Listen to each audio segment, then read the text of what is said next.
because it's got all the binding there, and I'm going to do some machine binding over here. So I'm going to put the automatic height adjuster to the test and show how nice and neat the stitch lengths, remain consistent. I'm going through all these different layers at a time. So I'm going to go focus back on the camera where the needle is. Turn this off. And as I'm sewing, I want you guys to sort of focus on the presser foot and see how it actually adjusts as I'm going through all these different layers of fabric. And also keep an eye out on the stitch lengths as well. So I'm going to go through here. And it's nice and smooth as I'm going through all this. So I'm about to approach the corner here. And you can see that that's going to get pretty hefty with all those layers there.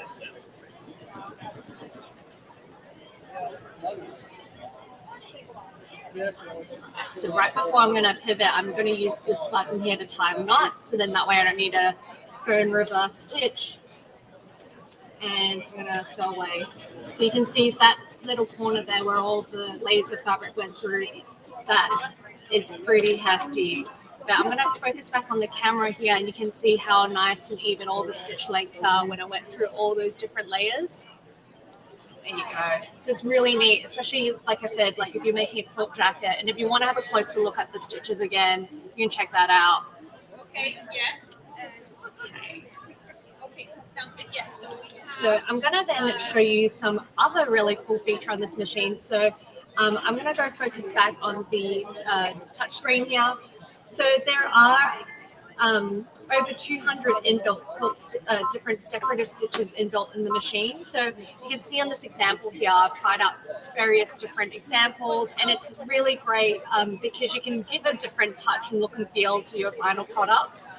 Also, for example, with this design here, I did like a serpentine, like this wavy sort of machine binding finish here as well. So that's the neat thing about the decorative stitches on the machine. But of all the 200 plus inbuilt stitches, if they're not nothing satisfies you, you can actually create your own custom stitch. So I'm just going to show you how that works. So over here, so you've got your little stylus pen here, and this is going to enable you to get those really precise points when you're creating your own decorative stitch. So I'm just going to create some random zigzag stitch here to give you an example of how this works. And then before you actually sew, you can actually preview the custom stitch. So right here on the panel, you can see how that repeat of that custom stitch looks like. You can then also play with the scale as well. So you can see how that sort of changes as I'm like playing around with the stitch lengths, the stitch widths here. So I'm going to lift this up and put the needle down, and I'm going to show how that works. All right, you guys ready? Here we go. I'm going to speed this up a little bit.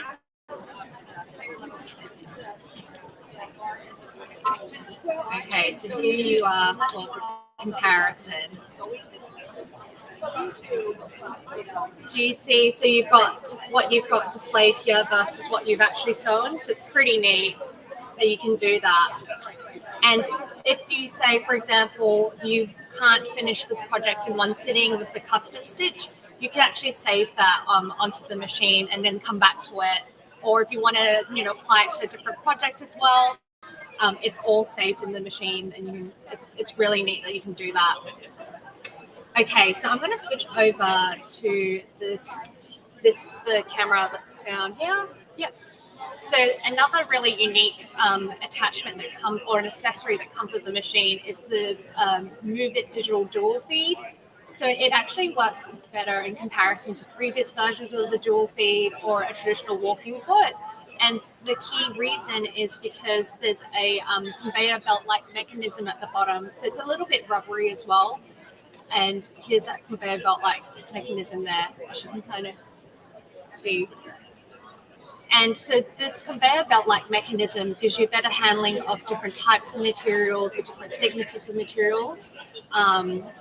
And that's because it's guiding the fabric not only just from the bottom of the machine where the feed dogs are, but it's also guiding the fabric from the top as well. And unlike, with traditional walking foots, it's guiding the fabric when the needle is in the down position.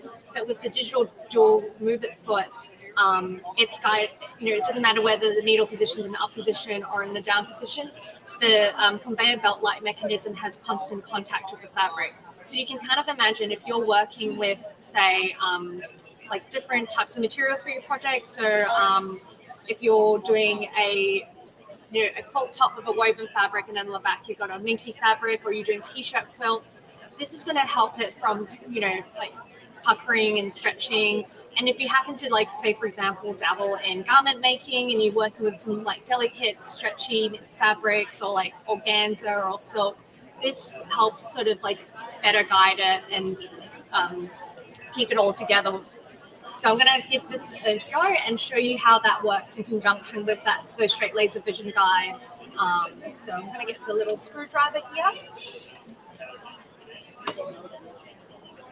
And the cool thing about this, the Move It foot as well, is that you're able to do other decorative stitches as well on when you're like quilting up, say, your quilt sandwich, and it's going to ensures that the project doesn't pucker up and it smooths out the quilt sandwich. I'm just going to tighten up this a little bit here. Also, when you are using the foot as well, make sure you plug it in, because in the past I've done it where I forgot to plug it in and it actually doesn't work, and it's kind of embarrassing, and you kind of want to throw your machine out and you're like, what the hell? Yeah. All right, so I'm going to turn on the Sew Straight Laser Vision Guide. So I'm going to move, so like I mentioned on the panel here, you can see where that laser guide is relative to where you're going to be stitching. So I've got that all on the far right, and I'm going to move the needle to the far left.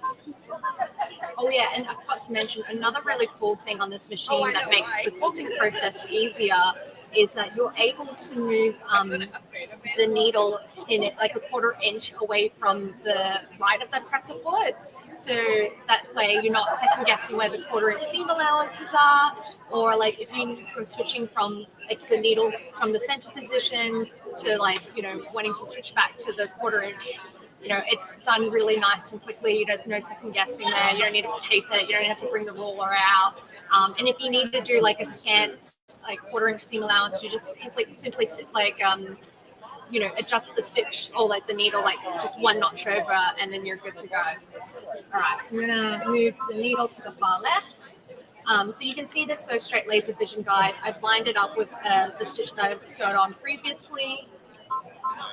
I'm going to lower the presser foot and then put the needle down. And then remember how I mentioned when you're using the Sew Straight Laser Vision Guide, you kind of really need to retrain your brain and focus on where the laser guide is actually guiding you or pointing you to. So I'm going to be focusing on the laser guide instead of actually really the needle or the stitch that's coming out.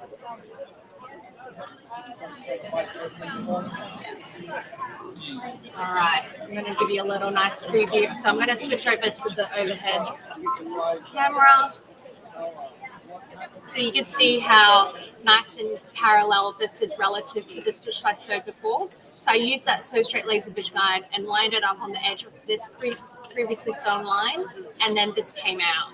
So it's pretty good, and then that actually saves time and all that effort from actually having to draw out, all the guidelines or using the Hera marker to like mark it all out, because it does get pretty like sore on the shoulders after a long time. So yeah, that's where it comes in handy. Also, I forgot to show you as well with the Sew Straight Laser Vision Guide. So I want to imagine that these 2 pieces of fabric here are the binding strips. I know these look really ridiculous for a binding strip, but I just want you to use a little bit of imagination here, and I'll show you how this works, the Sew Straight Laser Vision Guide, if you are putting your binding strips together. All right, so I'm going to focus back on the camera on the machine. Yeah. So imagine that I've got these binding strips lined up together, and I'm going to put the presser foot down and the needle down. So in this instance, the the binding strip is going to be shorter, so then you can see the laser guide is going to end up being here. Anyway, just imagine this is a small binding strip, and I've got you can see that laser guide is focused on that where the strips meet there.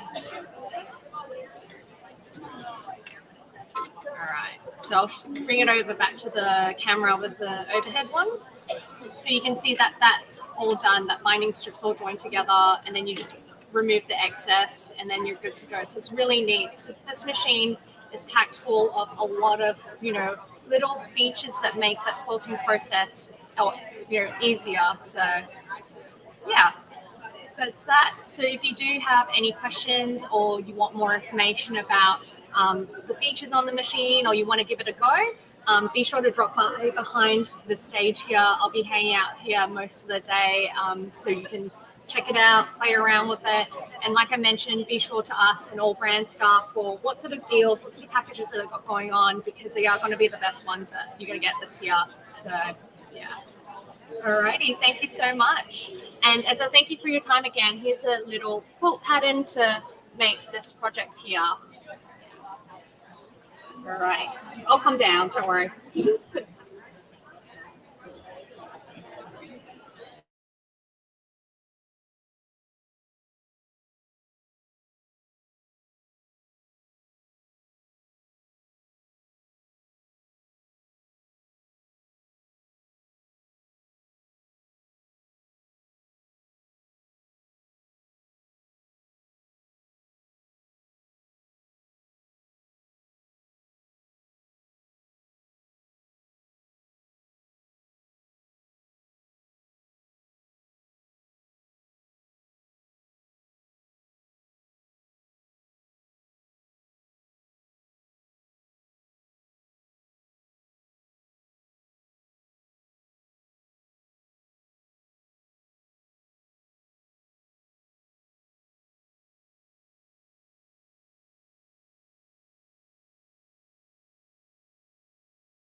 Sweet Pea machine embroidery designs, of which we started in about 2015, so a lot of you probably already know us. Today I'm going to be showing you how simple it is to sew a zip in the hoop and a completely lined purse all in one hooping, and there'll be no raw seams or anything inside. Basically, when you're finished, that's what you have. So I will get started. I'll talk to you while we're sewing because we've only got 25 minutes or something. So I'll get started. First of all, I've hooped up a stabilizer, which is called a tearaway stabilizer. And we use some little pins around the edge just to keep our stabilizer in place. You just poke them in and along. It's our little trick. I don't like the adhesive tape that much. I don't like adhesive around my machine. So if anyone wants to learn how to do that, you can come up and I'll show you up at our booth, which is 1358, which is down the end of this row. So I will put my hoop aboard and we will get started. And I'll move my microphone a little bit closer. All right, I think that's okay. You hear me? All right, so I've loaded my design. So we'll do the first stitching. Now all I have in my hoop is the stabilizer. So we are sewing what's called a placement line. And the placement line is basically just a guide for you to place something on top of the stabilizer.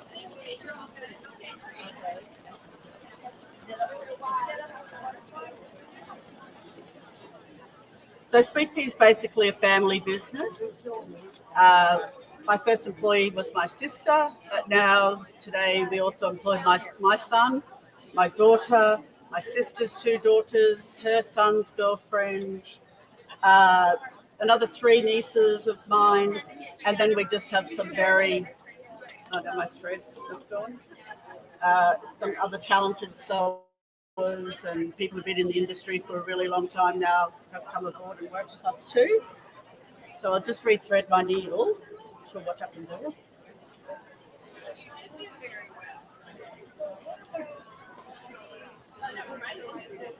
Hopefully today it goes more smooth than yesterday. If anyone was here yesterday, they will know that I forgot to bring my washi tape, and when I turned up, I presumed the machine would have a foot on it, so I was actually sewing without a foot on the embroidery machine for a little while there. Which everyone else thought was pretty funny, but I thought it was pretty embarrassing personally. Anyway, yeah, I guess that's it. I make mistakes all the time. In fact, I used to do all the designs, but now I have another three designers working for me. But even when I did the design and I would stitch something out, I'd make a mistake and I'd be thinking, I designed it. Like, how could I stuff up those steps? Anyway.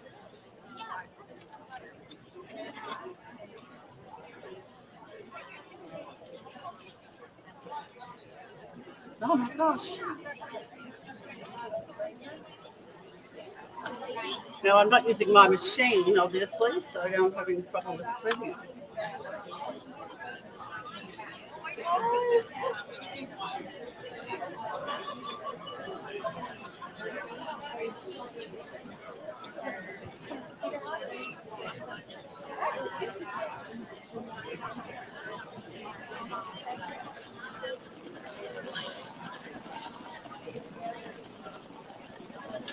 So today we probably have over 2,000 in the hoop designs. I love purses and bags. We also have lots of quilts, table runners, etc. And I was actually a quilter, and I'm still doing a hand-stitched half-inch hexagon quilt. So I just like craft. So I think that our designs are about sewing, and I know what people want really, because I'm probably the same as you. That's my placement line sewn. So now I'll just paste my batting on top. So as long as that covers the placement line, you know you've got it in the right spot. Now we're going to stitch this down, and then I will trim it. And the reason we're doing those steps are so there's actually going to be no batting left in any of the seams when we're sewing the purse together, because we have to turn it out and to make our seams as flat as possible. we try to make sure there's actually no batting there where the actual seam is.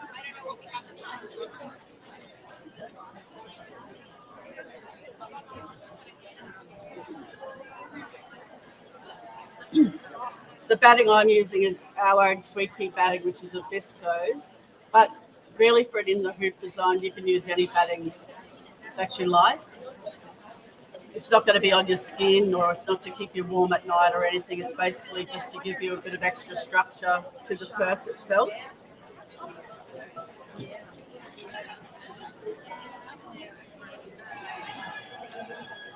All right, so now that's stitched down, I need to trim that.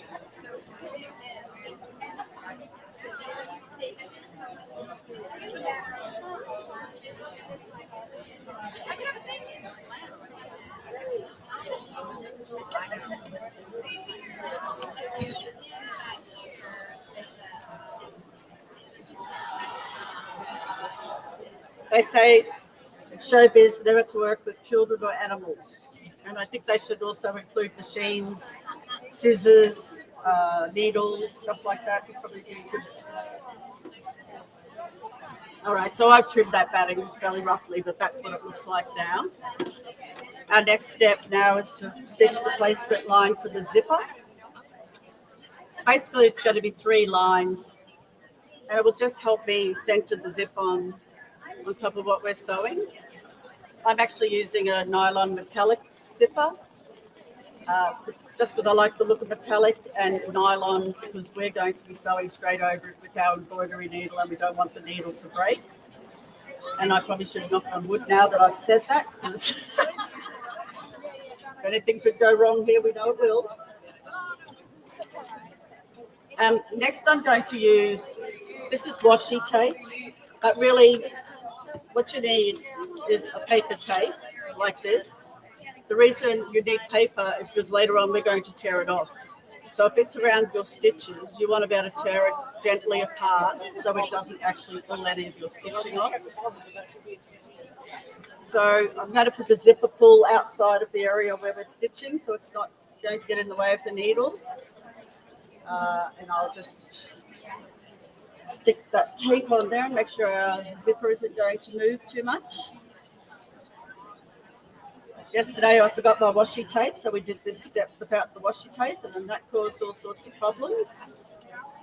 So now I will stitch that down. And all this stitching down of the zipper to the stabilizer is doing really is just keeping that zipper in place while we do the next steps. Just make sure you can all see. So Sweet Pea also has quite a few Facebook groups. Our main Facebook group has about 80,000 people in it. And then we have about 5 other groups. We're running some sew-alongs, some block of the month quilts, some block of the week quilts, stuff like that. Our monthly sew-along is really fun. We'll release a design and then give everyone 30% off that design. And in that group, everyone will just be sewing that same thing. So it's a great fun way to share your interest of sewing.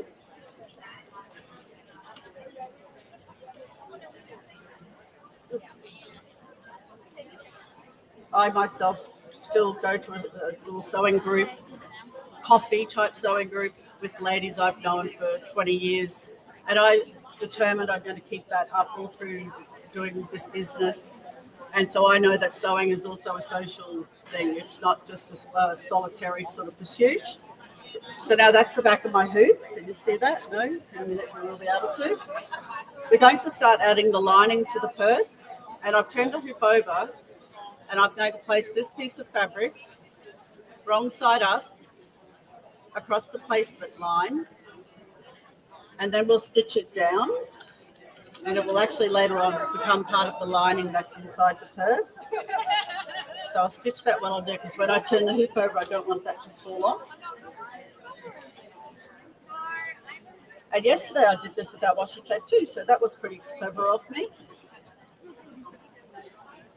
So I'll turn that over. I want to show you how it's just stuck on the back there. I'll put my hoop back on the machine. A good tip is to always have a little peek under there and make sure that fabric is still where you put it.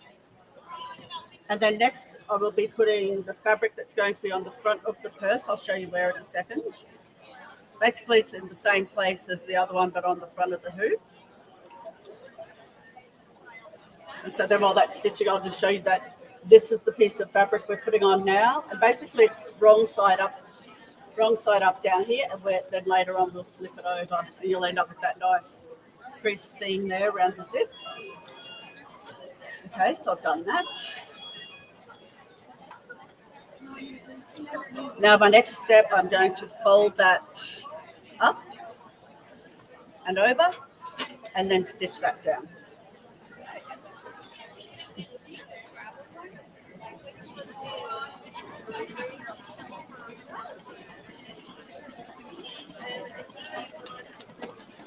This is what our instructions look like.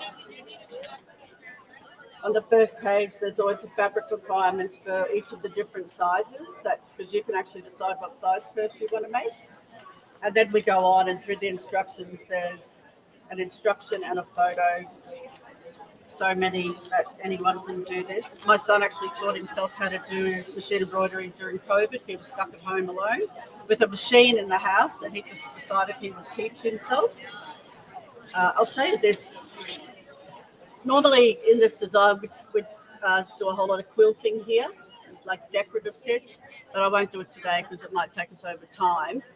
But while we were doing that decorative stitching, I don't want the lining to get that stitching onto, so I'm leaving it down. That's what I've been doing. But I'm going to step this decorative stitch now, and our next step on the machine will be to fold that one up and stitch that down. So on the back of the hoop, I need to tape that in place. And I need to step that. So once again, a little bit of a paper tape. We actually brought out our own tape because we were finding another good paper tape is like a painter's tape. But we found that it was too sticky and our needles were getting glued up and forever having to change the needles, etc. And then we tried, this is a craft tape called washi tape, so we tried that and it wasn't sticky enough. So in the end, we've had our own made, which is stickier than the one that isn't sticky enough and less sticky than the one that's too sticky, if that makes any sense. Actually, someone was at our booth and asked me how we ended up with the products we have, and I just said, well, we have them because we weren't happy with what was on the market. And our designs are known for being the best in the industry. Well, customers tell me that, and I'll repeat that. So we want our products to be really good as well. If they're not better than what's out there already, I just feel like, what's the point? So now on the back of this hoop here, I'll use this bottom line here as this placement line. I'll put my lining once again on top of the hoop, and we'll use our tape to stick this down. So you can imagine how this demonstration went yesterday without any tape. It was very interesting.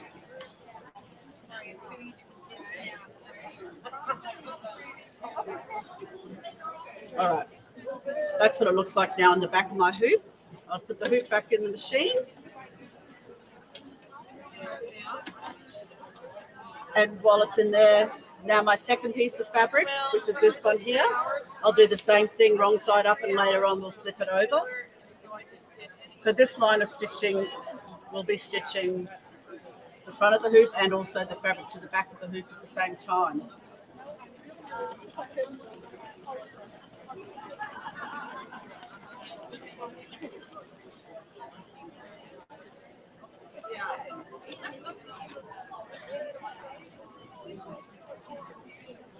All right, now all I have to do is fold that one down and stitch that in place.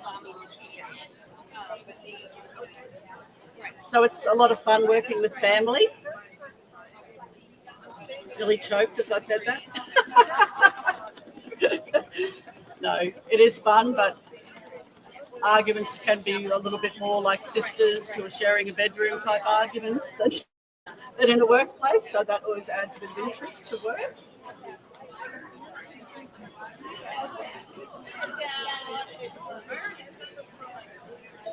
Okay, now that had quilting on it as well, but I'm going to skip that one too. And now we'll do the bottom piece of fabric, which is exactly the same. It'll be stitched down and then we'll fold it over. Have any of you not done a zipper or a purse like this in the hoop before? Oh, you haven't? Okay, well, there you go. Hopefully I'm making it look easy today. It is easy, it is.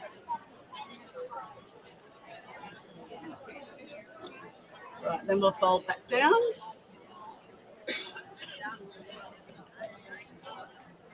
So in this purse, I'm actually using a faux leather and a cork.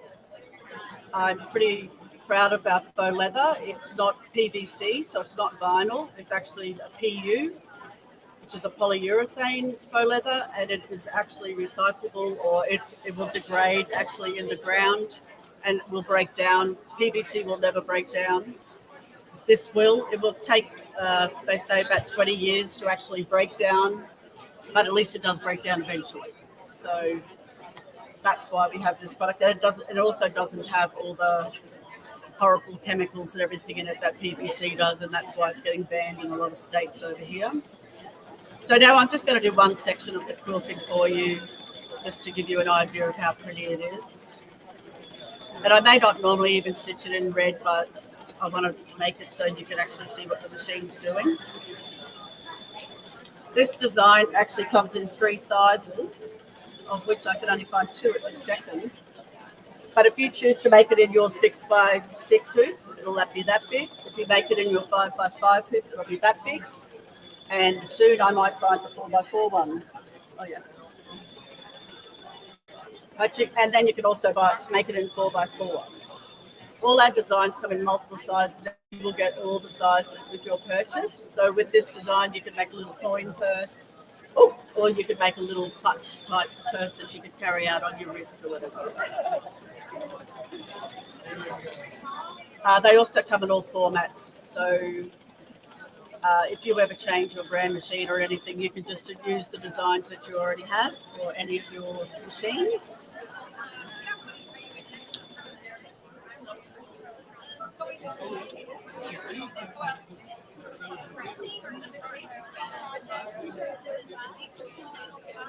All right, so that looks like that now on the front, and like this on the back, and the next step will be to pull this one down and stitch it in place.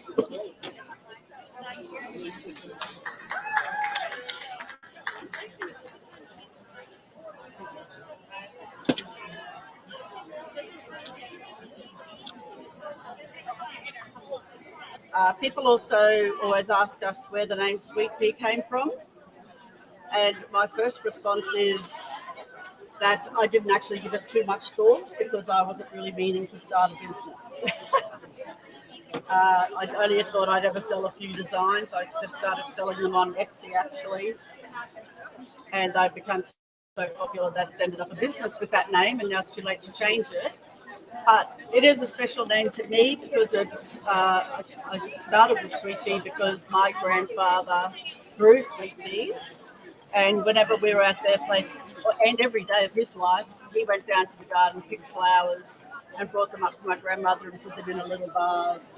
And when we were there, it was always our fun thing to do with our granddad, to go down, pick the peas with him, and then shell them in the kitchen with grandma. So it had great memory connotations to me. And then my daughter, we nicknamed her Sweet Pea because of that too. So it's a meaningful name to me.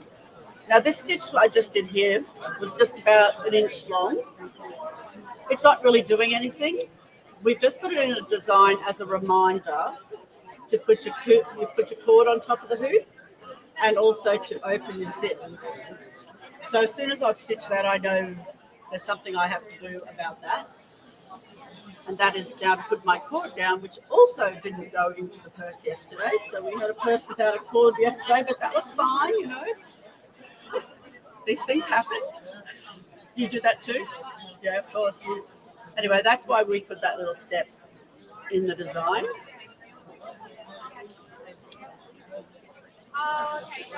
We love doing shows, and we haven't been able to do them for the last couple of years because of shutdowns, because of COVID and everything.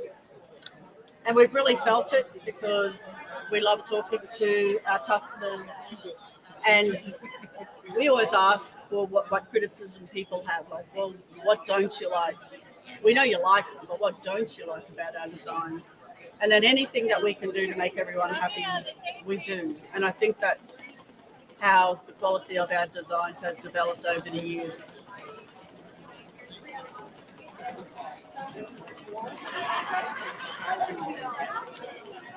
And my sister Annette and I are here at this show this year with our husbands.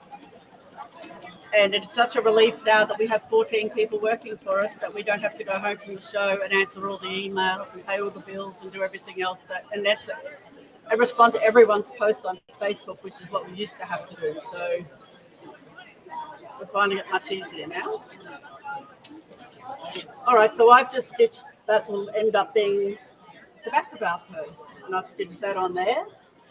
And now on the back, I'm going to add the lining of the other side of the inside of the purse.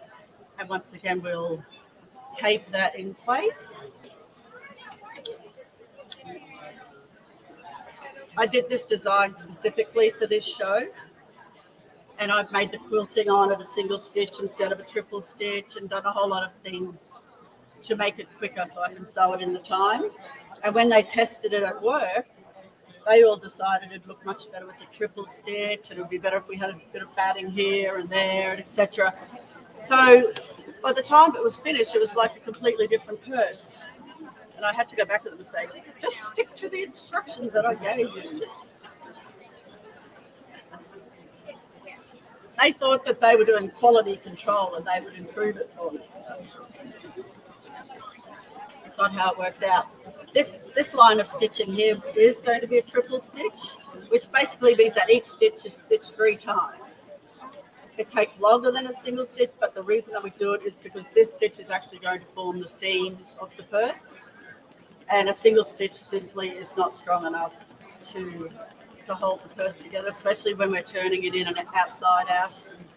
You want to have a really strong stitch around the seam. This is actually our last line of stitching, which is always the exciting part when you take it out of the hoop, and then you hope that you've done everything in the right order and that it actually turns into a purse.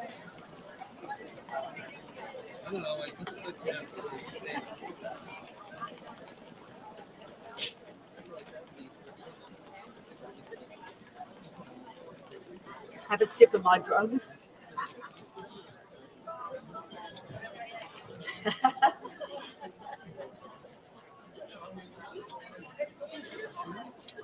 All right, so there we have it, a zipper purse.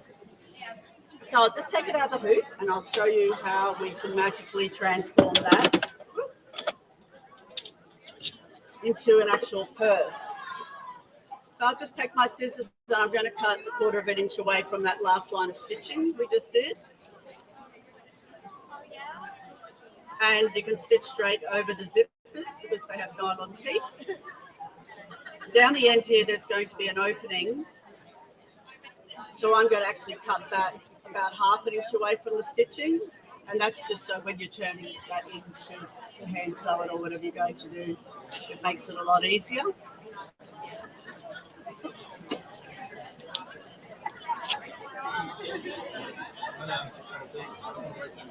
All right, so this is what we have now. What you'll find is that there's an opening here between the lining and the purse. So our first turning is going to be through that hole, and this will get turned twice.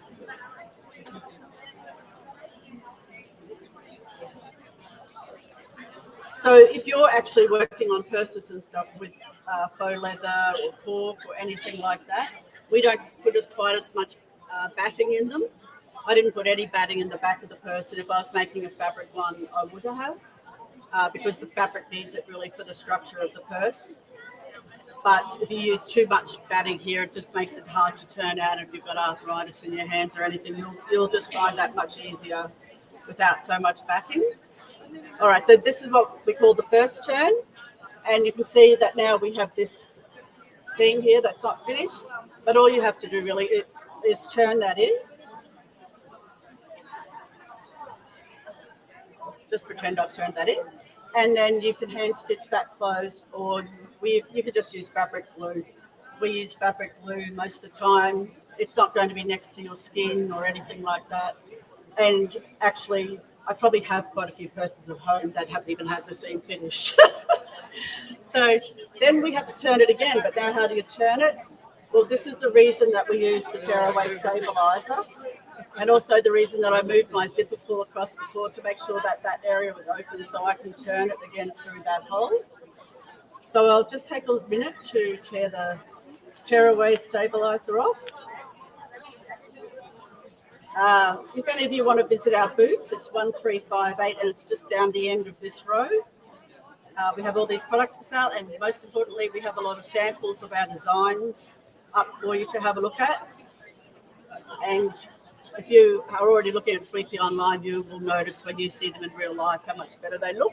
Anyway, so I've torn all that tearaway away, and now we can turn it through that hole, which I will bring it down here to do.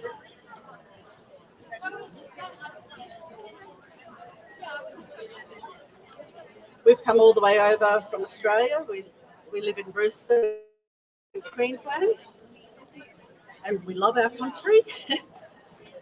This trip, we're away for about 2 months, and then we get home the end of November. We'll be leaving again the beginning of February to spend a few months in the UK and then back here again. So lucky we like travelling. All right, so that's everything. Still a bit of our washi tape there. But inside now there's no raw seams or anything. It's all fully lined. And it actually is a purse with a strap. So that's always good. All right. So thank you for coming. I will hand out a little leaflet which has got a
Look on your face. Are you okay?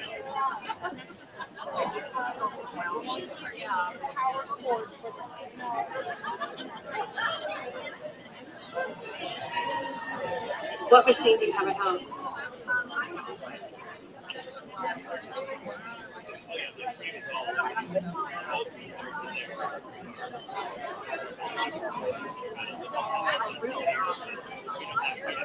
That doesn't actually matter.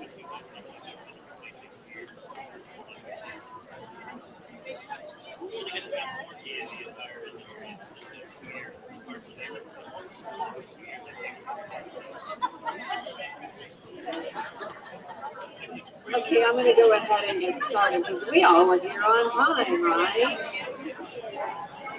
So I'm Colleen. I'm a brother educator. I'm going to talk to you today about the 10 needle. Now, for those of you who own a single needle embroidery machine, this is essentially the same thing, except you set up all 10 needles to start, and then it goes ahead without you. So, yes. So let's say you were doing an embroidery design that had red, white, blue, and then red again. This guy goes red, white, blue. Oh, I've got red. I don't need it. He just goes on and on through all of his colors. Go ahead. Yes. I was trying to get you. Hi, everyone. Oh, that's a really good angle. Hi.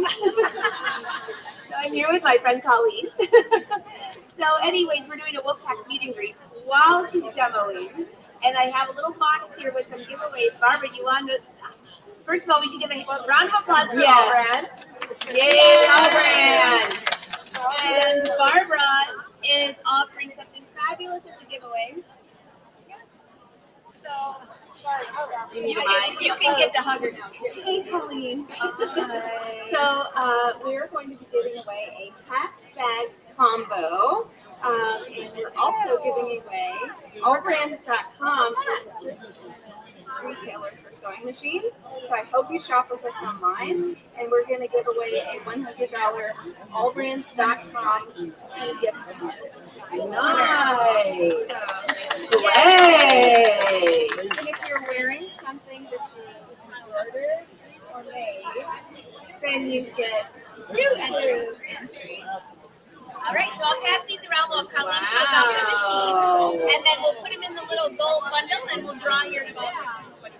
I'm impressed. All right. Make sure here. Thank you. Okay. All right. So I'm going to introduce myself again now that they've drawn people. So my name is Colleen. I'm a brother educator. And I'm going to talk to you today about the Brother 10 needle. So for those of you who already have an embroidery machine, a single needle maybe, some people you have this one? Okay, very nice. So when you're doing your colors for a design, and it's a single needle, and you go red, white, blue, and then it's red again, you rethread, yes? This guy goes red, white, blue. Oh, red's over there. I'll go get it. I don't need her. It really makes life more efficient because it will go back and forth between all the colors. So if I wanted to do an entire hoop full of patches or badges, it's very, very efficient for it to do that. So for those of you that own, does anyone in here own a Brother Luminaire, a Dream, any of those machines? Okay, so for you all, this is exactly the same machine. It's just that you thread all 10 threads the first time. But everything else is the same. All the icons are the same. The instruments are set up the same. Everything is very easy and logical to navigate. Does that make sense? It does, doesn't it? So there's so many things I love about this machine. I'm going to show you a few.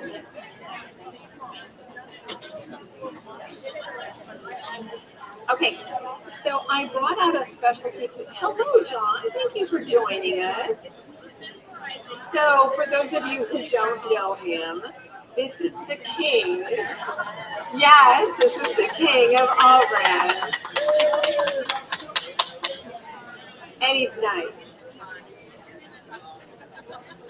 I mean, he's nice. I'll just be honest. Okay, so the truth of the matter is, I work for a brother and I travel the country for a brother. This is the best machine price package I've seen ever. So if you're thinking you want one, you should get it now. Well, the financing and everything is in one. But let's get going on about the machine. Because one of the things that makes this guy special, and I alluded to the fact and I mentioned the fact that it is going to be the same as your single needle machines in that you can do all the designs and all the colors and everything. But one of the things that makes it really special is the free arm. So when you're wanting to do a sleeve or a pants leg on your home machine, you learn to say some bad words sometimes because you've got to watch everything the sleeve is doing, or baby onesie, or all those little things. Well, this guy, because he's got the free arm, I hoop it, and look what happens to the rest of my tote bag. I can't stitch it shut. I can't screw it up because it's hanging down below the arm. Yay! I know. Yay! Because we all know if there's a way to mess it up, you're gonna, right? Well, it's not because you meant to, but it was because the dog barked. Or somebody called and you got distracted. So this is why I love this machine. It's very, very straightforward. It's very user-friendly. And I'm going to get it started, and then I'm going to show you some samples that I brought. Because I think the samples help you to understand the value of that free arm, right? At least that's my thinking. So I'm going to just come in here and I'm going to choose the letters. I got all kinds of letters. I got big letters. I got little letters. I got all kinds of stuff in here. Yeah. So I'm going to go back. I'm going to just choose a common one. And I'm going to type in the word brother. Can I spell? R-O-T-H-E-R. Okay. And I'm going to set it. Now, it is set just where I need it to be. So I want you to see what I'm going to do here. I'm going to make it just a little bit smaller. So I'm going to go to text and I'm going to small it down just a hair.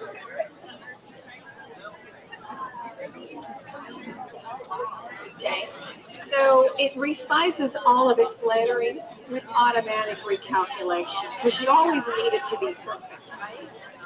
So when I go from large to medium to small, or anywhere in between, it's readjusting the calculation for your stitches. How smart is that? Okay, let's go on. I'm going to touch OK. I'm going to touch set. And I'm going to just leave that about where it is because I think that's pretty perfect, right? Just going to stitch that right here on the pocket of my bag. And I'm going to tell it. So sizing, I can resize it, I can rotate it, flip it. This would be if you wanted to do a whole bunch of things at once, and like patches, it will repeat patches so that you can get a whole bunch done at one time. This is copy paste, so if I needed another one in there. Size is obvious. Watch this secret. Boom. Boom. Applique patch.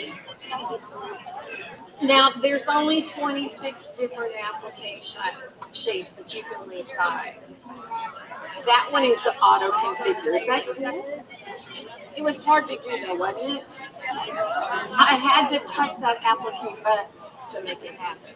Okay, I don't want to do this, so I'm going to cancel it and cancel it again.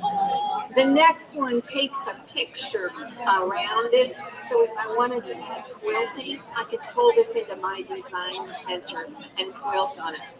Now, did I tell you about my design center? How many of you love to go and work with your software? Yeah, not a whole lot of hands up. Okay, 2 of you, 3. The rest of you are all stuck. So let me just show you this. I'm going to put this into memory so I can come back to it. Now, This is my design center. It's a secret program. Are you ready?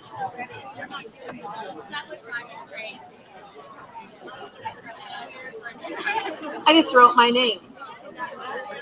I use my finger because I don't know where the stylus is right now.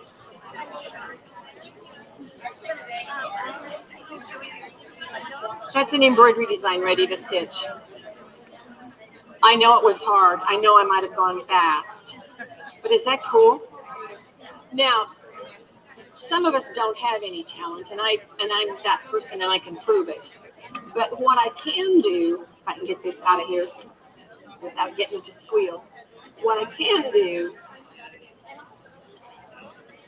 is, okay, this is a coloring book page. I have another one I'll show you. This is a coloring book page. I can put this on a scan mat. It will scan it, pop it right up onto the screen, and I touch in the colors that I want. Am I good or what? I am good. This is easier than coloring with crayons. And then the quilting on this is little cowboy boots. You know why? Because I can. Because in our PE Design 11 software, you can create any style of quilting background or fill that you want to have. And I just had to have cowboy boots for that one. Here's one more of those I'll show you, and then we'll get moving. Well, I thought there was one more in there. How would you like to do these on your home machine? You want to do that onesie on your home machine? All you have to do is move everything out of the way. I call this a vocabulary enhancing experience because always that little sleeve does this, or the bottom sneaks up. But on this guy, it's all going to hang down out of the way and I don't have to worry about it. So it's just going to slide right on that free arm and all the bad stuff is down here. What woman thought of that? I mean, hobby. You know I'm right. Okay, so let's go back here and let's just put my embroidery on there. And I'm going to let this guy get started. And what color would we like it to be? Oh, chocolate brown. Doesn't that sound good? So chocolate brown is on needle number 5. And we're going to let her go do her business. And I'll show you some more fun stuff. So the machine is very, very user-friendly. You saw that as I was touching the icons. Very user-friendly. It's very easy to do. All this stuff hangs down out of the way. So if you're doing a sleeve, a pants leg, a baby onesie, you're not worrying about it, what it's doing. And even a jacket that's like this lovely jean jacket. This machine has a table so that it comes with this table that fits right here, and it holds all of that stuff out of the way. Isn't that amazing? Okay, let me show you a few more things. Showed you that. Let me...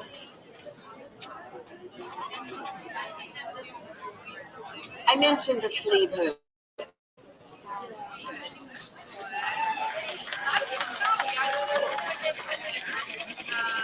That is genuine football leather right there.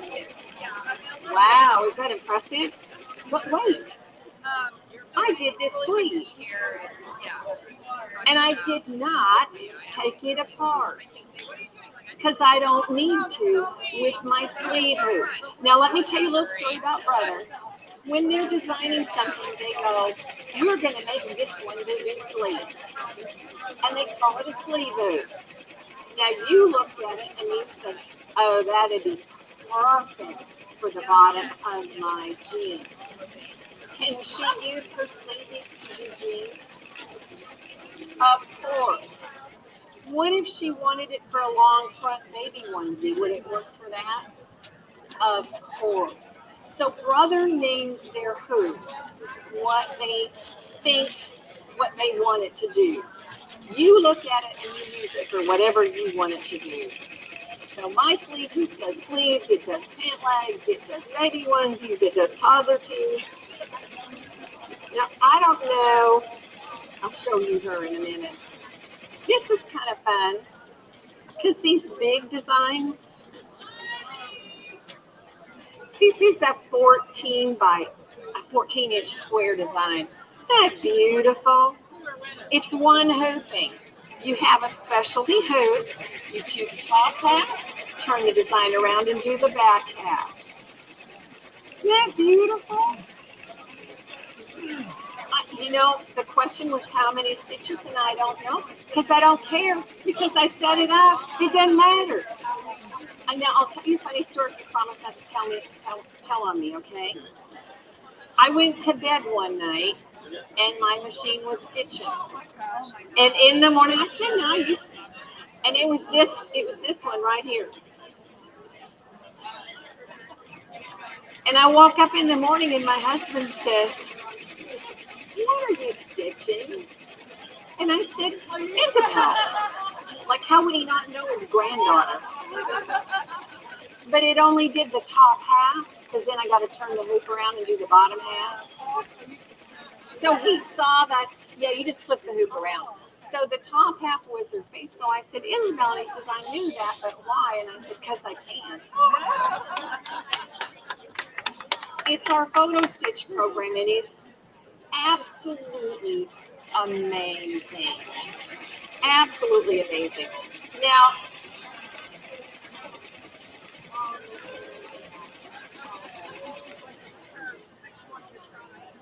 can you imagine? I used to teach elementary school. Do you have any idea how many coats and boots and shoes are lost on the playground? And a child goes home, oh, you're laughing because you know I'm right.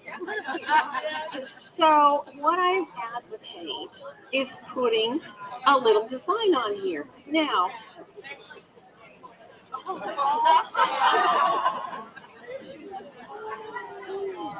doesn't matter if you're going to daycare or your cousin's house or whatever, you got your stuff with you. But here's the thing. Y'all have been around some toddlers at some point, and they always put the right shoe on the left foot, and then they walk like this. Well, if you put a design on the outside, and they know to put the shoe on with the design on the outside, they'll always be right, and they won't be falling on their face. Is that cool? Y'all probably didn't even notice because the machine was so quiet, but it did finish. Isn't that amazing?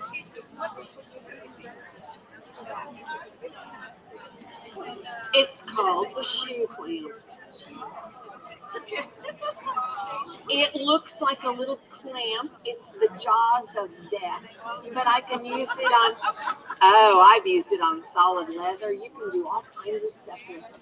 So you look at it, you buy it for whatever reason you want, but it was designed to do boots and shoes. I use it for gloves. I use it for sleeves. But, you know, again, that's the long hoop. Let's see what else is in here. Oh, quilting. Any quilters in this crowd? What a surprise. See my quilted sashing? I don't even care if you look to see how perfectly it matches. Because I didn't do it, the machine did. So this one is limited. You have all these beautiful quilting patterns in here. And I'm going to try to reach across, and they're right here. So these are 2-color, these are single color, and there's a ton of them. And I'm just going to touch one and set it. Now you are limited in size to how much you can do. It can only be 4.72 by 4.72 up to 118 inches by 118 inches. That's your limit.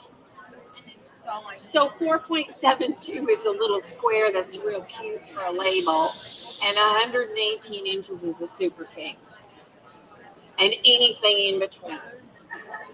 So you can't say to me, but this is a custom quilt. It doesn't matter to me because it's going to be perfect every time. And the machine guides me through this. It shows me where to set my first corner. It shows me how to attach it on screen. It shows me how to attach it. So I'm that good. I can follow what the camera tells me to do. Okay, now,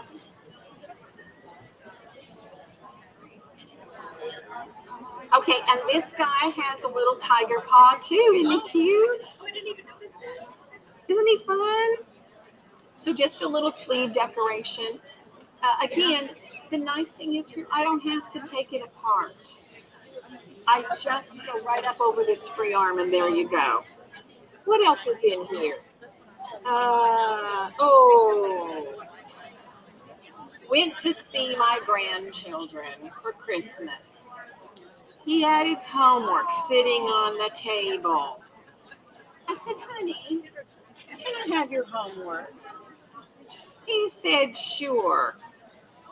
That summer when he came to visit us, he walked into his bedroom at our house and he went, first grade homework. He recognized his handwriting from first grade. Now, how do I do this? I put this on the ScanNCut. The camera on board scans it, pops the picture right up there. I touch it to tell it I want it to stitch and what kind of stitch. And there you go. Is that just amazing? And it's fun. And I will tell you, I had a bunch of grandchildren coming one time, and I did them all. Can you what? I just want to see it. I did my writing in glow in the dark red, and I charged it by the windowsill all day.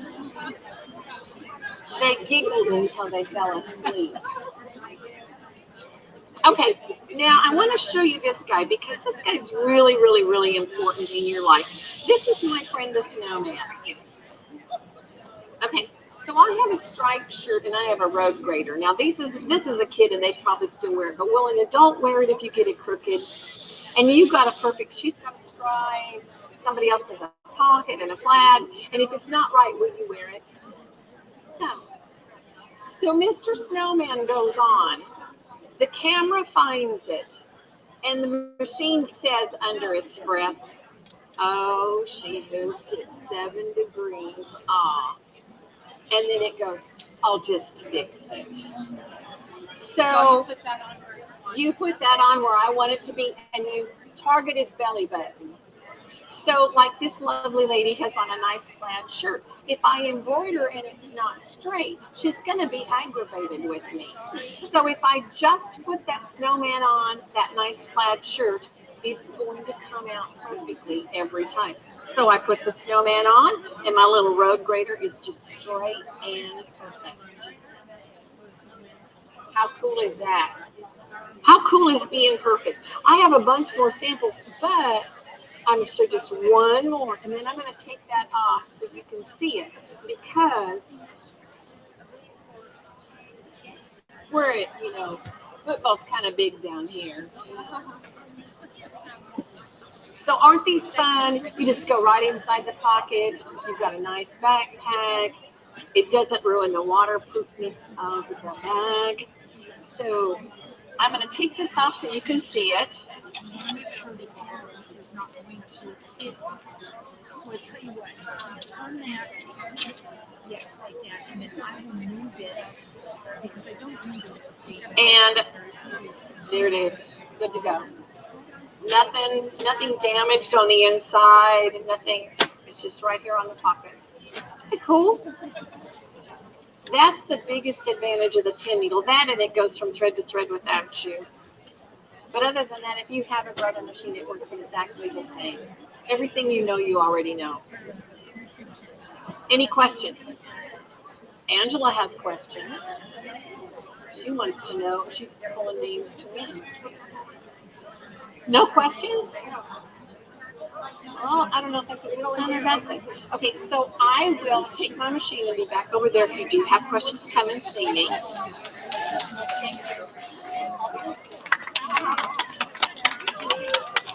was giving out tickets. I had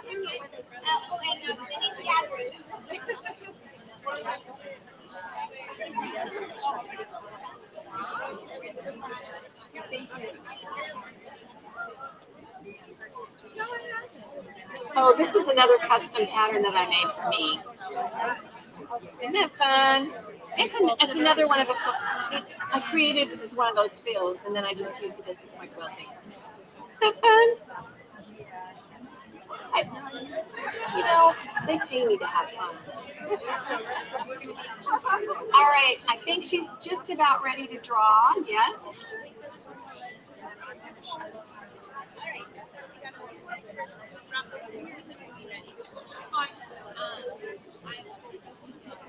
Stuff my stuff back in the bag, so I don't have a mess everywhere.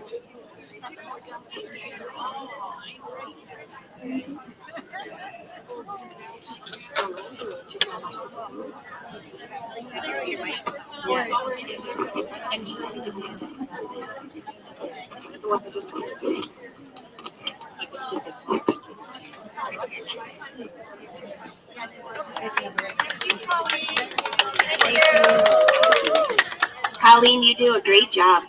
If we could just bring her to our sewing room, right? I'd love to. So first, before we even go,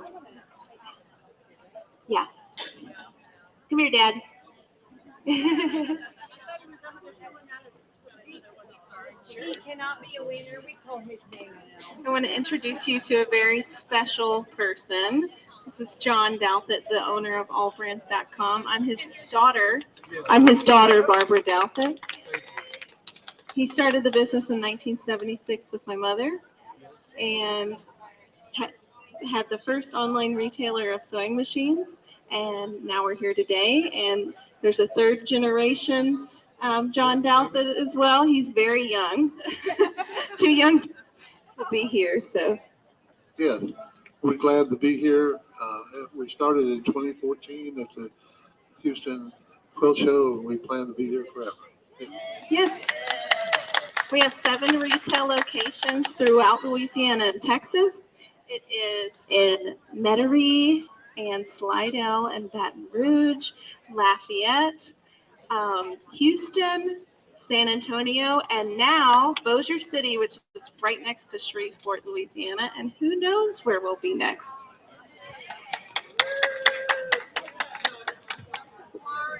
Oh, I would love to go to Florida. We also, if you don't live in Louisiana or Texas, we invite you to follow us on social media because every Thursday at 3:30, we have a live show called the AllBrands Show, and we do tons of tutorials on Brother, sewing and embroidery machines. We also have other guests, so please follow us there, and we'd love for you to join us live each week. And follow our Facebook group, AllBrands.com Sew Forum. Got like 3 more coming. What? Hat bag combo, and I didn't tell him what I was giving away. I might get in trouble. Yep. A $100 AllBrands.com e-gift card. Woo!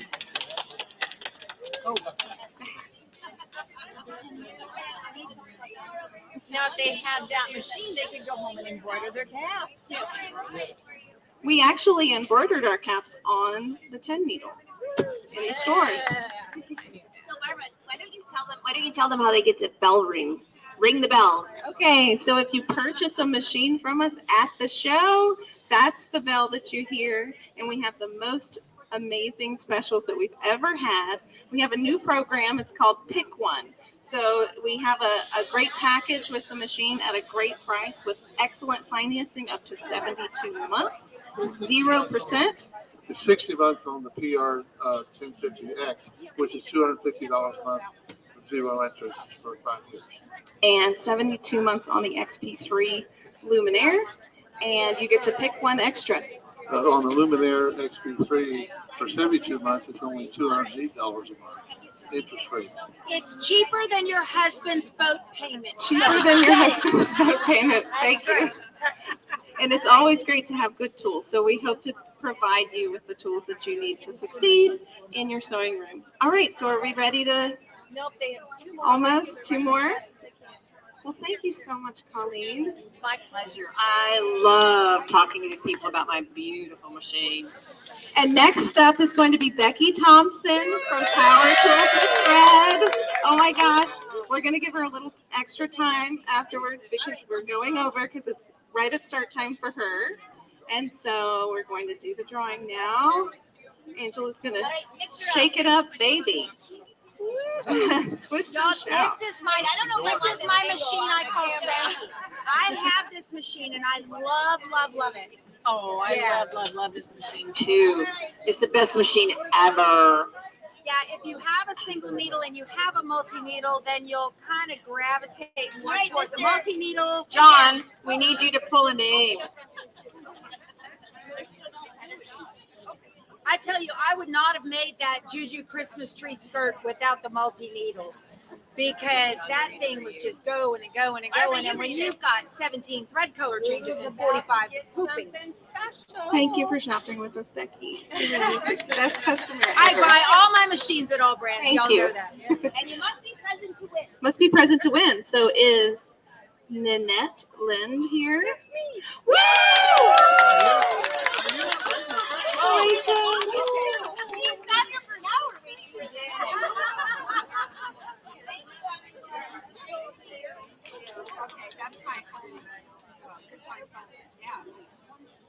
All right, so now we have Becky Thompson From Power Tools with Thread. in the house. Yay.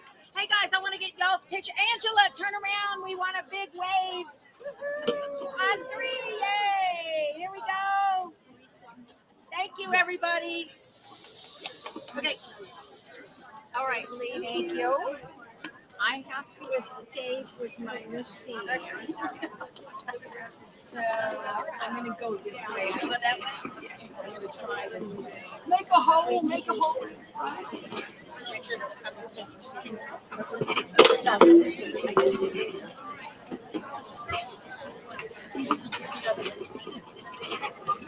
Test, test, test. Turn it up, turn it up, turn it up, turn it up, turn it up. You guys hear me? I want to make sure you can hear me okay, all right? Yesterday they had a hard time hearing me. Y'all know I'll yell. Turn it up. Yeah, we need to turn it up. Is it?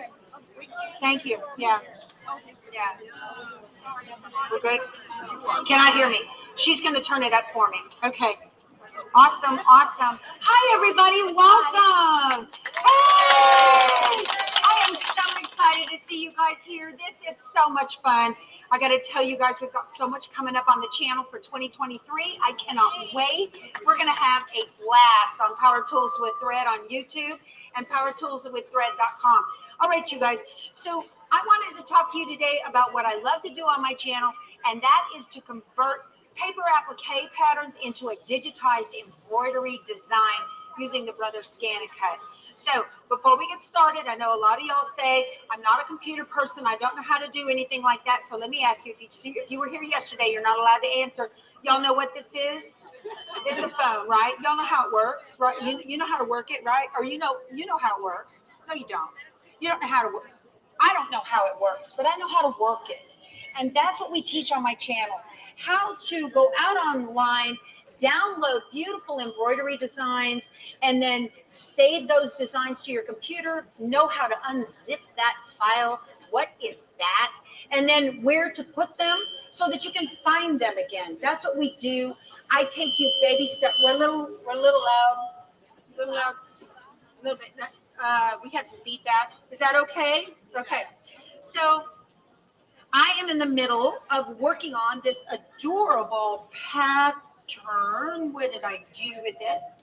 I want to show you guys. Oh my, Barbara. That was only when you bent over. Yeah.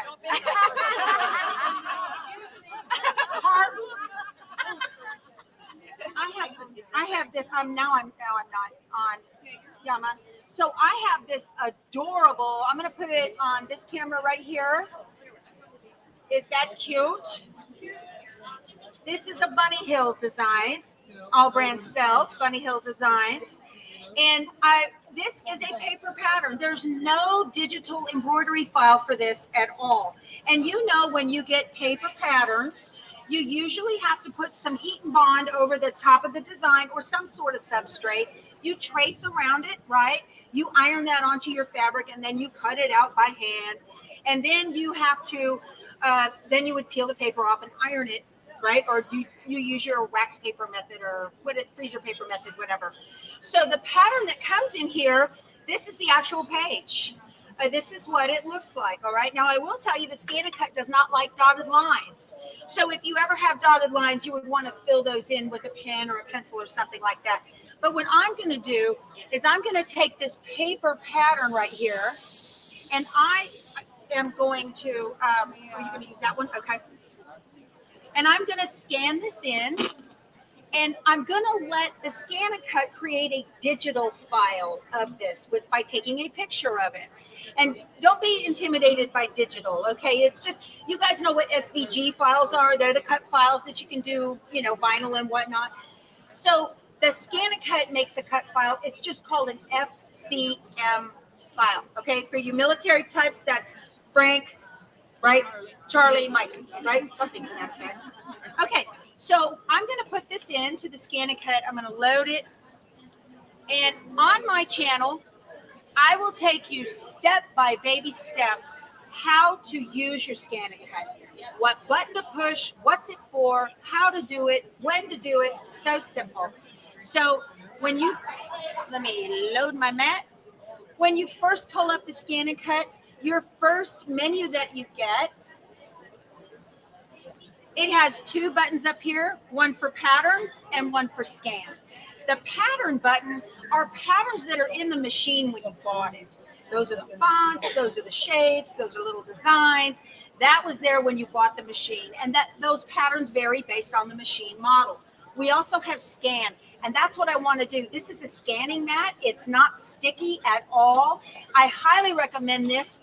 You would want one of these scanning mats. It has a flap on it if you're going to scan paper patterns. Do not put paper patterns on your purple or gold mat.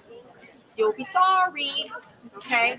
And you'll be like, oh, I should have known better. Becky told me, so I'm going to hit scan. And you've got a couple of choices here, and I want to scan to cut data because I want to turn that into a cut file. And if you're worried about whether to use the lever 1 or 2 on the side, as you can see, the machine will let you know which you need, okay?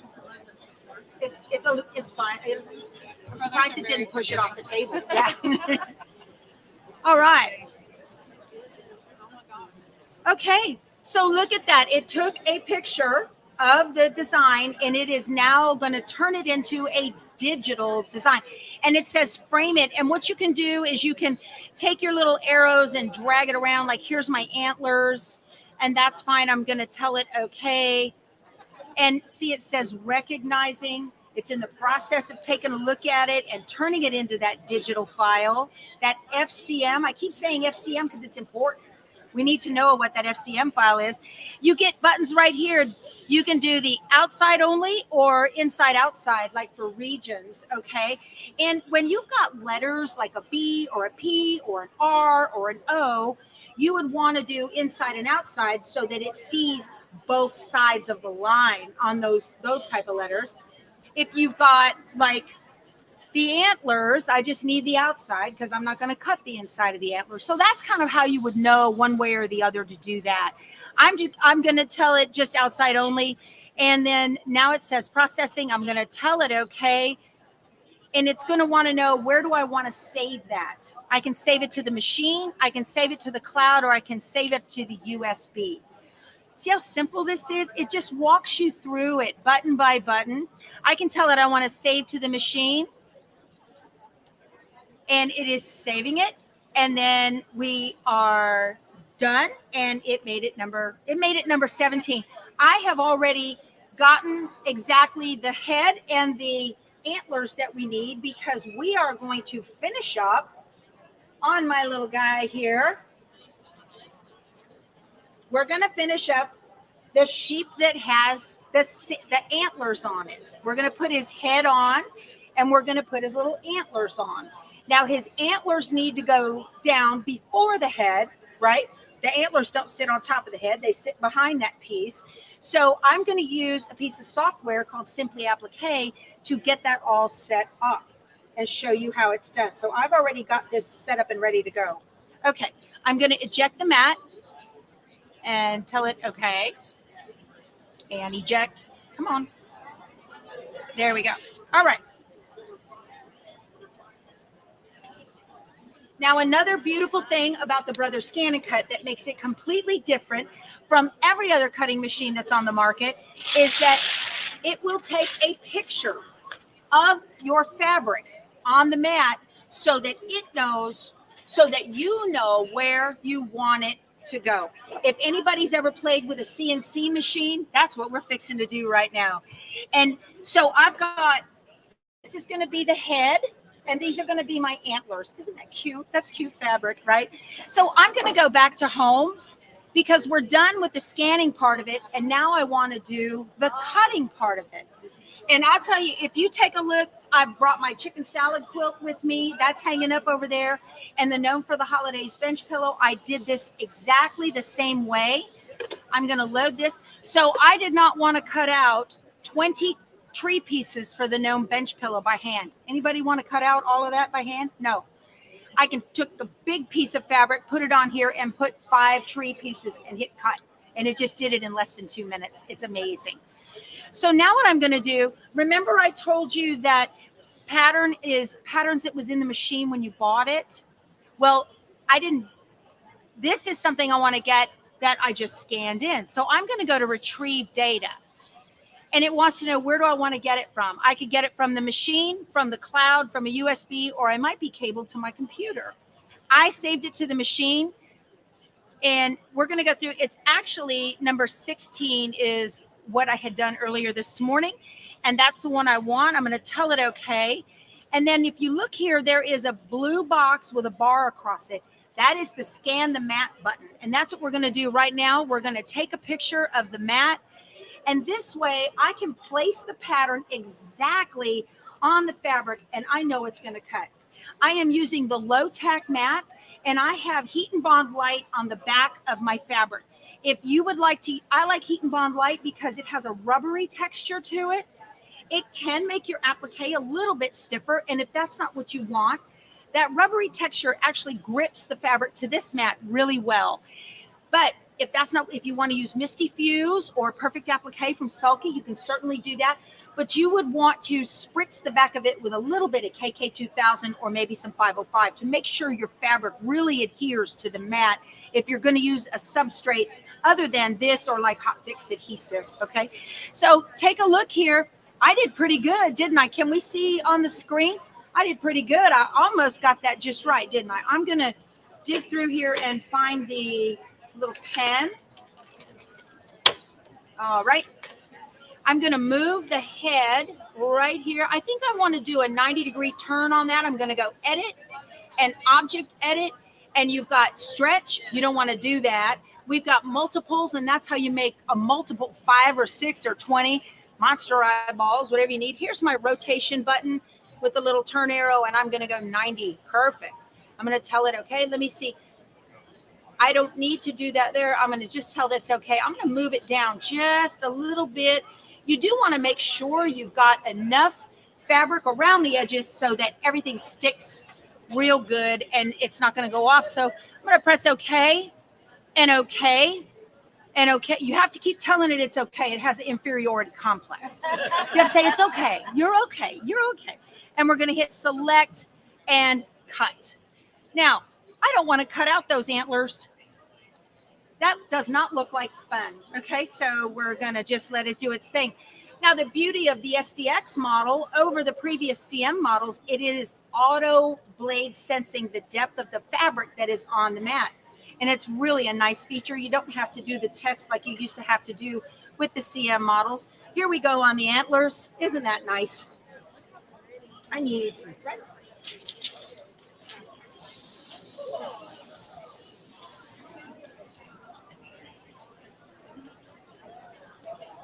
I'm going to thread the machine real quick here. Barbara, you're hired. You do a fabulous job. That's all right. That's okay. Let me. Oh my word.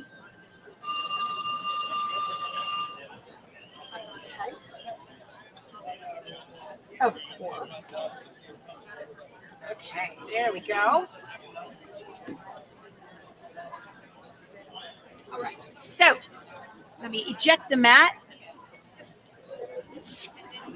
Let's see how we did. Here's the moment of truth. We're going to pull this off.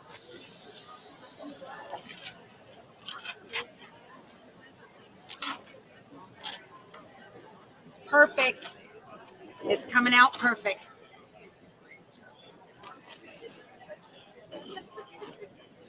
Look at that. Wow. Did not have to do that by hand. I love it. And then this one, the head. Okay.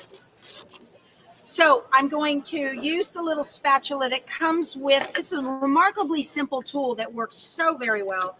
You don't want to tug on your pieces because they might stretch. We're going to get these off and just kind of scrape a little bit. Do I have a volunteer? Do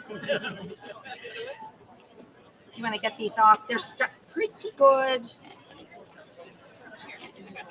Atta girl. All right. So now what I'm going to do, I have already, when you do, I just started 3 sentences. I'm sorry. So when you do these big projects like this, I use the Brother Luminaire background stippling to background quilt this whole thing. You notice it's got some extra I left, and I tape down the edges with some paper tape so that the embroidery foot doesn't get caught up underneath there, right? And so now I have got a crosshair. I printed out my design. So let me show you how I converted that into this, into the embroidery design. We're going to use a piece of software called Simply Applique. Now, the mothership, I call it, of Simply Applique is BES4. I believe BES4 is a +1, is it not, Barbara? Part of it's a +1, I think so. It was when I bought my 10. Yeah, if they buy a machine. Oh, yeah, BES Blue and BES4 on some models. On yes. some models. So this is a +1 if you buy a new machine. So that's handy. And inside of BES4, there is a module called Simply Applique. Now, this software only runs on a Windows machine, okay? It will not run on a Mac unless you have Parallels and a Windows operating system installed on the Mac. So it's not a bad idea to run over to Best Buy and go get you a $250 HP laptop just for your embroidery. That's where you can store all of your designs, and you can then do all of this on there. So what we're going to do is we're going to, I need to get a camera on my screen. Okay.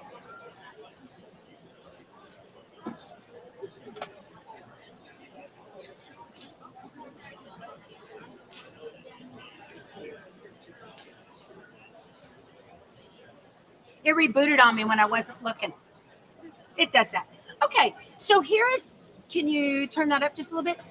Here is the screen for Simply Applique. I want to show you guys how incredibly easy this is. So remember, the digital file that the ScanNCut makes is called an FCM file, right?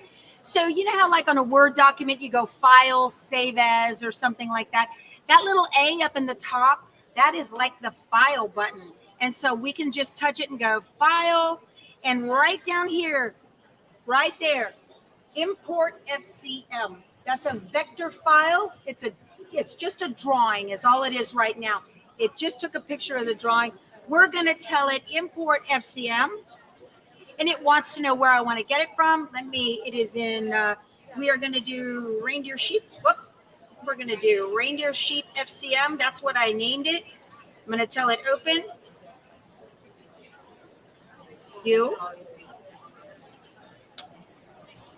Did I turn my mouse off? I don't want to turn my mouse off. What's going on with my mouse? Come on, you. There it is. All right. I need to sit down, y'all. Okay. Make sure this is on. All righty. There we go, right there. So what I'm going to do now, it took a picture of the whole page. And when you open this up, look how it says artwork, artwork. I don't need all of that. I just want my antlers and I want the head right up here. So I can highlight this. I'm going to hold down the control key and I'm going to highlight everything that I don't want. I want the head. I don't want that. I don't want that. I don't want that. I don't want that. I don't want that. And I'm just going to hit delete on my keyboard. And now I'm left with my antlers and my head. And I can turn my head just the way I want. I'm going to grab it down here and bring it in the middle. I'm going to, and it's just like any other little graphic program. I'm going to grab it and look how simple it is. Now you can upload this to the Brother Canvas. I'm going to turn this like that and move that over here. And I'm going to grab this one and I'm going to move that. Whoop.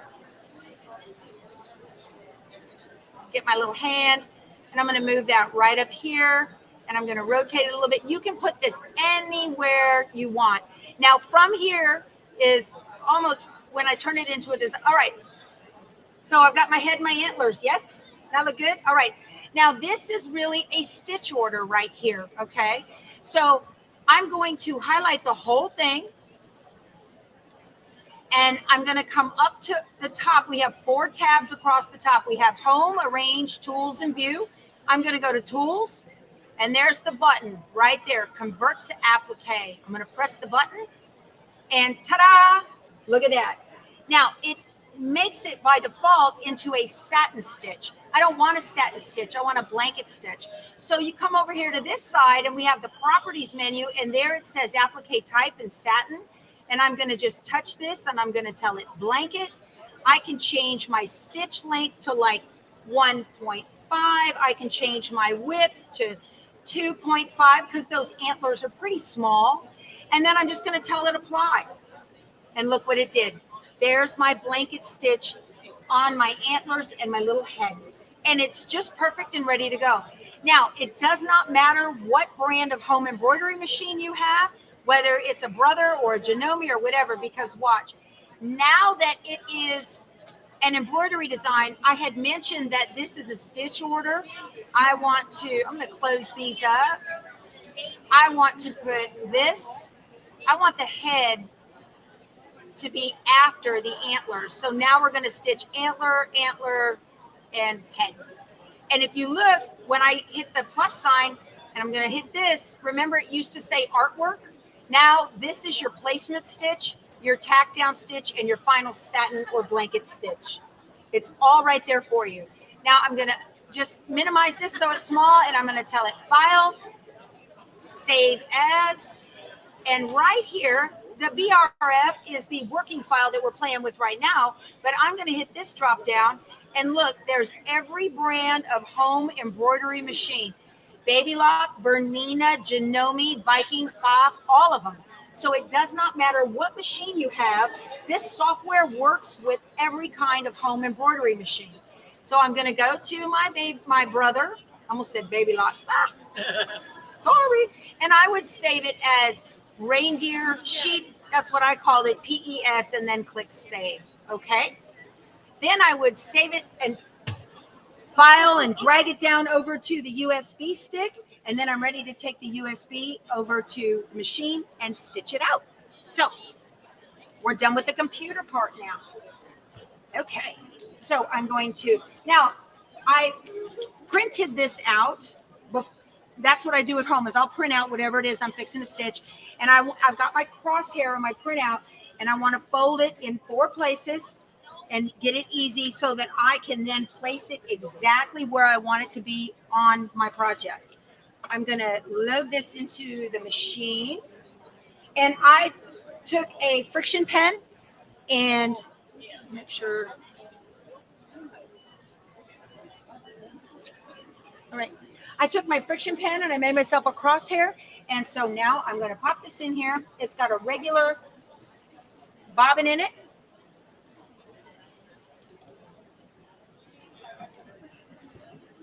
Okay.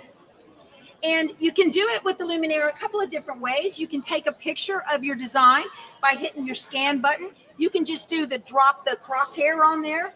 We'll do whatever's easiest here. So am I on the embroidery machine screen now? There we go.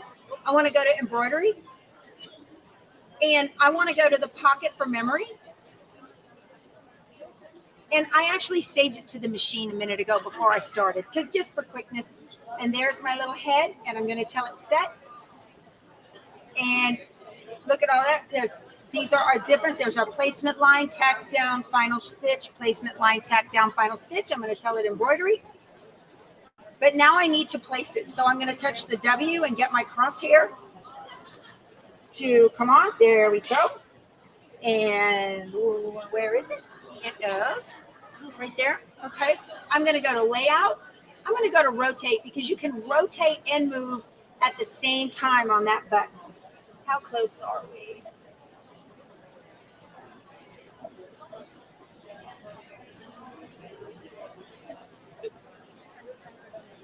Oh, I always do that, right?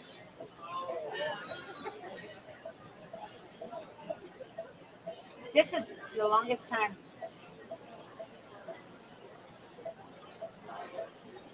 That looks good enough for government work, right? All right, that's what I'm talking about. I'm going to tell it okay. I'm going to put my foot down. I need to thread my needle. And I'm just going to tell it go. And it's going to do my placement line for my little antlers. Where'd they go? I got them.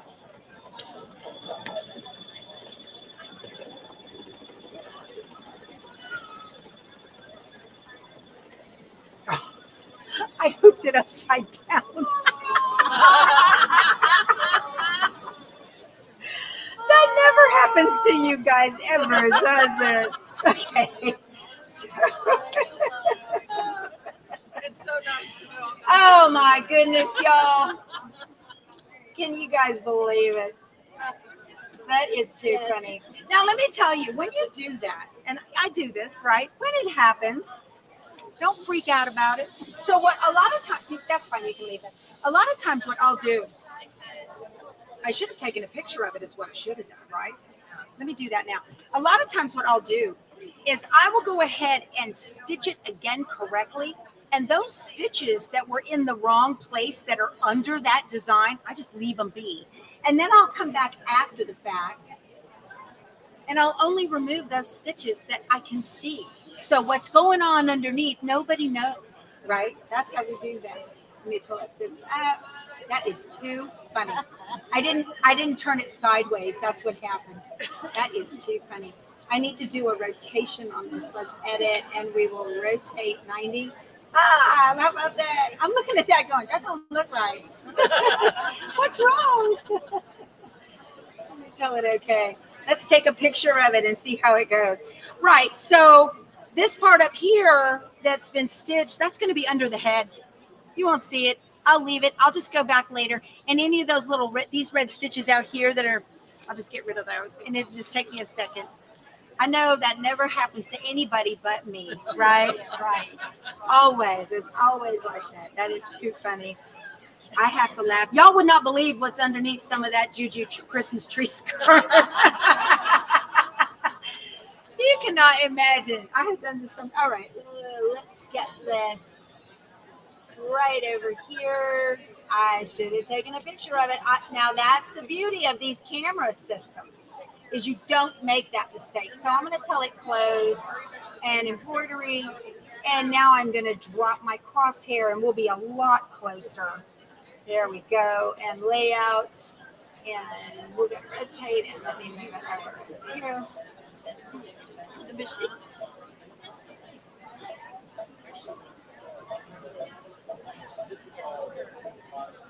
There we go.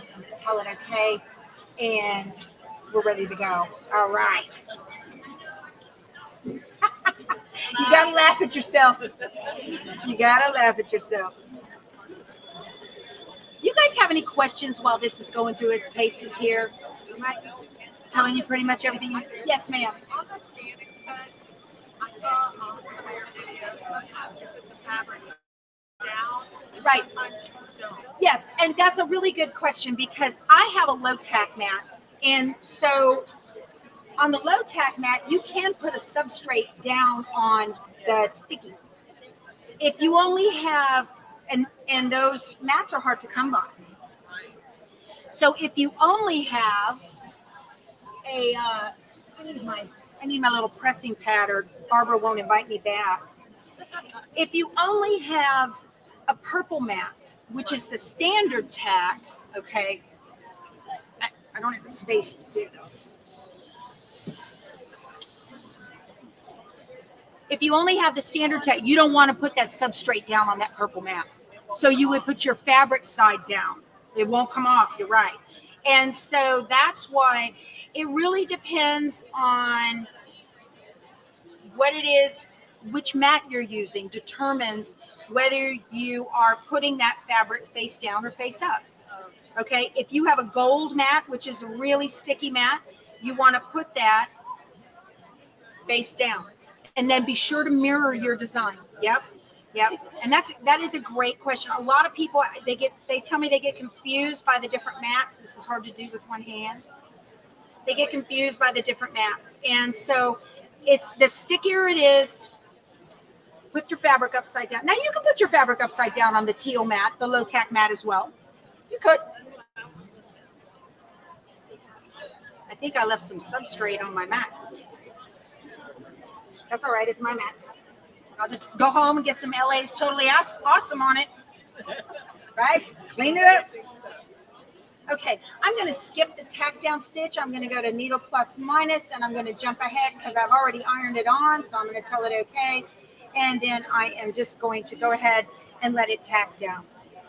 So I'm not going to be able to go through the whole thing, but you guys get the idea. If you have any questions, you can go to my blog, powertoolswiththread.com. You can check me out on YouTube, Power Tools with Thread on YouTube, and I take you through this baby step by baby step. So again, it is Simply Applique is the software. It works to integrate with the Brother ScanNCut, and it just is stitching out beautifully. All right, so thank you all for coming. All right, you guys, what do I always tell everybody to do on 3? 1, 2, 3. Go sew something. Bye. Yes.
Thank you, Barbara.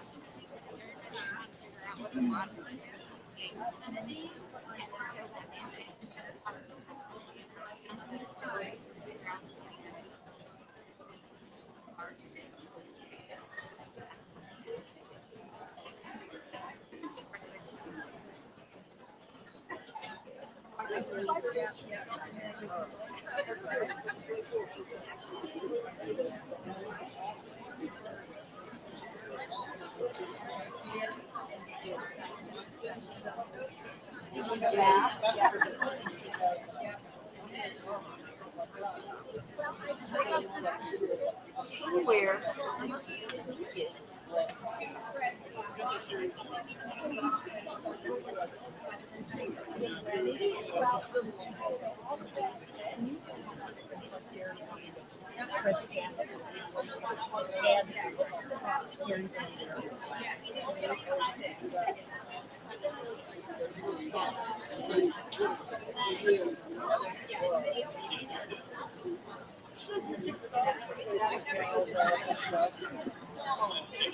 How's everybody in the peanut gallery back there?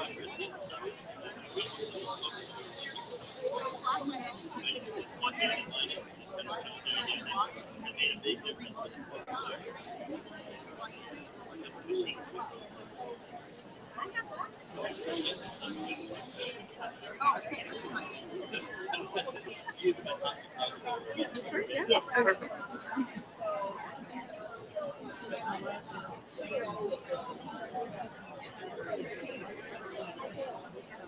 All right, I'm calling everyone here who does embroidery, quilting, embellishment. Come on over, because I've got some solutions for you to make your sewing life faster, easier, and more fun. So hopefully we'll get some people over here. I don't know if we're live yet. Are we live yet, Emmeline? All right, we are live online. So we are broadcasting from the AllBrands.com booth at the Houston International Houston Quilt Festival. So we want to say hi to all of our friends in internet land. So hi to everybody on YouTube and hi to everybody on Facebook. Everybody want to give me a shout out so they can all hear you say, hi, everybody. All right. Thank you. Very good. Very good. You're getting a free spool of thread today. Isn't that great? That is the Dime Exquisite thread. How many of you have used that thread before? Anybody here? You will absolutely love it. Now, do I have anybody here today who does not have an embroidery machine? We all got embroidery machines? Great. Okay, then you got the perfect embroidery thread. It's also wonderful thread for quilting, and it's also wonderful thread for decorative stitching. So I personally have many, many colors of this at home, and we sold out of all of the metallic thread. But I will tell you that if you have ever been on the hunt for foolproof metallic thread, then you just want to go right over to the Dime people and get the King Star. King Star metallic thread is the best metallic, the most foolproof metallic I have ever used in my sewing life. So I highly recommend it. Anybody here used King Star? King Star metallic? It's amazing, amazing metallic thread. And when it comes to metallic thread in general, there's the good, the bad, and the ugly, right? And we only want the good. Bad and the ugly have no place in our world. So we want to always seek out the good. So I'm Joanne Banco. I am from letsgosew.com.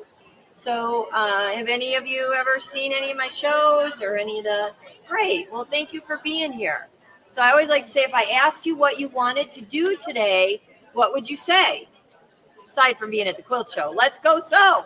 But that's how you remember it. I have a lot of tutorials on my website. I have a lot of tutorials on my YouTube channel, and I'm always looking for feedback and always looking for suggestions because I do it all to help you. So I want to help you find solutions.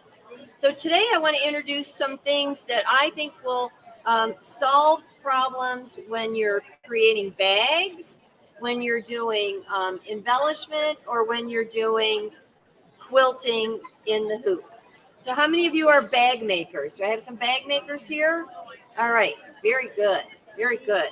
So when it comes to bags, I think one of the most tricky parts of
we still have them over there in the dime booth, but this is a hand sketched floral collection done by my friend Reen Wilcoxon from Embroidery Garden. How many of you have stitched out an Embroidery Garden design?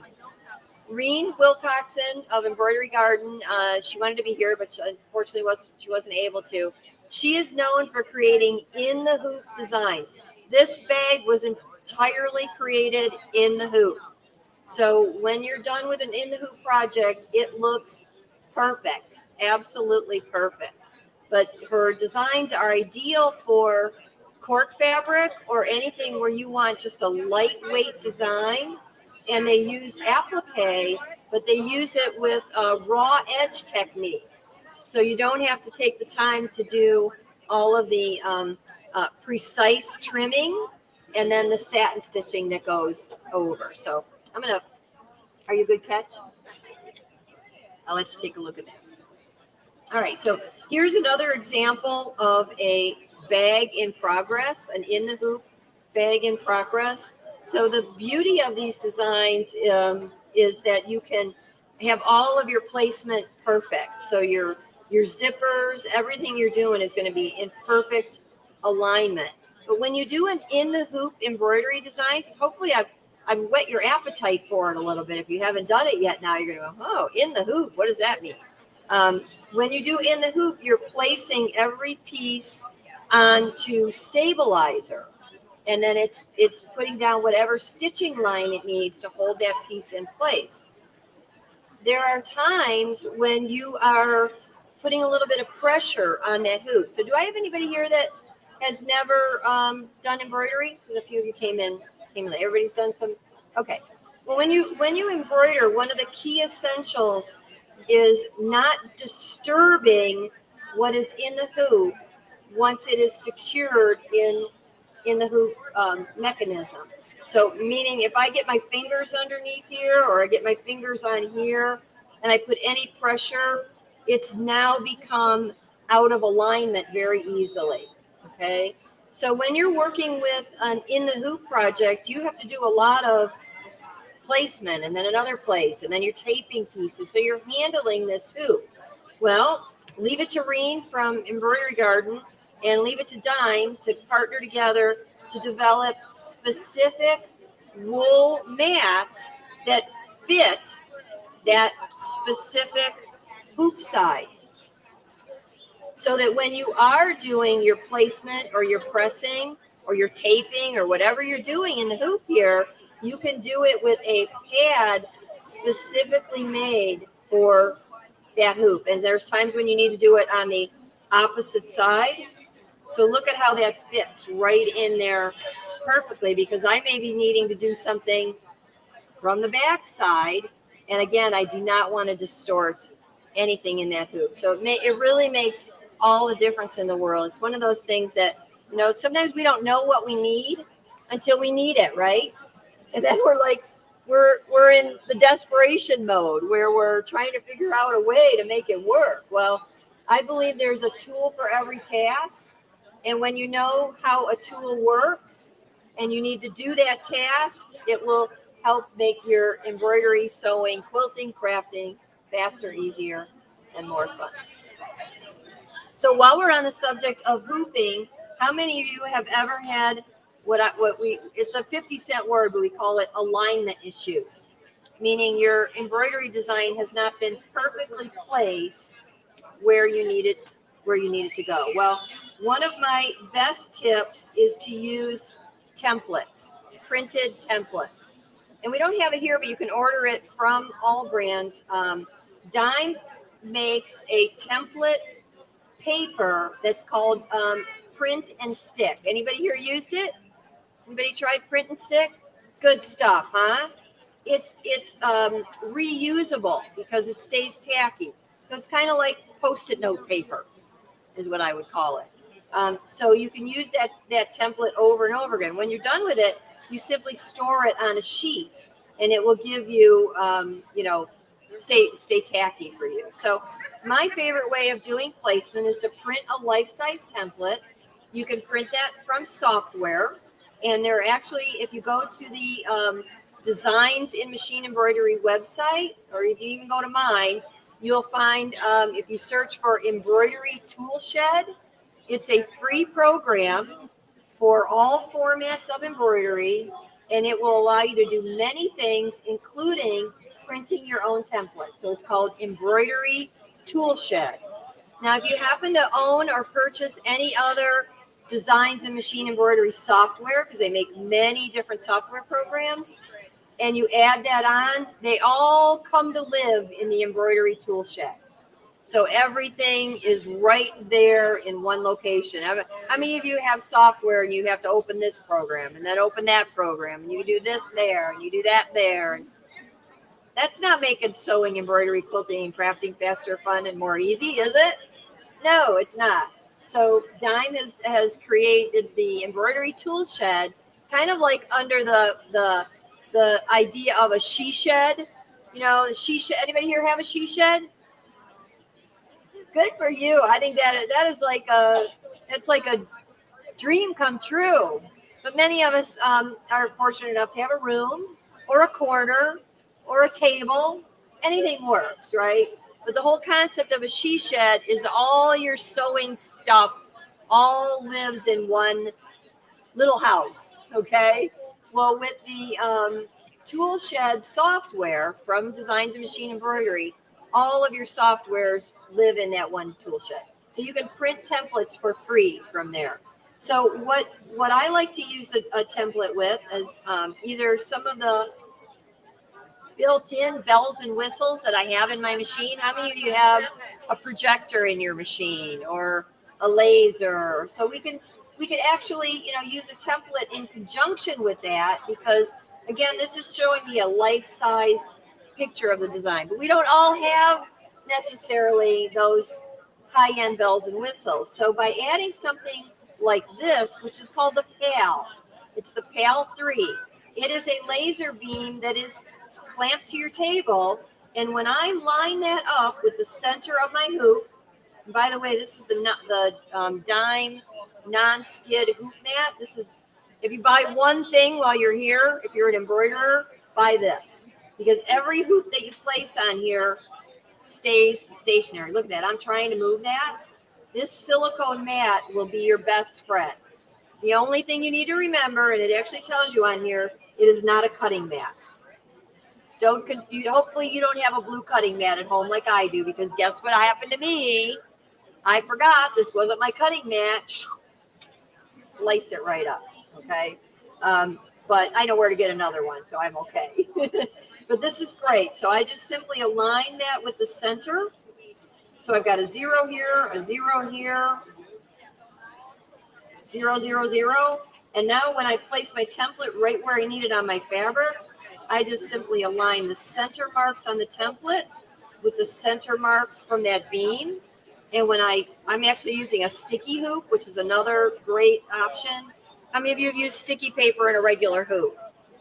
You could do it. And in fact, I'll show you in a second. I'll talk about that in another minute. But you can do it, but it's nice to have a dedicated sticky hoop. This is designed for you to just put the sticky on the back side, and don't worry about the mess it creates, because you're going to keep making a mess every time you use it, okay? But look at how perfect that alignment is. So when I take this over to the machine, I know I've got perfect horizontal and perfect vertical.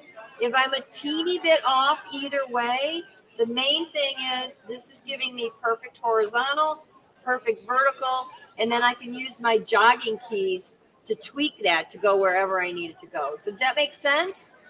I think it makes a whole lot of sense. So for different things that you might want to use, like my jackets collection, I'm actually wearing one of my jackets from Just Jackets.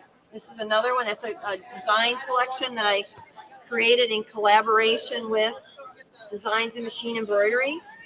There is a 11-page tutorial in this collection that shows you how to use a sticky hoop like this with this, or a sticky hoop from your regular hoop, and shows you how to actually align it so that you can have perfect placement. So there's a lot of designs in here.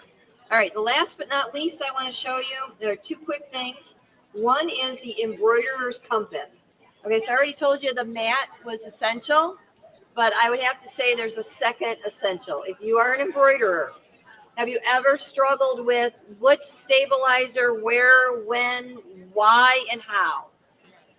We get better at this as we go along, but my friend Deb Jones was in the embroidery industry for basically her whole life, because her father actually did custom embroidery for country stars back in I'll just say the black and white days. Okay, when everything we saw picture wise and TV wise was black and white. So she grew up in the industry and has a lot of background and experience. And she collaborated with Dime to create this embroiderer's compass. Anybody have this already? It's great, isn't it? You just dial it in. Whatever fabric you're going to be using, it will tell you what needle, it will tell you what stabilizer, and then it will even tell you the kind of the whys and wherefores. So, it's the what, when, and why of embroidery. And then last but not least, mess up time. Have you ever embroidered something and made a mistake? Yeah, we're all kindred spirits on that. Yeah. This little tool here will save you from the trash. This is a ripper, but it's a dedicated ripper for machine embroidery. So I'm just going to show you real quick. You turn it to the wrong side. This comes with 2 blades, a big broad blade. Oh, that means somebody's taking home a baby brother today. 3 cheers. A fine blade or a wide blade, and this is rechargeable. I turn it on. I literally just slice my bobbin threads. I'm just cutting my bobbin threads because once your bobbin thread is gone, your top thread can't stay. So can you see that on the camera? All of that was the embroidery mistake that I made. And now we can embroider right over that. It's also popular for, have you ever picked up an item that had somebody else's embroidery already on it and it was too good to throw away or give away? You could take those stitches out and embroider your own right over the top of it. So everything is over in the Dime booth. Designs in Machine Embroidery is what Dime stands for. And I'm Joanne Banco from letsgosew.com, and I wish you all happy sewing. Thank you for being here. Thank you so much. If you have any questions, we're there to help.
Yeah, I haven't put it on yet though.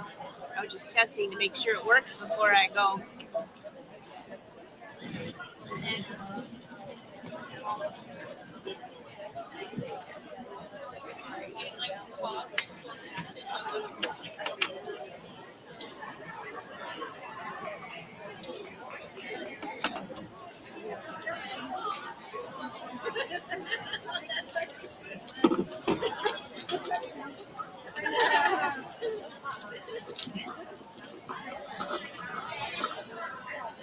That works?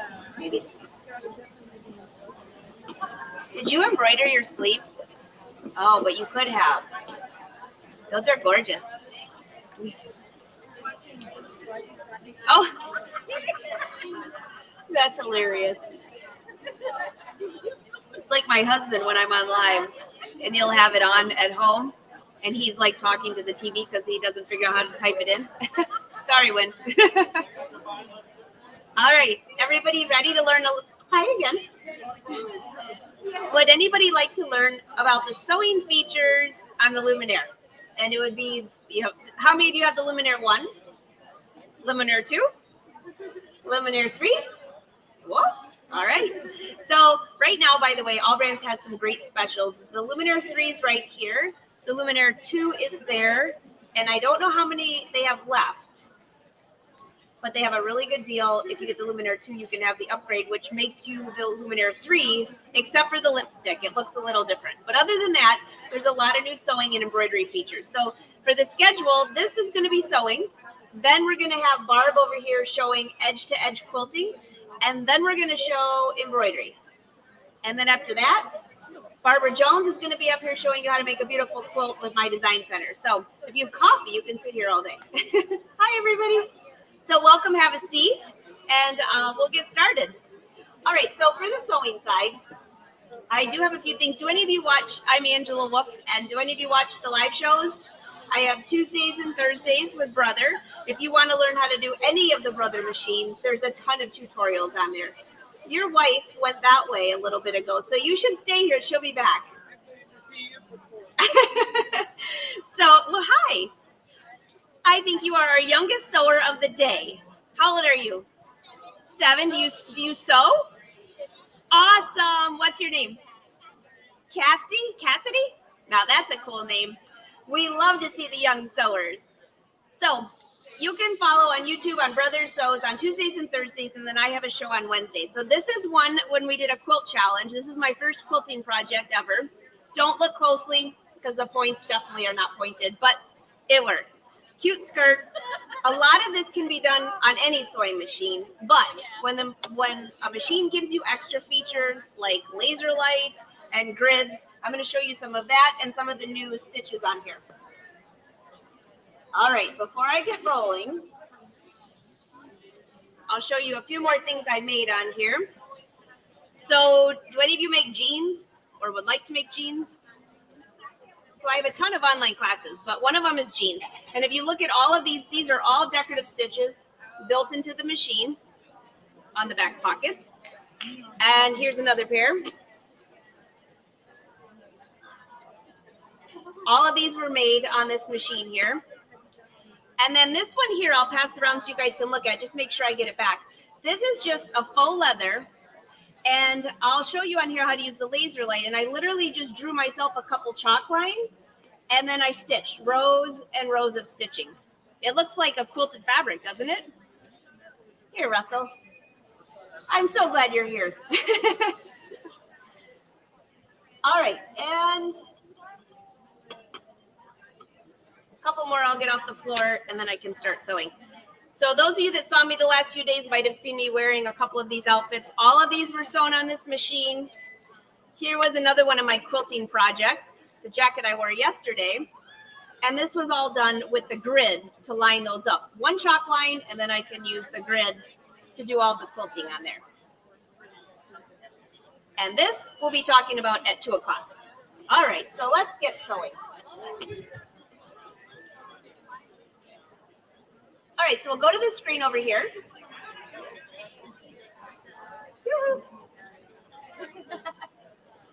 Perfect. perfect. Thanks. All right, so over here, for those of you that have never seen this screen, there are a ton of different things on here. It's like a big iPad. But there's some new stitches on the XP3 and on the upgrade. It's under letter T, and these are tapered stitches. So look at all the different styles. Some are decorative, some are not. When you choose one of these, I'll just choose one here. You can decide how this is going to start and how it's going to end. So click this icon at the top right, scroll down, and this is something new. This is what I call it the knife, but look what happens. It shows your entire stitch now. So you can choose how you want the stitch to start. So as I hit that, notice what happens at the top here. So if you're going around a corner, maybe a 45-degree angle, you have all of these options for these tapered stitches. And then up here, you can click on end and decide how your stitch is going to end. All these different things. Click OK. And then you have 3 different ways to end the stitch. You have where you just can backstitch, it ends. You also have where you have the stitch and you can say how many times you want this to go.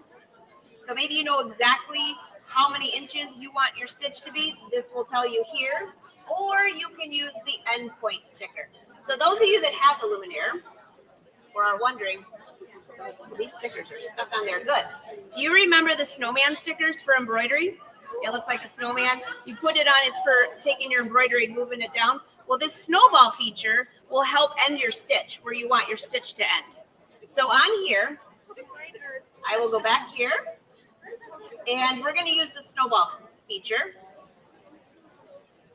So if you look closely, this is the snowball. Right here are lines that go cross line, and then there's an eye in the middle. There's a line that will read this on, you'll see it on here. I think you can see it on the orange. We'll try. If not, I'll move it around. So can you see that pink stitch right there? Just barely. Let me pick a different color. I got a bunch of different colors today, so maybe you'll see on here.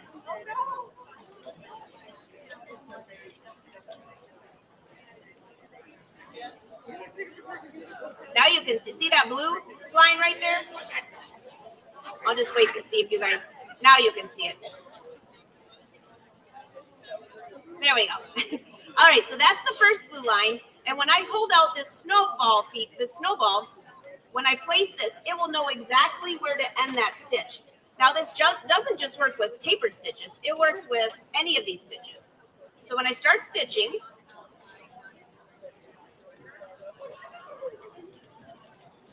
can you see that blue line here? It reads where that snowball is. So I always put the snowball to the right or the left of your main foot, You don't want to stitch over your sticker.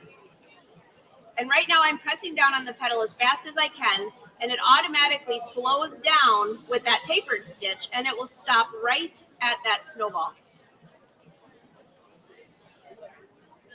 So you can see that line. There's the snowball. It ended the stitch.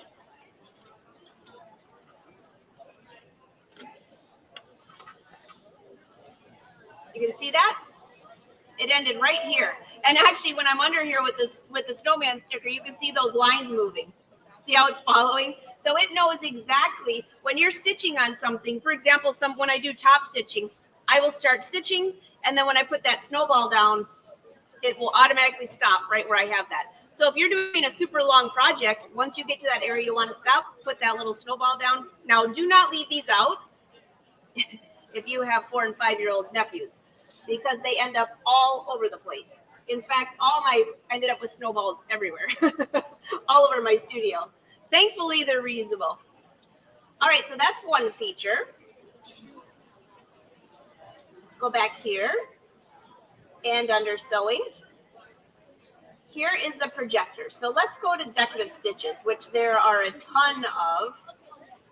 And by the way, there are a lot of lessons with the Luminaire XP3.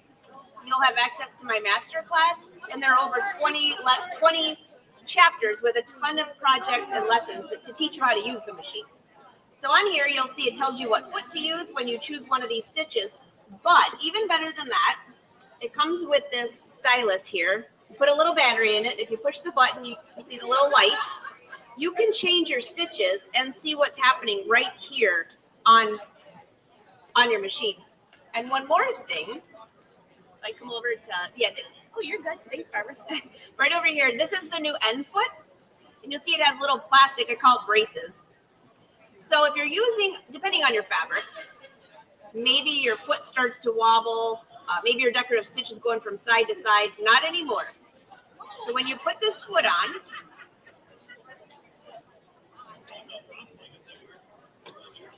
there we go. I'm at a weird angle, so I think, let me big, there we go. Okay, these actually kind of stick on the back, so this foot does not wobble at all anymore. I thought it was fine before, now it's even better. So when I'm on here, if I go back over here to the screen to the right, up here, if you click on projector, it'll say, please wait a minute. And then what happens is it will bring this screen, part of it, over to my fabric. Oh yeah, you can see it much better on the blue. Everyone that came yesterday should have come back today. I grabbed a new color fabric. All right, on here, you can see the stitch. This is the stitch that I chose over here. It's showing up on my fabric. You have a lot of options. All you do is push this button right here. The light will come on, and you can touch any of these icons down here. So this area here will change the background of the projector, which I'll keep it dark because I think you guys can see that better. Right here brings up what it brings up is the stitch that you chose, and then on each side, it will bring up each stitch that was on each side on this screen. So you can actually see what the stitch is going to look like on your fabric. If I click this button and click the arrows, it will scroll through all of the decorative stitches. So what does that mean for you? If you're stitching something, you can see exactly what that looks like on your fabric. You'll know how wide it is, you'll know how long it is, and if you don't like it, you can change it. So let's just say we want this stitch right here. Click set. And then now look at these options. I can make this wider. And as I click that plus sign, notice it's getting bigger and bigger. So, and then when you hear that little knock, it means it can't get any wider than that. This right here means I can make the stitch a little longer. I'm making the flowers bigger. And if it knocks, that means it's as long as it can get. And this is what it looks like. All right, so when we go to stitch that, I'll turn the projector off. We can go ahead and stitch that. Now we have an icon over to the right.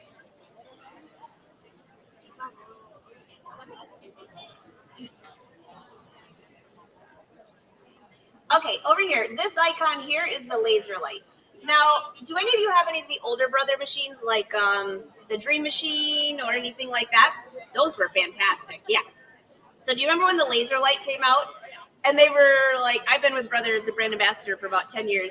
And I was like, I do not need a laser light. I sew 12 hours a day, and I can sew straight in my sleep with a cup of coffee, maybe even a glass of wine, and I'd be fine.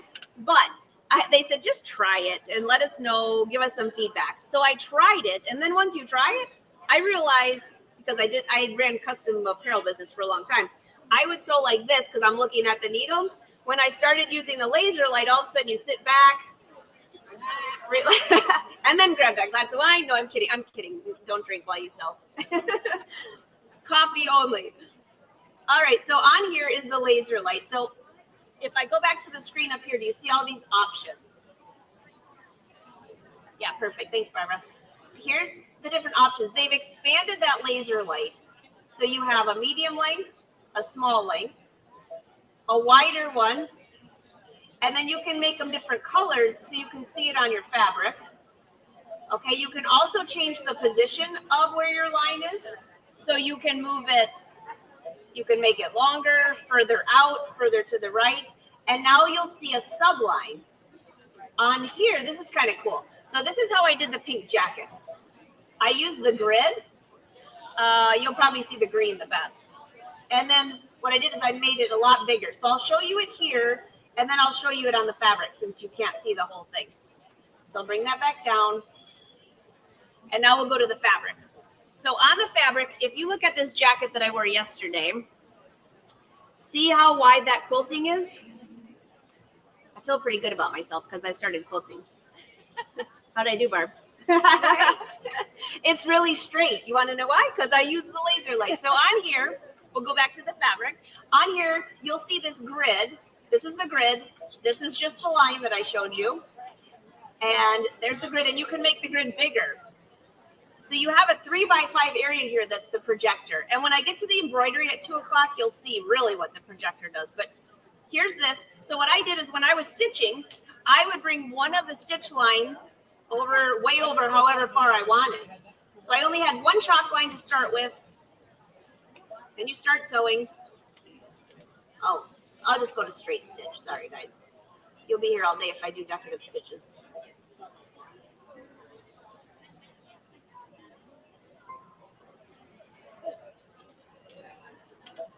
All right, straight stitch it is. I'll bring the laser light back up. And there's my grid. Okay, let's just do a quick stitch here. Why do I know all my clothes? My clothes are probably all going to end up in your lap, so don't take it personally. So now when I want to do another stitch like I did on that jacket, see how I have this option to move this line over here now or over here, or maybe I don't want that. I can change the size of the grid wherever I want that. Now in the master class, I did a really good lesson on this where you did a bunch of rows of stitching on, I don't know, I think it was a scuba knit or something like that. So again on here, stitch again. And if you want to use the snowball feature, you still can. So let's just say we want to do a few more rows of stitching. I'm going to click on this screen here to the right. Look down here, you see the snowball feature? Just click that. And this is enacted again. So even if you're just doing a straight stitch, you can use that. It shows me on the screen. Now, what are these two icons here? Maybe you're using a decorative stitch and you want it to stop. Well, if you're doing like a big flower, you don't want it to stop in the middle of the flower. That would look a little ridiculous, right? So I'm going to choose, let's do something. There's a ton of decorative stitches here. Why don't we do something like this with a circle? I'll click OK. I'm going to click this again and click the end point. It tells me, do you want to stop, just stop wherever it ends, or do you want to finish that? So we'll finish it. Those are your two options. All right. And you can barely see that little blue line right there. So there's a lot of lines going up here, but I'm going to start stitching. So you can use both the grid and there's my snowball feature. As I stitch, notice my foot pedal's pressed all the way down. It stops right in the middle of that snowball feature. I actually kept it on straight stitch. I didn't realize I didn't change it. See how it stopped parallel to that? So anyways, you have the projector. You have all of those different options on here. Also on this main screen, make sure I'm not going, oh, I am. I guess I'm done. There's a lot more. So Barb's going to come up here on this machine. She's going to show edge-to-edge quilting. I'll be back at 2, which is in an hour, showing you embroidery and the long embroidery designs and all of those. So this is the new Luminaire XP3. But if you have the 1 or 2, you can get the upgrade, which will make it the 3. And there's a handful, if they have any left, they did this morning, of XP2s that includes the upgrade, which will make it this machine. So that's a really good deal. So I didn't realize what time it was. I'm out of here. You're fine. So thank you everyone for hanging out with me, by the way. And thank you everyone, Wolfpack over on allbrands.com. See you soon.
I'm doing edge to edge. Okay.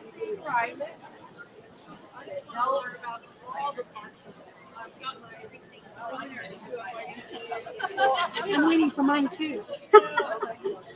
Okay, we're on. My name is Barb Michael Lychek. I am a brother educator, and I'm here. My assignment is to show you edge to edge. So I'm going to do that, and I'm going to tell you how much I love it. I started out as a garment sewer and a costumer and a home deck. I did my own home deck business for a while. Was never a quilter. Started working for Brother 14 years ago, and it's like, I need to try to start quilting because I don't understand what they're saying. So now I've obviously fallen in love with quilting also. However, I am not good at free motioning. I don't want to take the time to get good at it. And that's what it takes. So when Brother came out with this edge to edge, I was ecstatic. Then I wondered, okay, how well is it really going to work and how hard is it going to be?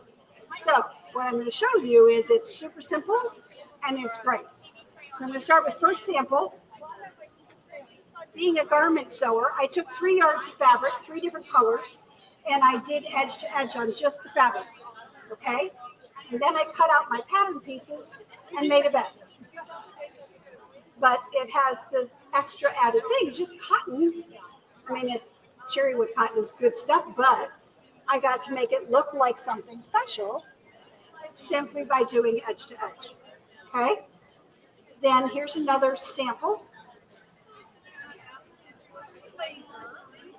I did have a stabilizer on because of my first time doing it, but I wouldn't next time. It's just a simple running stitch. I didn't need it. Okay, so I did, this is a simple panel, and I did it edge to edge with variegated thread. So it's a little harder to see all that, but you can see it on the back. So it does actually connect edge to edge, and you can do any size you want, from as small as just under 8 inches by 8 inches to as big as 118 inches by 118 inches. And I knew the first thing people would say when I was doing this demo was, well, you can't do a big quilt.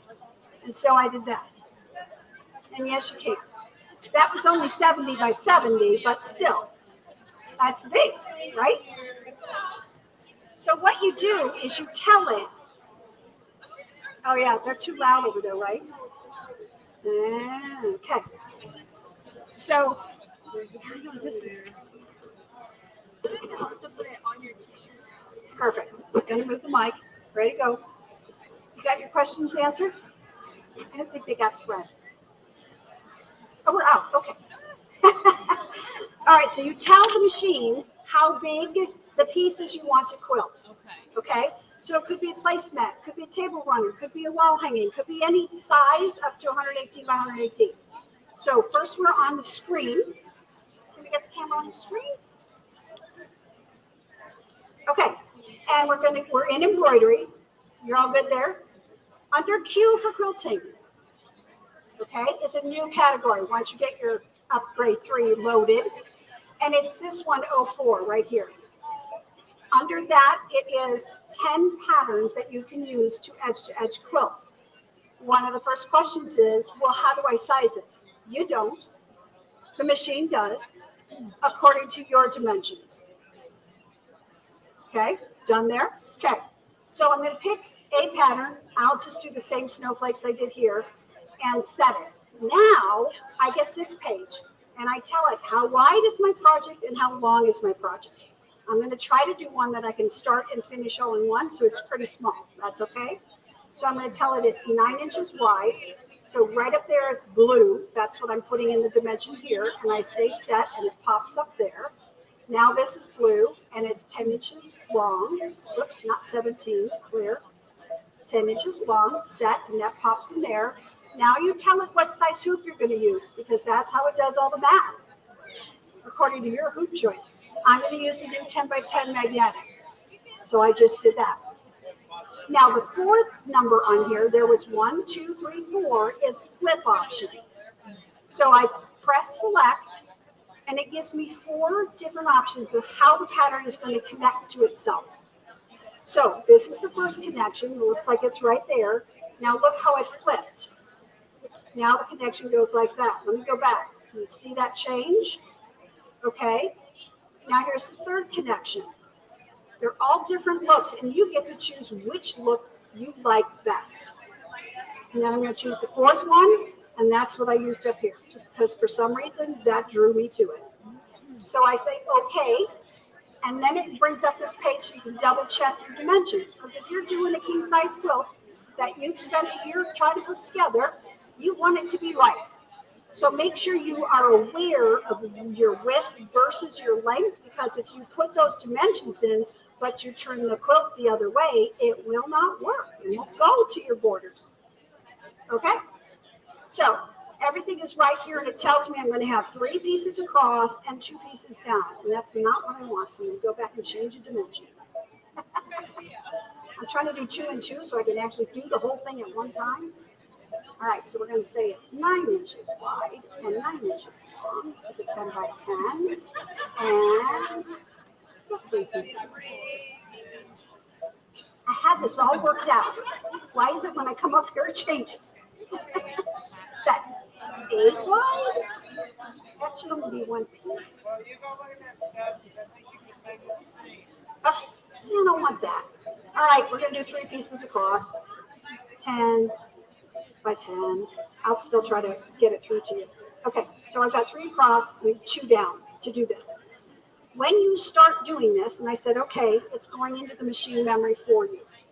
And I'm going to say, okay, and then it's the first thing up. When I bring my pattern up, it gives me lots of choices. Why? Because, good question, right? So the first one it's got 6 pieces in it.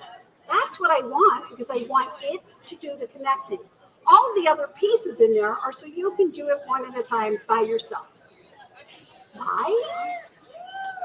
I mean, there might be some place where you actually want to plop one of those in somewhere, fine, but pick the first one so it does it for you. Oh, Angela did a scan. Let me go get rid of the scan. Don't need that. Okay, you know how to delete that, either stitch it or delete it, and that scan's gone. Okay, so I'm picking the first one, I'm saying set, and now it's going to show me every single step I need to know on the screen before I start. Okay, so what it doesn't show you is that you actually need extra space on the edges. Bring it further into the hoop. Otherwise, you're not going to be able to place this where you want. I'm doing this example as though you're quilting the center and you've got either sashing or border around. So I wanted to start quilting right at the corner where the sashing or border meets the quilt. Okay, so here is a mock picture of my sashing or border. And I want it to start right there. Okay, so all it does is give you a laser light that you move to that corner. Well, if I put it in right, it might work. I've got this hoop drawn. Dang it. And I had to come down and rehoop this. Sorry. All right, ask me questions while I'm doing this. Will these designs, this process, work on just built-in? So if I had somebody else's designed by they would work. No, because it's all in the brain of the machine. Okay. But Okay. could you use the pattern connectivity? Yes. Those designs? Yes, of course. Why not? Yeah. Okay. Okay, so you are starting in the what corner? Top left corner, Top left corner. which is not what we think we should do at all. Yeah, right. Yeah. We're always center out, right? Yeah. So when I did that, I wanted to do that so I could say, yes, you can start top left corner. Did I base that together? Of course I did. Just in case. Yeah. Especially because it's two-sided. I didn't want it going wonky on me. Okay, so let me try this again. So sorry. Well, this might be even better because I'm not straight, so you can show how I can show you how to compensate that. Because you have to rehoop for each hooping, and you're not going to hoop it exactly the same. Yeah. It doesn't matter. That's the magic. Is that the hoop that comes with the upgrade? Yes, ma'am. It is, but it's not what I used on that. I used the big hoop, the 10 5/8 by 16. And what is that? This is the new 10 by 10 magnetic. Oh, okay. Why did I use the bigger hoop? Well, because I wanted less hoopings. Yeah. And it works awesome. People are afraid to use the regular hoops with quilt sandwiches. You just loosen that sucker till it's like almost falling apart. Lay your quilts in there, put the top on, and that's what tightens it. And it doesn't move, it doesn't go anywhere. It works. So if you want bigger space, go for it. Okay.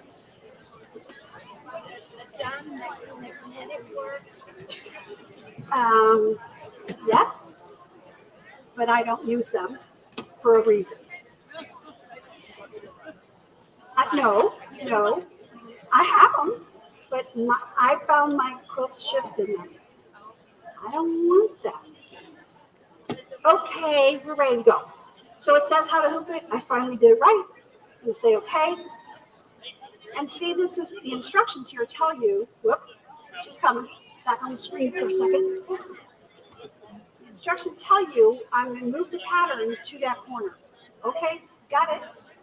So now it's going to say the carriage is going to move, and it is now, camera on my fabric, showing me the pattern, and it's also showing me that crosshairs to put exactly in that corner. So I use my move keys to get it up there, or you can just drag it on the screen. Literally fuss with it until you're happy with it. Nope. I'm on my, yeah. So see where it is? Bless you. So what if I hooked a crooked, which I did? Okay, here it is. The next instruction to you says, make sure that this is straight on your sashing or your border. Ta-da! Okay. And again, it projects onto my quilt. And now I can move this till it's actually on the line it's supposed to be on. So now even though I hooped it crooked, it's going to be straight. Ready? I'm all set. All I have to do is stitch. Okay? Then when the next one comes up, it's going to do the same thing. Only it's going to tell me to rehoop to the right, because you do. You start at the left and you do a whole row. Then you come down and do the next row and then the next row. And when it says to rehoop, I need to leave my last stitch of this first piece in the embroidery area, because I'm going to put that projected mark on the last stitch. So the first stitch will continue from the last one. But I will still have to do the rotate because I'm going to rehoop. Who knows how perfect that's going to be. Okay. And then since this has 3 patterns on the third one, it gives you the option to stretch or shrink that pattern if you need to be smack on your border. Because maybe this dimension is not the same as this dimension or this dimension. Let's be real. That's why my quilts don't go over there. Okay, and I have one more sample up here with edge to edge. This one I did, it's one of the new large connect patterns. Isn't that beautiful? So it's 3 hoopings for embroidery, but it connects it for you. Woo-hoo! But after I finished it, I didn't know what I was going to do. I just stitched it out and wanted to see what it looked like. When I was done, I thought, okay, I'm going to try edge to edge, but I never stitch over my embroidery designs. I did on this one, and I used monofilament thread, top and bottom. It worked fine. Just get a good monofilament thread, okay? Because you know, there's all different things out there. Now, the last thing it's stitching is a positioning mark, because as you go down rows, you line up to the positioning marks of the one above. When it does positioning marks, it sews them in there. They're not coming out. You got to take them out, and they're not easy to get out. So I tried something. I'm not sure the engineers would be happy with me, but it's okay. What I tried is stopping it just before it stitched the positioning mark and taking a erasable, some kind of something or other, and just put a dot there. Guess what?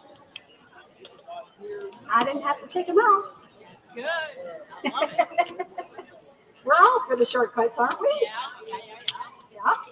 Okay, so I'm moving this over, making sure my last stitch is still in my embroidery area. You notice I did not take my hoop off. I didn't have to. So I don't have to be straight, and I don't have to be whatever, I just have to be over. Okay, so finished, and I'm okay. We're on our screen. Instructions are to rehoop the fabric, making sure the last stitch is in the embroidery area, like I said. It does not show you enough excess fabric on the top. Just give it room, okay? And say, all right. And then it's going to show me to connect that to the last stitch.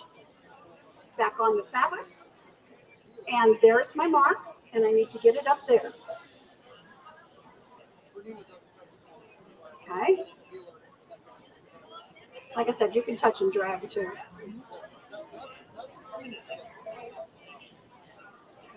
And you can be as fussy as you want. I'm not going to be too fussy because we want to move on and finish, but that's darn close to that first stitch. Okay? So I'm there, but now I still have to do this. So I'm going to go up here, and guess what? It's good. So, pat myself on the back. I moved it over pretty straight. But if I hadn't, it didn't matter. So can you see where it started and ended? It's right on the spot. So yeah, if you're a long armor, this is not appealing to you. I'm not a long armor. I don't call myself a quilter. And my friends keep yelling at me for saying that now, but I have too much respect for all that stuff over there, like I could never do. And so I love this feature. It's easy. I don't have to pay somebody to quilt something. It's fast. I thought that would take me forever. Not at all. Just kept moving it over, and you know, each section here is a minute, but this is pretty small. But each section there was 2 minutes. Yeah, I think it was like, say what? Each hooping. So I don't remember, there were like 60 hoopings or something for this thing, which sounded like it's going to take me forever, and it didn't. So the next section will be to show you where those stretch lines are to get to the side, or stretch arrows, so you know how to do that. And I'll show you something else while we're waiting. This is one of the other new features in the Luminaire 3. So this design up here, built in like that, with, you guys can see, with butterflies. It has butterflies in it. I took the butterflies out because you have a no-sew feature. And I put a bird in instead. So any design from anywhere, you can take elements out and put something else in. Because how many times have we had a design that we think, oh, I love it. If only it, well, now you can, all right. Yeah, exactly. So one of the ones that I've done, I didn't bring it with me, it's a big applique sewing machine, and it's got all these pretty flowers on it. But I wanted to make it look like an old-fashioned singer.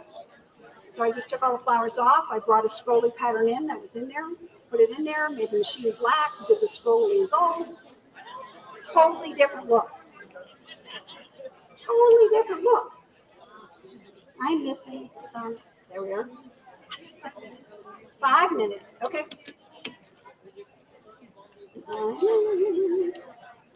Okay, next one. Let's go. On the screen.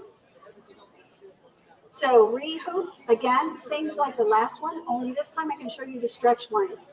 So I'm going to match up that first stitch with the last stitch real quick. And then I'll show you where you find those shrink or stretch. Okay. Okay. That was done. Now I need to do the rotate, but look here. See that arrow? If you need to get closer to your line, you can stretch or shrink. I'll show you how. All right, so whoa, can you get on my fabric? I need to shrink this a whole bunch. I'm not sure what I did wrong, but I did something wrong. See, it's out here, and here's where I said my border is. So I can do that. Here are the arrows.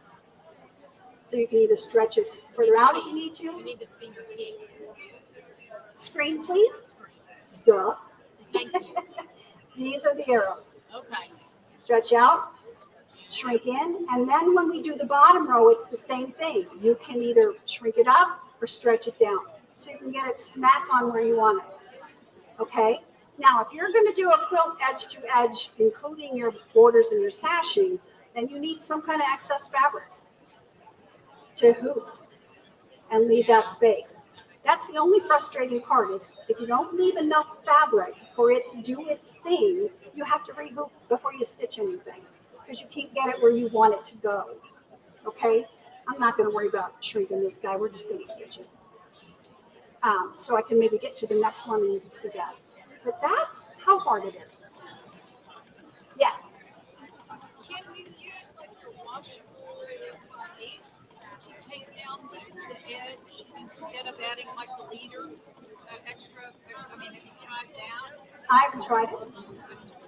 I would try anything, and I do it on some scraps before I put it on something like that. Why not?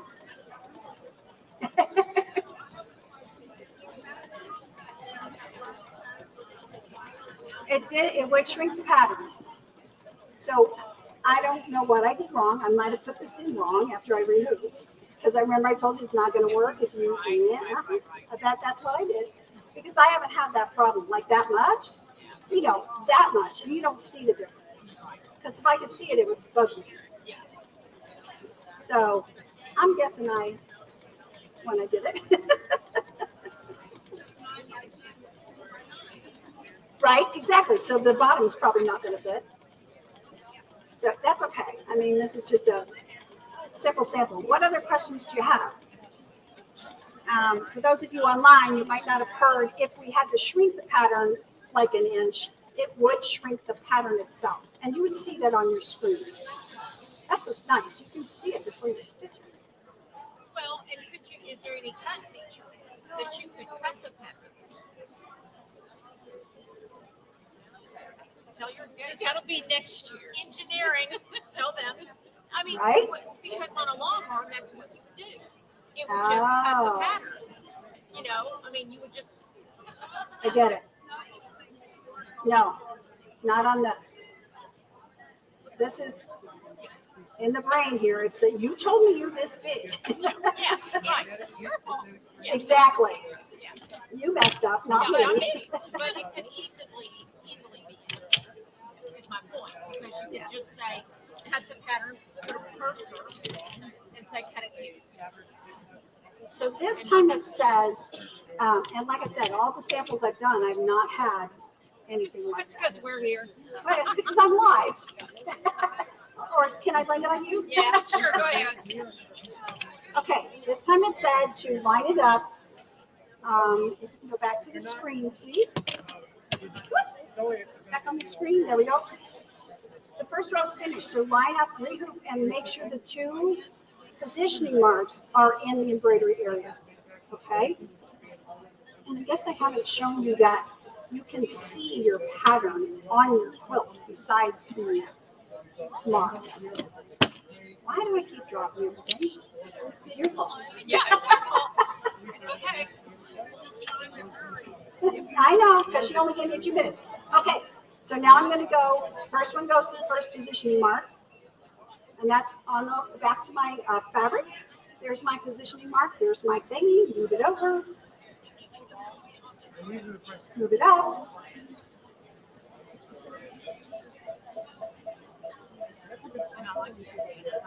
Okay, first one's done. The second one is going to be the second positioning mark. So if I looped it crooked, it's keeping this pattern going straight. And there's my stretch marks. Look at the one to the side. That applies to that positioning mark, also to the bottom. So let's see how I do. Oh, that's smack on. And that's what my experience has been. And now I want to look at the bottom. So I take this back on my screen real quick. Sorry. I take this box and I go down here to see where my pattern is. So now back on my fabric. You see where it is? That's not bad. And I'm not going to notice that. So I'm going to take my stretch. And I'm just going to go down to that line and I'll be good. And I won't see that much difference. Yeah. Those arrows, you've got the left and the right, you've got the up and down. Stretch and shrink is what I call it. I don't know what they call it. And that's it. That's how hard it is. And it's wonderful. So you cannot change the size of what they give you. It does it according to what you give it. Any other questions? So when you go home and you try this, do it on just scraps like this. Doesn't even have to be a sandwich to start with. Just get the idea of how to hoop, give it room. Then you're ready to go. Thank you. You're welcome. You're welcome.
hours.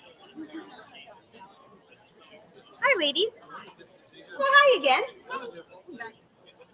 All right. So, for those of you that don't know me, are we ready to go?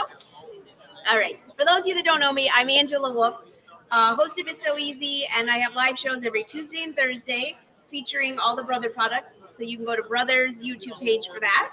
And then on Wednesday, I have my own show at 1:30 on YouTube and Facebook. And we have a new reality show starting in January that's going to be a sewing challenge show. So if you sign up for my newsletter, you'll get all the tunes up for that. And also, I give a newsletter out about every 2 weeks. I'm just not that good. And tell you who's going to be on the live shows in case you want to learn about the ScanNCut and stuff like that. So the Luminaire is one of my favorites. How many of you have the one? Luminaire 1, Luminaire 2, Luminaire 3, maybe over there. So the good news is if you have the 1 or 2, the Luminaire, you didn't miss a thing. I talked really slow. All you missed was my name. So if you have the 1 or 2 and you get the upgrade, your machine will become exactly like the 3. All right. So, which is kind of nice. And right now they have the XP2 over there. And I don't know if they have very many left. And they're selling it with the upgrade, which makes it like this. The only difference is the lipstick. So the lid's a little different. All right. So she talked about the edge-to-edge quilting. I talked about the sewing. Let's talk about the embroidery and some of the new embroidery designs. So for those of you that follow me, you might have seen me wear this dress. I make all my own clothes. But this right here is all one design with 3 hoopings. It's built into the machine and you can't screw it up unless you're really not paying attention because it tells you how to rehoop and how to move your things down. So that's one of the new things I'll show you. And I will pass this around. Just make sure you hand it back. Can I toss it to you? Thank you. So one of my specialties is once you start embroidering, you never stop. It's like totally addictive. I would have embroidered the cat, and I know you all my wolf pack on Facebook have heard this 100 times. The cat's dead, not because of embroidery, but if he was still alive, he'd have embroidery somewhere. So this is embroidery on tulle. See how fine that fabric is. These were built into the last machine. They might still be in here, I'm not sure, but you can download designs to your machine as well. And this was the final product. So this is satin.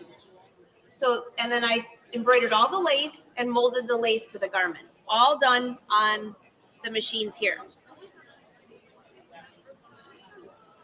I'll just pass that. I'll chase you guys down if you leave with them. This is another embroidered design because I make all my own clothes. Do any of you have any of my, is anybody wearing any of my clothes? Jenny. She's like, no. So I designed sewing patterns, by the way. So this collection here is what I did with Dime. And this is all embroidered on tulle. And then I used my quilting technique of free motion to attach it to the jacket. I'll pass that too. Thank you for, you didn't know you were going to be in the bad seat. I didn't know. And right now I've been showing this on my Facebook Live show. I'm making a new set of sleeves for another top. And these are built into the Luminaire. So this is wash away stabilizer. So if your hands are sweaty, be careful when you touch this because it will melt in your hand. Kind of like a chocolate candy bar. Oh, actually, this is terrible. So I had a group of ladies at my studio and I had a bunch of Hershey Kisses in my pocket to give to my husband. And I forgot. And so then we went somewhere and I was like, I pulled my hand out and it's all chocolate. It looked so gross. So I will never put Hershey's Kisses in my pocket again. Here's another beautiful embroidery designs. These are all done on Brother machines. This is denim, so another weight. All right, so let's talk about some of the new things. This is another new design built in the machine. I will not pass this around because I wore this shirt the other day. It does not need to pass the sniff test. So these are the new long stitch designs. Aren't they beautiful? So I changed it to metallic thread. Now I'll take you to the machine and show you how to do these. Now, actually, they were saying you shouldn't use these for garments because your rings can snag. And when you see the stitches, you'll understand why. But I passed the test. I've already washed it twice. It works So far, so good. Now I'll probably snag it, like putting it in my suitcase. All right, so when I made most of these, I used the new Brother. They have 2 of these hoops for the luminaire. This is the 10 by 10. This is new this year. It's a magnetic hoop, but different than some of the others are all of these are magnets. So you don't have to take the whole thing off. So if you're sliding your fabric up, this just slides over and goes into place. Really easy to rehoop. In fact, look at how thick this is. And then if you go back to some of my Instagrams, I use that tulle fabric with the wash away with this. It embroidered beautifully. It didn't tear the fabric. So these are the new magnetic hoops. All right, let's look at the screen and I'll show you what's new. All right, my nephews call this the best iPad ever. I kind of agree. But for those of you that like Disney, there are a ton of Disney designs in here, all built in. Now, you cannot make these and sell them, but you can make them and give them as gifts. So my nieces want every single one of these princesses. So this tells me, here's the design, 34 minutes. If I have to make all of them for 2 nieces, I might be very busy. But you have Cinderella, you've got all of these. You can make these larger. Click set. There's your embroidery screen. You change colors. I'm gonna go back in here though and show you some things that are new. So new here are category 6 and 7. So category 7, these are the long stitch designs. They call them long stitch, but if you remember when you were a kid, maybe you had like a piece of wood with nails in it, you know, that you string art or something. That's kind of what this is. What did you call it? Yep, that's it. All right, so does this design right here look familiar? I'll make it bigger. That's the design that was shown in that sleeve I showed you. Right here. Same thing. So all I did is I brought that design in place, and I can make it even bigger so you can see it. See those long stitches? Now, when you click edit, anything that you cannot edit for a certain design will be grayed out. So here, I know the only thing I can do is move it, rotate it, or change the colors. And that's what I did for, see how it'll change the color? It'll show you here. Very easy to do. Click embroidery, you're ready to go. A couple more things I want to bring up here. In embroidery, this is a new section, number 6. And in here you have 1, 2, 3, 4 designs. These are all brand new. These are 3 continuous hoopings. So this would be the first section with the bees, second section, and third section. When you go to embroider these, you can still change the colors around. And as you embroider, when you finish this section, it will have you use snowman stickers. It tells you exactly what to do. And the bonus is, by the way, in my masterclass, I show you exactly how it works with the snowman stickers. It reflects it onto your fabric. You move the fabric down, and you just keep embroidering until you have this one continuous design. That's what I did on those sleeves. And the masterclass is included with the XP3, by the way. All right, so in here, under embroidery, here's another new section. This is the edge-to-edge quilting, which she just showed. We have a few new fonts. Here they are. Again, you can make them larger. These are really pretty. If you look up in the corner, that tells you what hoop you need to use. Hey, I missed you earlier. Here's the letter.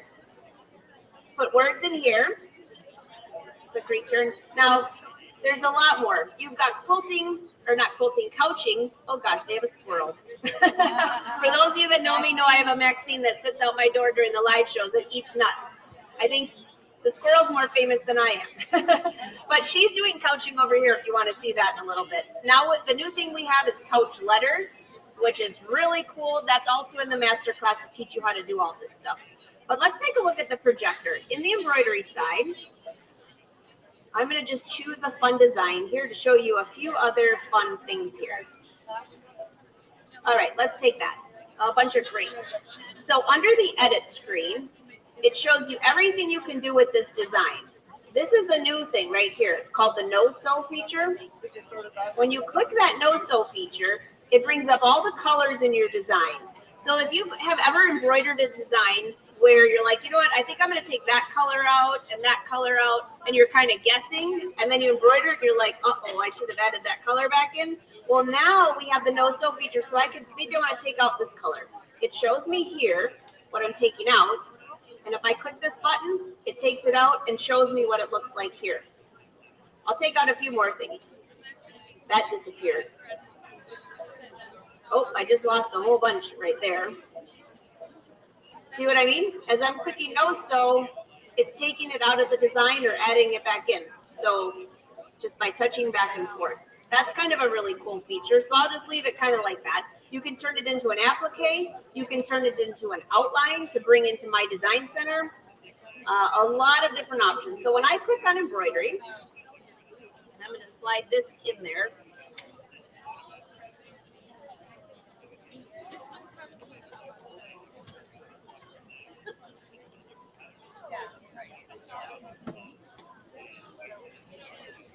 Bring this hoop in. I want to show you how the projector, because that's pretty much the game changer when it comes to the luminaire. Click OK. Up here's the projector button. When I click on that, it will project this design right onto my fabric. So see this box right here? This red box I can move around. If I move that around, you'll see that my hoop is moving around, because that's the area that can be projected. So if you look at that, and now look at down here, here's the design. I can also, let me make it a little darker to see if you can see it better. There you go, that's better. So that's the grapes that you just saw. So if I want to have that in a specific place, I can move this, and as it moves right on the fabric. So talk about precision with your embroidery placement. I don't know about you, but that used to be the one thing that would drive me crazy. If I wanted it into a certain spot and I got it wrong, it drove me nuts. So this way, I know exactly where this design is going to go. So I can move this around. If I want to move the red box around, again, it shows me right on the fabric where that design will go. Excuse me. You also have options in here. Let me grab this. Brother has come out with some new things. There's an Artspira app, Artspira. It's free. They were demoing it over here. You download it to your phone, and you can actually send an embroidery design to your ScanNCut. Well, embroidery design to here or a design to your ScanNCut. They all talk to each other now if it has Wi-Fi. So the luminaire will talk to the new ScanNCut, where I can take a design here that's supposed to be an applique, send it to my ScanNCut with a touch of a button on here. It will cut your fabric and then bring it back here. It's taking all the work out. I would say it's taking the fun out, but actually that takes all the work out. So this still comes with the scanning mat. Did any of you have the Dream Machine before? Yeah, still do.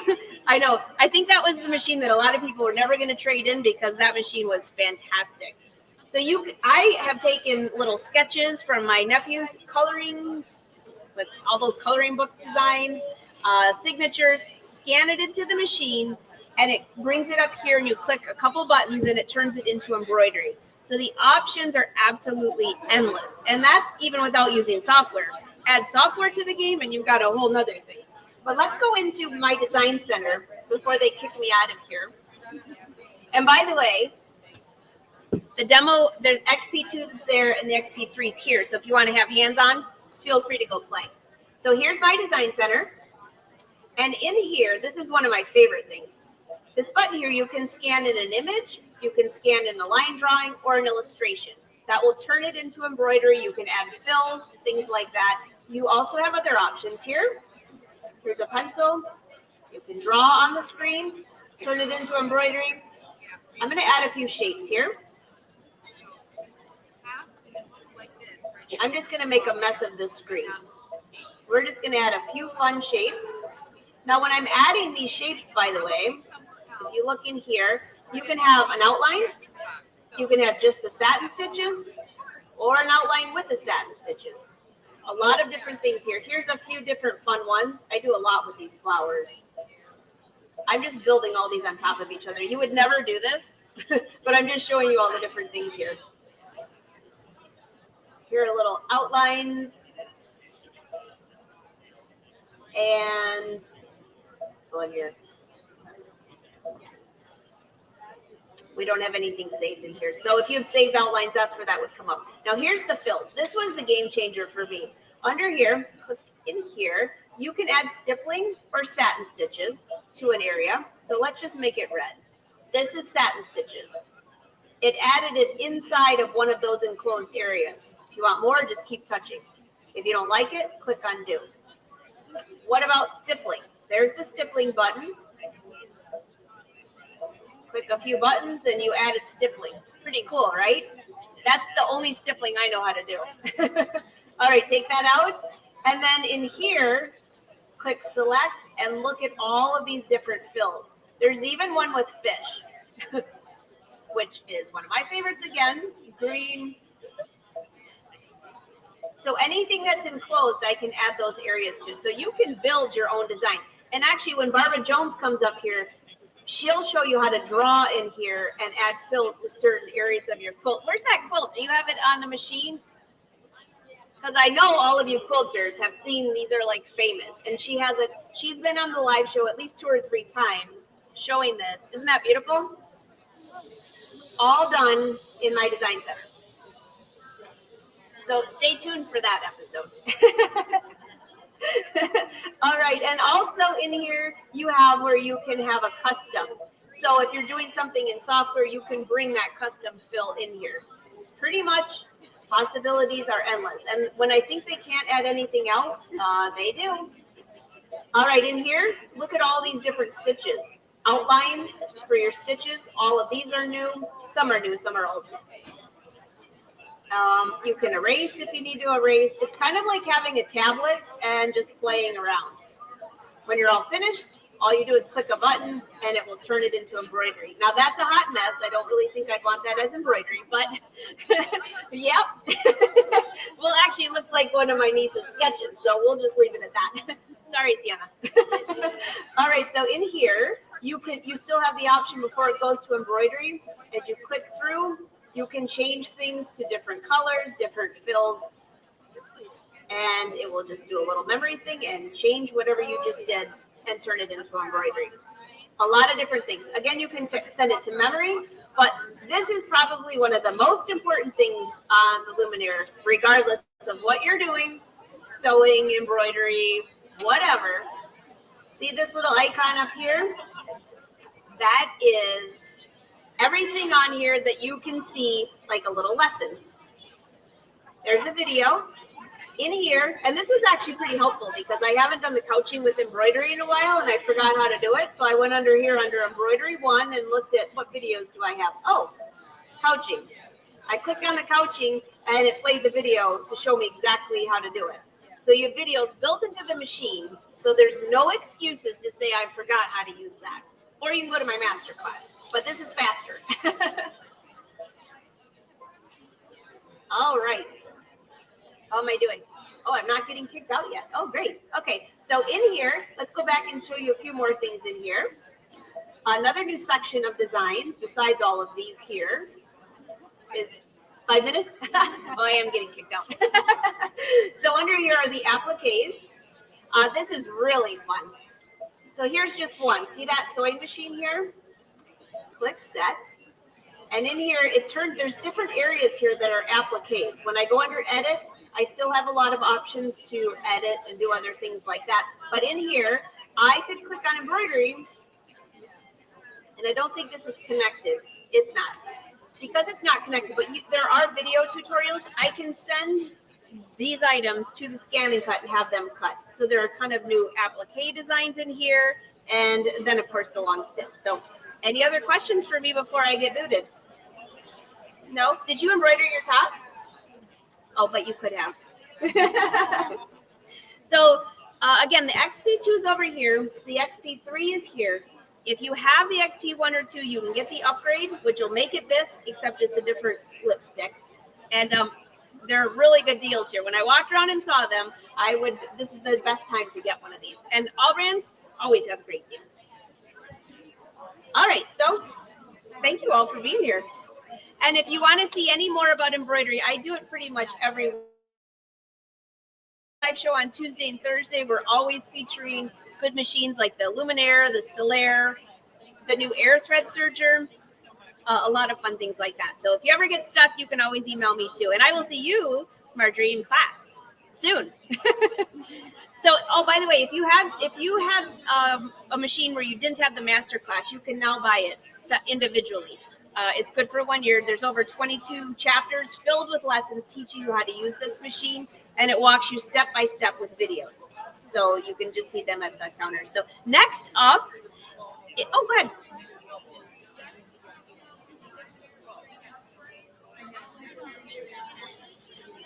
With the new machine, I don't think they're bringing it. Are you offering the master class with the upgrade? No, but it's going to be available online for purchase sometime in November when they come in. They're on order. So we don't have to stop. Yeah, so no, with the new machine, or you can purchase it.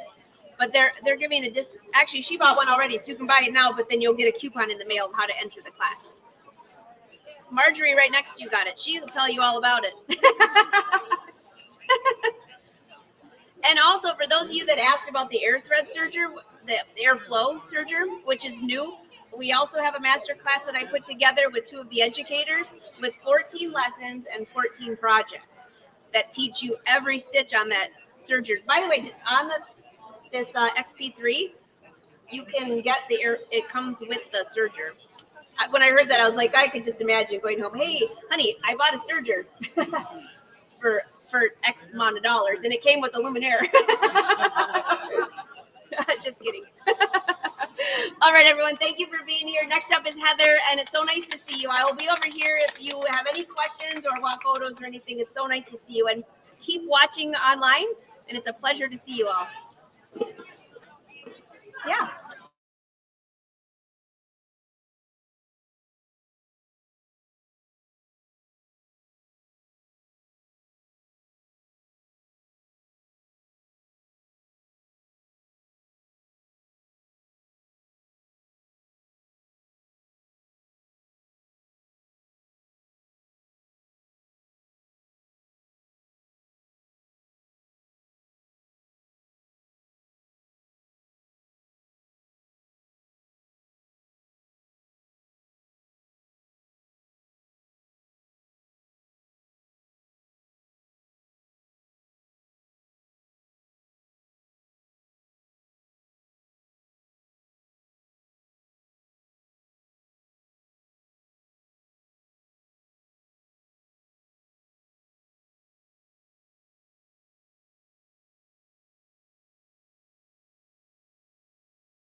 showing you that screen. This works exactly the same with a luminaire. So keep that in mind that we just happen to have this screen.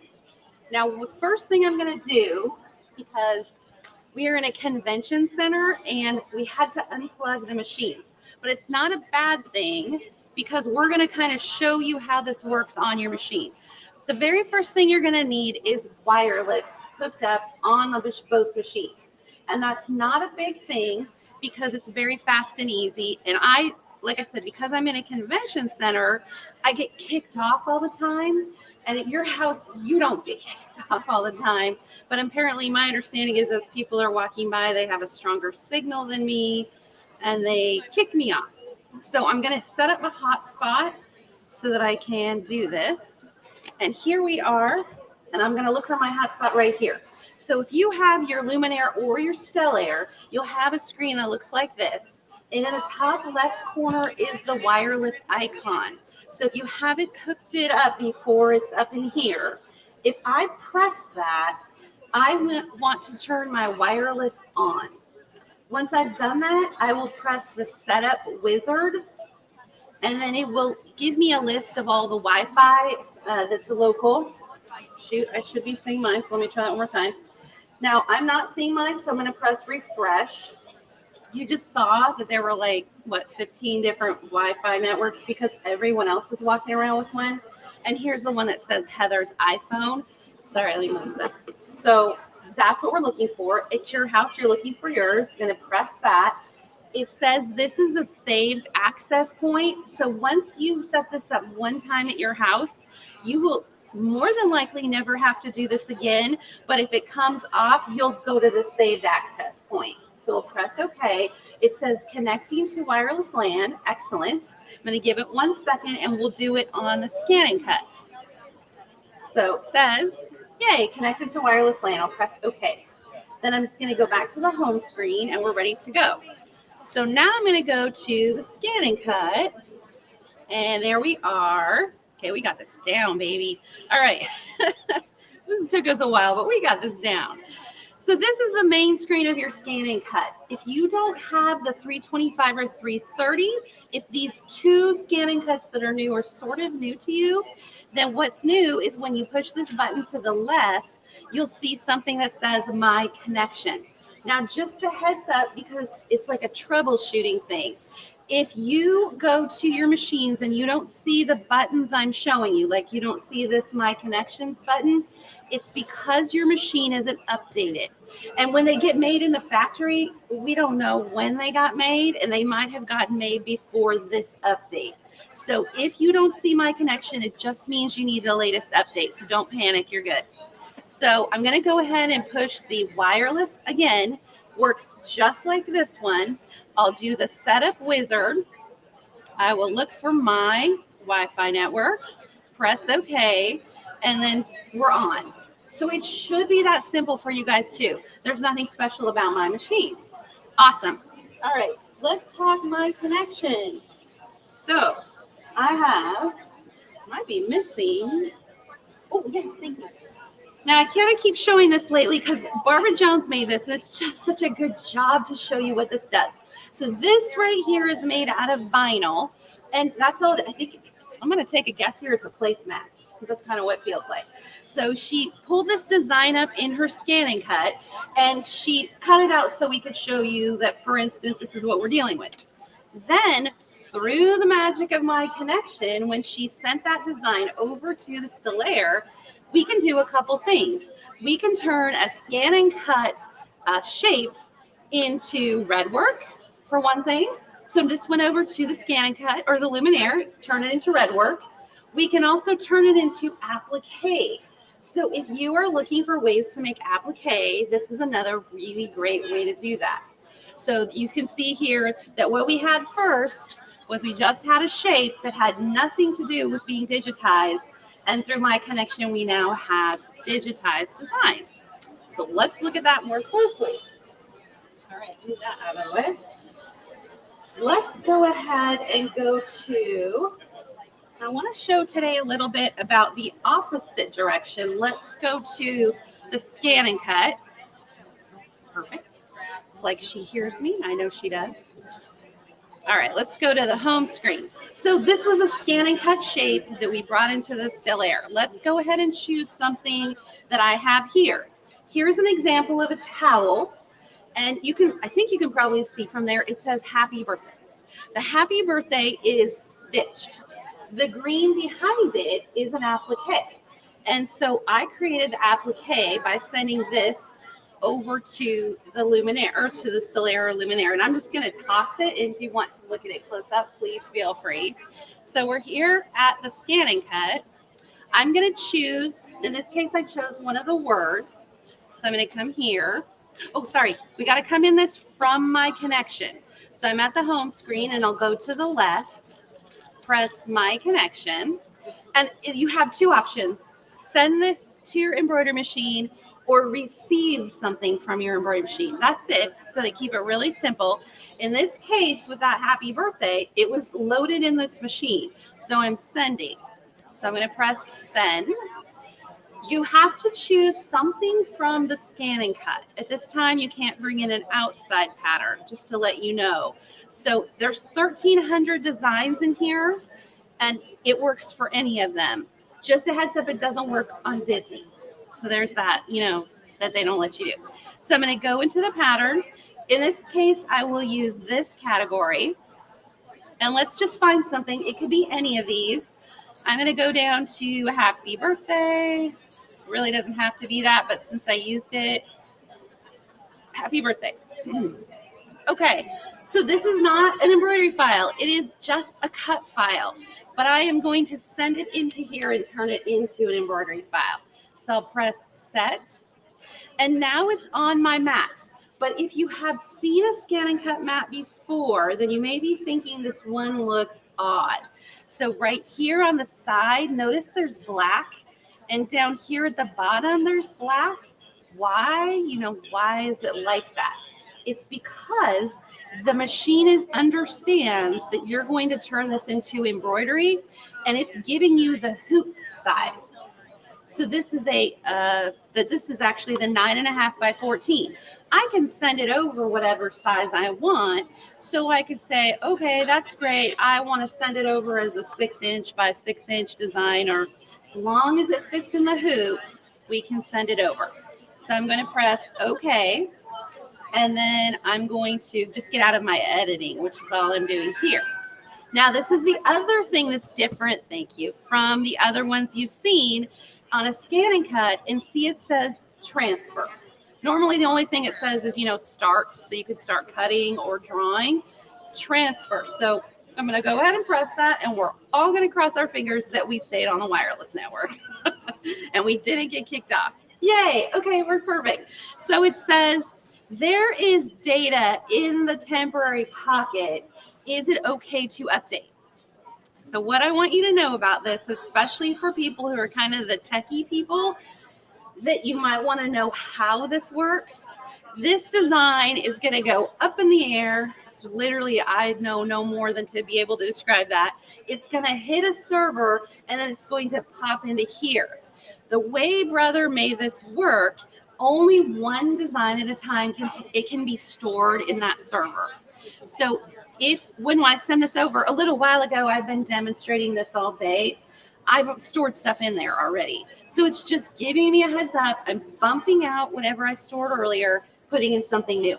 The reason it's important to think about that, when we originally released this product and we were still understanding how it worked, you know, I was sitting there demonstrating it like I knew what I was talking about, and I had sent something over here, and then I went ahead and sent something over here, and I couldn't find this one because it bumped it out, and I didn't realize that it worked both ways. Every time you send something, it bumps out whatever was there before. So just save is all. So, okay, sorry about that. Let's go ahead and send this over, and then we will go to the still air screen, and it does say finished sending. Perfect. Excuse me. Okay, now we'll go to the still air. Perfect. This can again be your luminaire. Now, where does this stuff go? Good question. Where does it go? It goes to my design center when you send something from here. It's just the way they've designed it to work. Once you are on a My Design Center screen, the place you go to find it is Shapes, So you go to the shapes button, and then notice there is a brand new icon up in the top right corner that looks like a ScanNCut. So they're trying to make it so it's somewhat intuitive. Oh, okay, it came from the ScanNCut. That's where I need to go. So I'll press the ScanNCut. Now you can see that it says, please wait a while, because it's, you know what I picture? You know, Charlie in the Chocolate Factory, when that little kid gets the chocolate bar and he like goes into a million pieces as he goes across. That's what I'm picturing. Like our little thing is going across in a million pieces. So again, the please wait a while is the convention center. This goes right over at your house. I just want to make sure you guys know that that's all that is. You can see there's 8 designs here already. I have already sent those over early in the day as I played. You can store up to 20. So remember when I said you only get one at a time? Don't worry about it, because if you're like, oh, I still really want to do the dolphin from earlier, it'll all still be on this page. It's really having to think about it. That's okay. If I can, I'll stop it here. So what you can see, we'll go back to the screen, there we go, is all of these things were ScanNCut shapes. So let me give you an example of something I did. So this is an example of 2 designs that came out of the ScanNCut. You may or may not have seen them if you have a ScanNCut. They're in there. They're among the 13, the little onesie and the baby bed. These, and I'm going to just kind of toss them and let you look at them up close if you want. What I'd like you to see is they are not applique, they are fill stitch. So yes, you can make appliques, but you can just do a fill stitch just like I did with the happy birthday. Perfect. It went over. So let's go back to the still air. So we are going to go ahead and see how my happy birthday pulls up right here, top left. Newest stuff goes top left. Say okay. Now I have it on my screen. So now that it's in my machine, it's all fair game to turn it into a design. And let's do that. So I'm going to go ahead and fill it in. So any random color. I'm going to go ahead and choose my paint bucket. I'm going to make it a little bigger. If I touch this, then you can see nothing's digitized yet. Resize, make changes, whatever I want. Let's go to the next screen and let's preview what I have so far. So the happy birthday that I did a little while ago is the actual white stitching is what you see on the screen. Oh, let's go back to the screen. What you see on the screen right now. And let me make it a little bigger. So see, this is stitches now. It was started out as a shape and now it's stitches. If I just want it to be something like this, I'm done. However, I want to turn it into an applique. So let's go ahead and press. Now, because it has a lot of little spaces in between, it's not going to be able to recognize that kind of small spaces. So what I did here was I used the other patch button. So let's just go ahead and finish that and show you, and then I'll show you a couple other things. And I don't know if you guys know this, you may or may not, but on your screen at the bottom, you have a stitch preview simulator. So if you press this little needle with an arrow, you can watch your stitches, your design stitch out. And it's kind of cool because it shows you where it starts. And in my design center, you can change the angle of what you stitch. So you may be thinking, I don't want all my stitches straight up and down. So some of these preview things aren't just kind of cool. You can see if you want to make changes. And that's a little slow. There we go. So see how I have a zigzag stitch around it right now? I can turn that off. I don't have to have the zigzag. If I go back a screen to my editing and I go to my line properties and I go to the menu, you can see my stitch options. Now the Stellaire has a few less than the Luminaire. If you have a Luminaire, you have a few more. But let's say I don't really want to have a zigzag around that. I don't want any stitch around it. Or let's do like candle wicking. So let's change that and see if we like it better. If I go to the paint bucket and touch my letters, and I don't know if I have any insides to touch, let's go ahead and see what that looks like when we preview it. Have very many of you, do you use my design center? Yeah, awesome. Okay, and I know Barb's going to do more about it. It's one of our great features. Okay, so you can see here, I did not choose all the pieces that needed to be chosen. That's fine. You can see where I still needed to pick. My point only being that you can change lots of different things about this. So let's press OK. And let's see, what if I wanted to turn this into a patch overall? Let's do that really quick because it's what I did on the towel. So one of the things I like about these machines is they let you make a patch so you don't have that stitch intensive going through some materials. So if you have thinner materials, it could even be cotton, but especially say knit, sometimes I don't want 20,000 stitches going into a really nice fine t-shirt. So I can do a patch. So right here, if I press, are we there? Yep. If I press the patch button, I have two choices now. If before my connection, I had one choice, and that choice was the one on the left. It was this one. And all that does is create a patch around my entire design or applique so that I can do exactly what I did here on this towel. So the green at the back, I'm sure you noticed as it passed around, is fabric. And then I just did my happy birthday stitch out on top. So in this case, this is what would allow me to do it. So see how I have pink around it? That's the patch. So that's an option. Let me show you how you can take a design that's in here and turn it into an applique. So here are two examples. This seahorse right here is in both machines. So you would find it in your machine. This is what it looks like stitched out. This is what it looks like when I use it. I turned it into an applique. Now I went ahead and kept the gold stitches. You get a choice. It's about keeping your stitches. So I'll throw this at someone as well. Sorry, I don't really want to hurt anyone. I'll just throw that. Feel free to look up close. Here's another example. This is in your stellaire and your luminaire. Well, no, wait, I think it's just in the stellaire. This is all stitches. This is fill stitch. And here's what it looks like when I turned it into an applique. So I cut all, of course, on the ScanNCut. So it's really fun to sit down at your machine and start seeing what looks good as an applique and what doesn't. So let me show you how I did that. Thank you. All right, back to the home screen. Almost. Perfect. Okay. Let's pick something that is not an applique. The two things I showed you were not applique when they started. So let me come here. And this one is one of the ones I showed you. It's fully fill stitches. There's nothing applique about it. But I was like, that'd be kind of cool as an applique. I want to try that out. So I press set and then back to the edit button. And I'm looking for this patch key. So I'm going to select patch. This time, applique patch for selected color. So I'll select that. I choose the color that I want to turn into an applique. And in this case, there was only one color, so it's really easy. Press next. Now see here on the screen that it has a couple options. I believe I chose satin stitch. But there's a light zigzag stitch, and then there is a satin stitch. And I'm going to see what this looks like with the zigzag. Let's preview before we do anything else.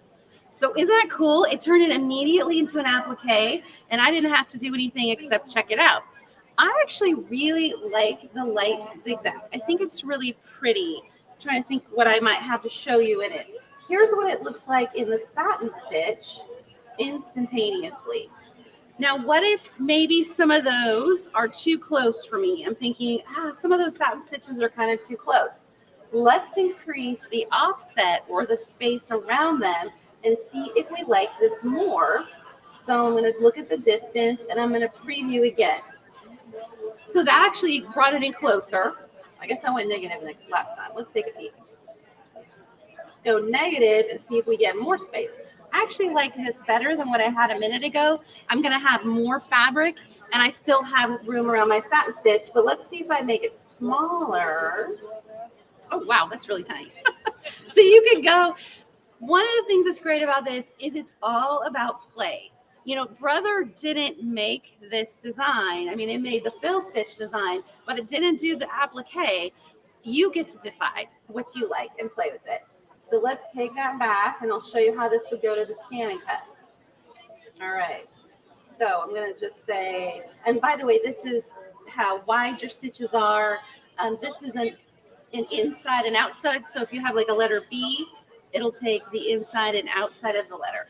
Go ahead and go. Go next. All right. Now, one of the options you have is no sew. So if you want to turn something off, you can. And down here at the bottom of the screen, you see that there has like a little line. I think you can see it's way down here, and it's got a line through the stitches. So see how they turned off the blue stitches?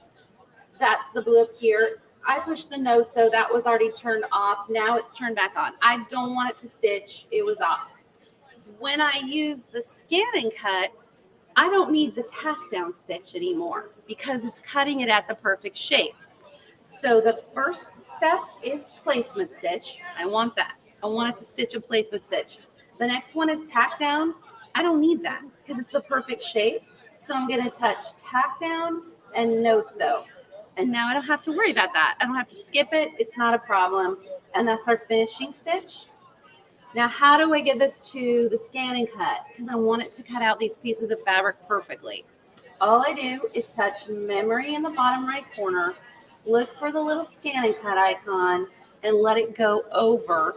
And I'll show you what it looks like when it comes to the other side. So this is super fast. When I was doing it earlier, and I was showing someone that said, boy, this just goes to show you that you want to probably have these close to each other in your room because it's instantaneous. So I'm going to push transfer, and I believe I have to say okay, because I have walked away before doing that.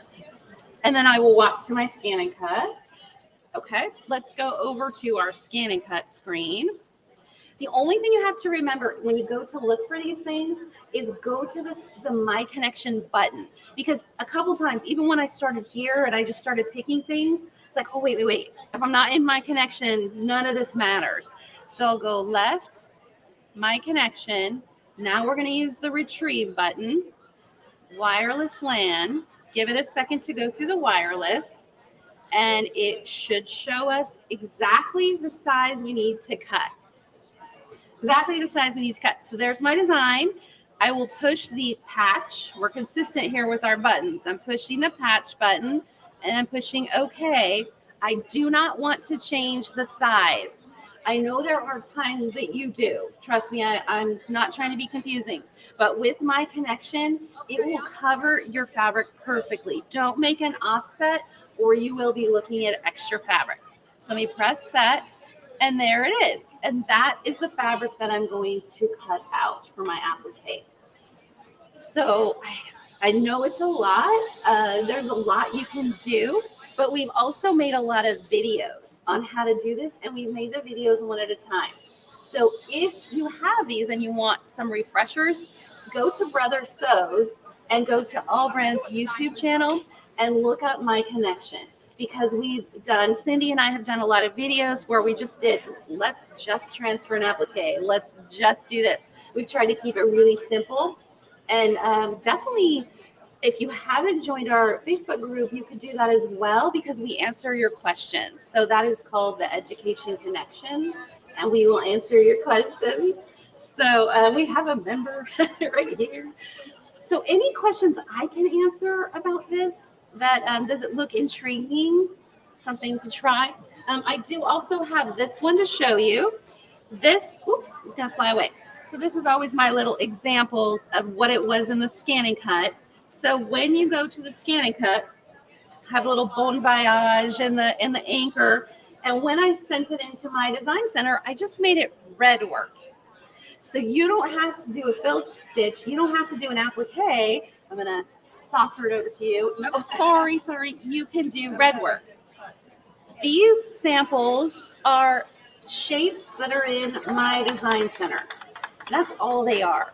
So I didn't even take them out of the ScanNCut. I just went into this to my design center, found 4 little shapes, used the patch button, and turned them into an applique. And I want you to look at them up close because it's a high quality satin stitch, and it makes a great applique. So I think I've exceeded all my time. I appreciate all of you coming, and Cindy's up next. Thank you.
Hey, let me get some Wi-Fi going. Ooh, hello, I'm loud.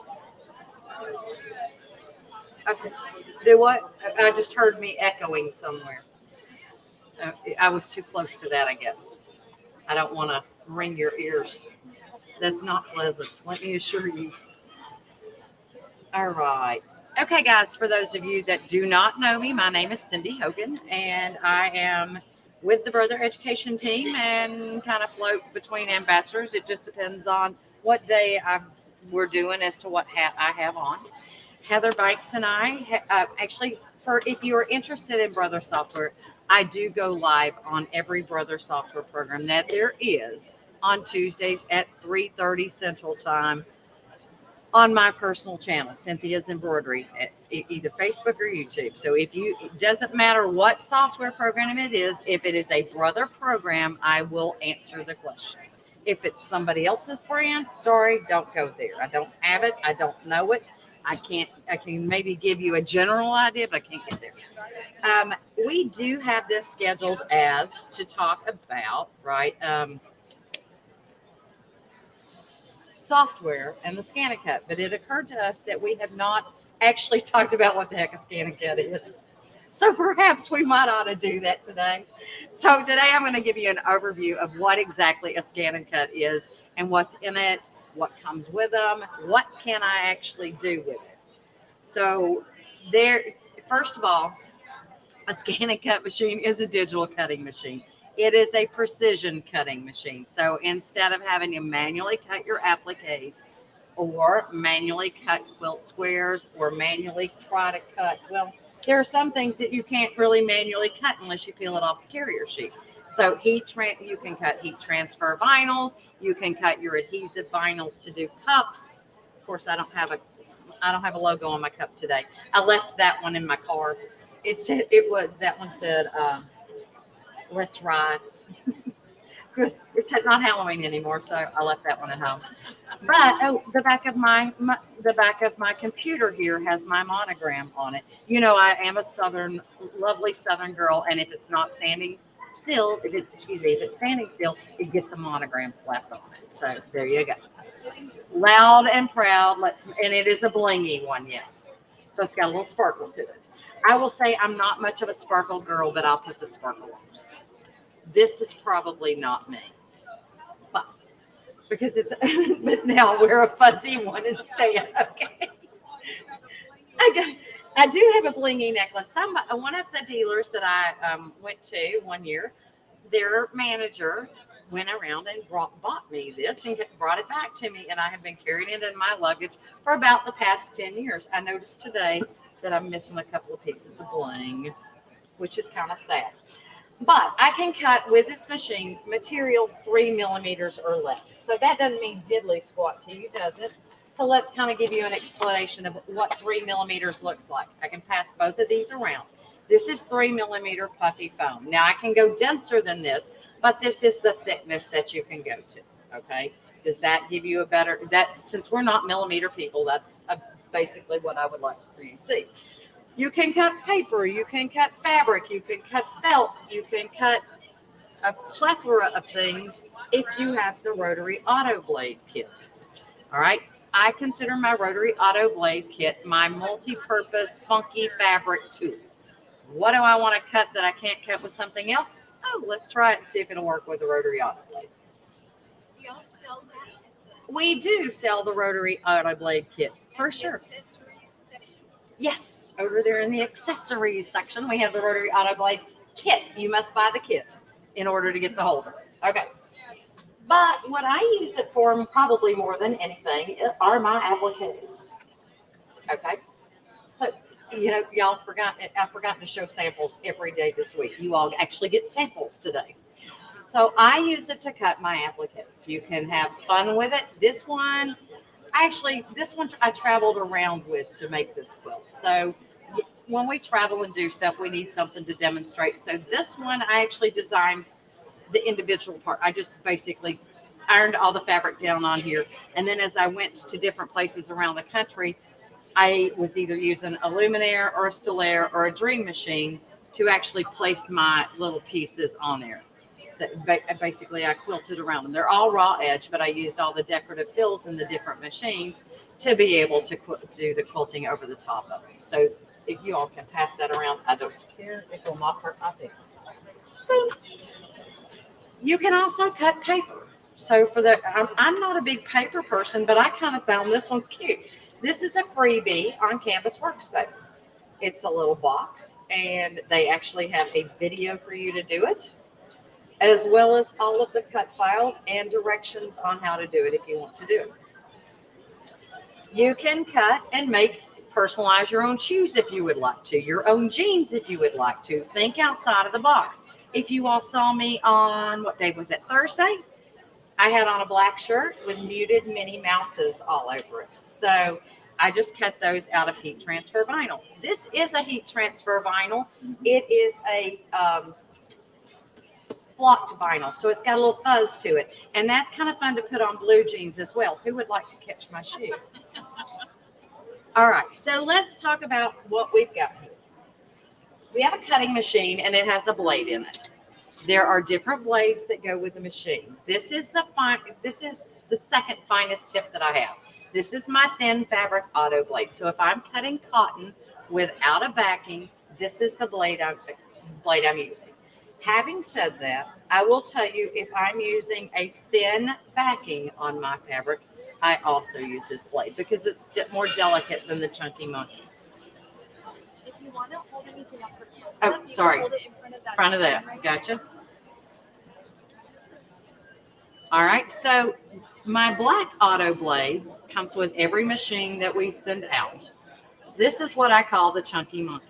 Okay, because this is not a delicate blade at all. It is fat. It is your general purpose blade. You can use it to cut anything, but it is, it's going to be your general purpose item. And if I'm cutting, let's say I'm cutting quilt stencils, that would be the blade I would be using. If I'm cutting balsa wood, that would be the blade I'm using. If I'm cutting just general stuff, that's the one I'm using.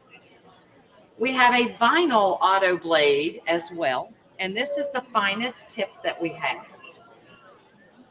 It is the finest tip that we have. Can you see that? It's very, very teeny. It's so fine you can't see it. There we go.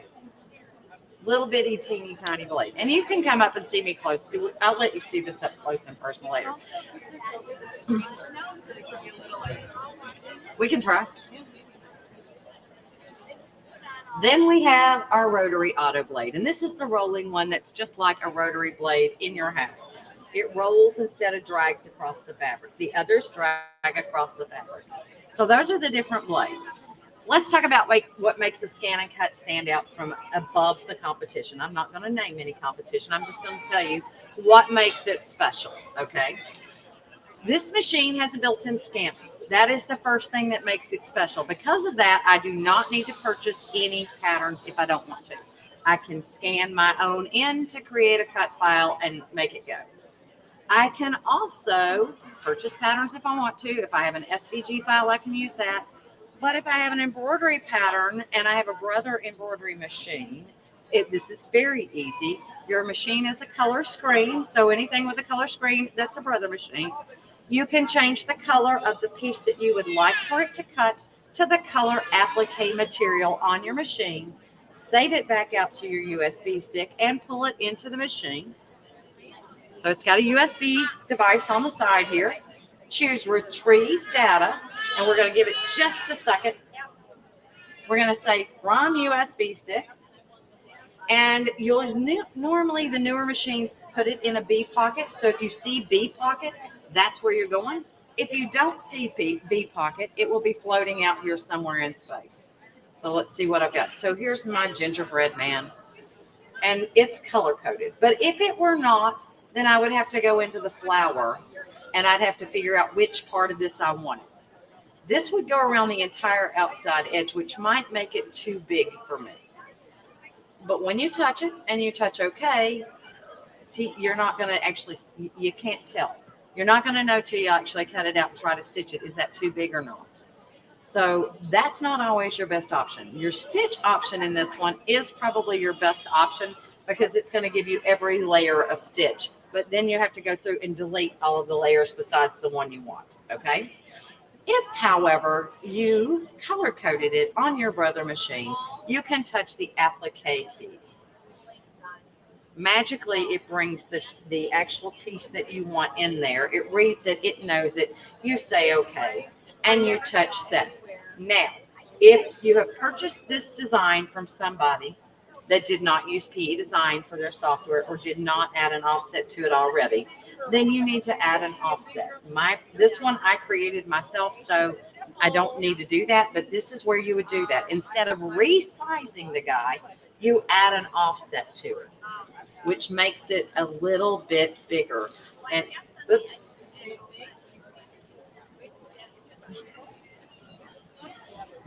She's munching back there on me. So you can see that it adds a line to the outside edge. So if I come in here and I increase that offset distance, you can see how that line's getting bigger and bigger. If it extends past my satin stitch, that's not what I want. I would want it right up against the edge. So if you need to do that, that's how you get that there. However, having said that, if you have the letter A, it's got an outside and an inside. If you add that offset to both, what's going to happen to that inside?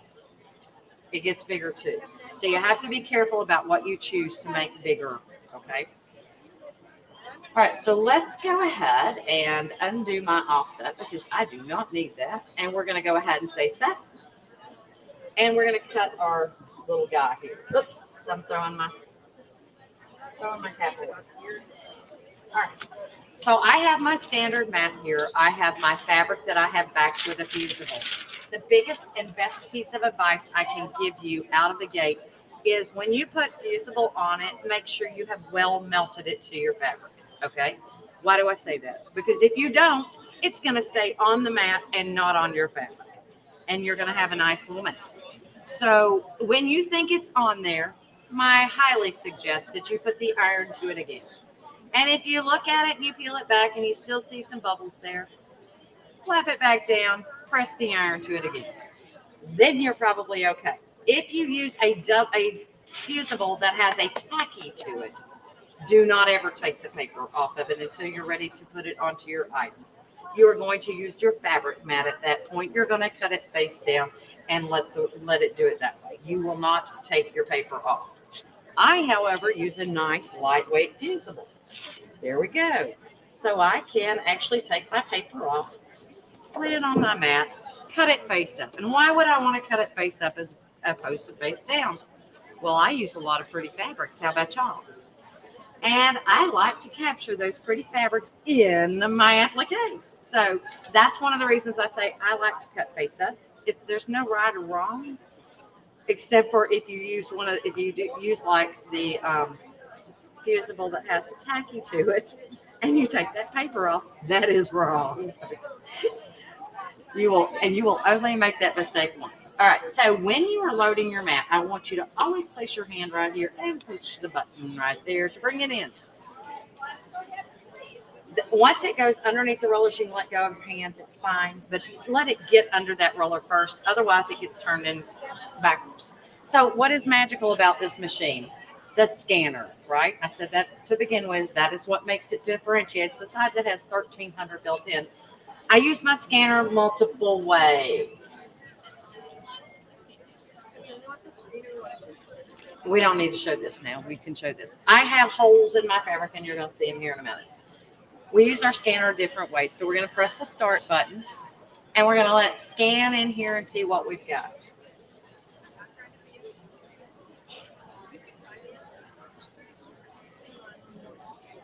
My bow came off.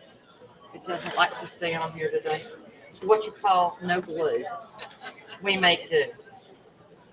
All right, so you can see where I've got things in the fabric ready to go, and so you can directly drag it over where you would like it to where you know that it's going to fit on your fabric. Okay, so that is one of the biggest differences between this machine and another machine is the fact that you can visually see where it is. If you need to edit it, you also have all of your editing tools right here on board. So obviously, if I were cutting this for my applique, I would not do what I'm about to do. But we're going to go ahead and do this. Object edit. When I touch object edit, I have the resizing tool here, and that allows you to adjust your size proportionally or disproportionately. If you don't want to do it by the same dimensions, you can touch that button right there. That lets you change each thing independently. Batteries are dead on. This thing's got the psychosis. All right, you also can change it by percentage if you know what percentage you want it to go down. You can switch between metric and English down here at the bottom. I'm going to go ahead and touch OK. You have the duplication key. This allows you to add multiples to your design, to your screen. So if you wanted to add more, you could certainly do that. You can mirror them. You can rotate them. If you need to rotate your designs, you can actually rotate them right here on the screen. I'm going to delete a few of these, and then we'll come back in here because I'm running out of a little bit of space. So we're going to go into Object Edit again. Here we have our seam allowance key. That allows you to add the seam allowance of your choice. You just simply turn it on, and then if you toggle through, you can change what your seam allowance is. If you like 1/4 inch, there you go. You've got 1/4 inch, and it has added your seam allowance. The blue line is the seam allowance. That's what's going to draw. And the black is what's going to cut. So you always draw before you cut. And the reason being is because your fabric or whatever you're doing has the most contact with the mat before it cuts. And so once you draw, you've loosened that grip, right? So if you draw first, cut last, you're good. Except for on heat transfer vinyl. That is one that I cut first, draw last, because I want to see the lines, and if it cuts over the vinyl, it will just smear it. So it doesn't help a lot with seeing things, it just smears it. So, all right, I'm going to turn my seam allowance off and show you a few other little tricks in here. You also have the offset key right here, and you can do a negative offset. So if that A that you brought in had an outside and an inside and it broke apart, then you could actually take the outside up and the inside down. So you could go to a negative number for the interior once you get it to this screen, if it broke apart.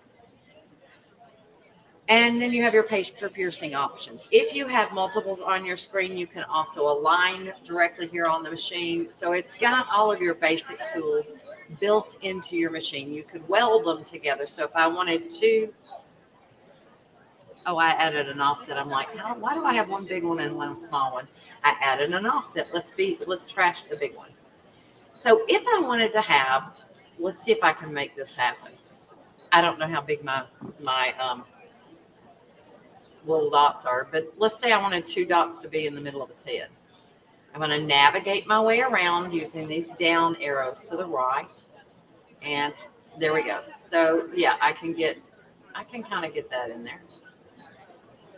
So you can actually see your fabric on there. So if you were trying to capture a bit of that fabric in a specific spot on your cut file, you can do that right there directly on screen.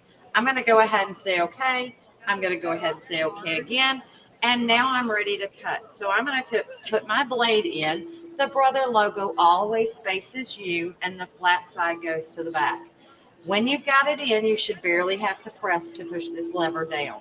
If you don't push the lever down, the machine will not cut appropriately, okay? If you do not have a blade in your holder, the machine will just keep going around and around and around thinking it hasn't cut yet. So you do have to make sure those 2 items are done. Once you touch OK, it's going to ask you, what do you want me to do today? So we say, please select, and we tell it what we're going to do, because it can cut, it can draw, it can emboss, it can foil, and it can paper pierce. And as you navigate, you can see what you've got. It also has the calligraphy ability, but you would be using the draw function for that. All right, if you want to do a test pattern, you touch the test key. The test key will actually drop in a test pattern, and I always move mine where I would like it to go. Pick a spot, any spot, find a wasted space. I usually use the circle test pattern. If you wanted to change to a different one, there's your place to change. So it's a triangle right now. I'm a circle kind of girl because that's the hardest thing to cut out of fabric. because it's got to cut every angle. So let's go ahead and touch start. It's going to do my test pattern. It's going to stop and it's going to say, check me out. Okay. And I look and see if it's there, if it's done well, and we're good to go if it has. Actually, usually with fabric, I don't even bother anymore because it does such a fine job. And it did a lovely job. Here's my little test circle done. So I'm going to put my fabric back down. We're going to go ahead and say start. And it's going to cut. I want you to listen. It is nice. It is quiet. Then fabric auto blade. Because I have a backing on it. It's fabric. This is the fastest method for me to cut. And it actually is the most precise. Because it doesn't have to sit there and change its angle 100 times. When I use my rotary auto blade is for things like, okay, a towel that you got out of your shop. Okay. That's fuzz all over it. 5 minutes. Gotcha. So we are cut. We are good. And then I would take my spatula and pick it up. Okay. Now, there are 1,300 and something built-in patterns here. 1,303, 1,305, 1,300 something. I'm going to go with this and show you. These are where they're located. This is all of your basic shapes. There's like 180 of those. When you touch here, these are all separate categories. And when you touch a subcategory, it brings up different items. So go navigate through your ScanNCuts and check it out. You have your logo category, which there are different word sayings that are all welded together, along with your days of the week and the months of the year. So if you would like to label your panties, have at it. You have your trims, and there are tons of trims here. You have 20 fonts that are built into these two machines. You have line drawings. You have alphabet designs. These are not keyboard lettering. These are that you bring in on a letter at a time. Then you have 140 quilt blocks built into these machines. The fun thing about it is when you select one, you pick the finished size and it does the math for you. It automatically adds that 1/4 inch seam allowance for you and cuts off your corners. Those are for the built-ins. You also have sunbonnet sews, your Polynesian designs. You have your birthdays are in this one. And then you have your stencil category here, which includes a stencil alphabet, stencil designs, and stencil trims. So that's what's built into your machine. And then, of course, you can scan something in to cut it out. And then I'm going to show you one last thing. My computer go to sleep? Yes. Let me scan something in real quick for you, and then we'll go to what comes free. We're going to push this in. I'm going to place my hand here, press the load button on the front of the machine, and I'm going to scan this in to create a pattern. Any pattern you want to do, if you have a quilt pattern that you purchased somewhere and you'd like to have it cut out, my suggestion is that you go ahead and trace over it first if they're overlapping, because that makes life a little simpler. We're going to scan to cut data, and I'm going to choose black and white because I have a line drawing, and we'll go ahead and say start. And it's going to scan it in, and it's going to create a pattern for it. You can save it to your USB, save it to the machine's memory, or save it to your Canvas workspace account. Option is all yours. And it's coming up.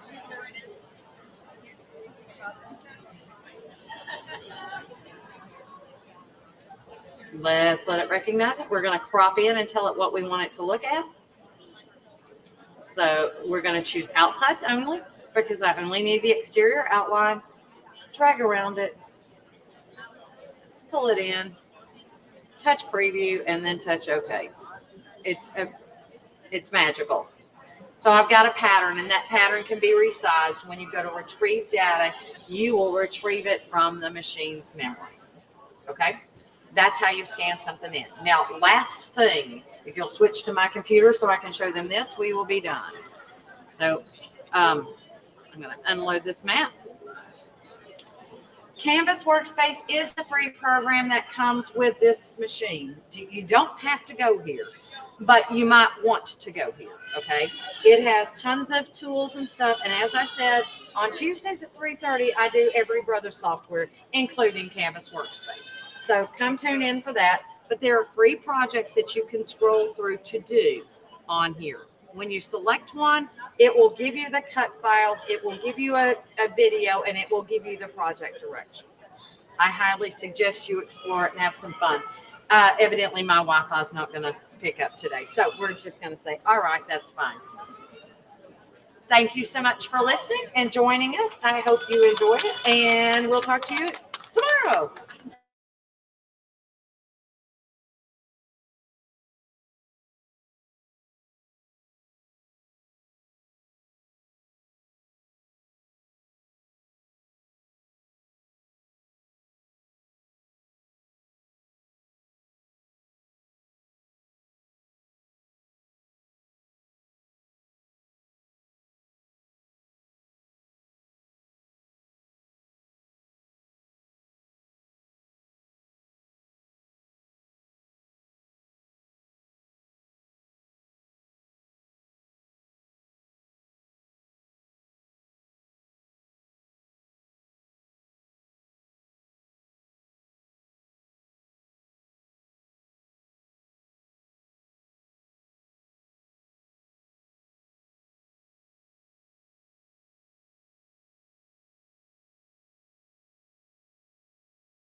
Okay.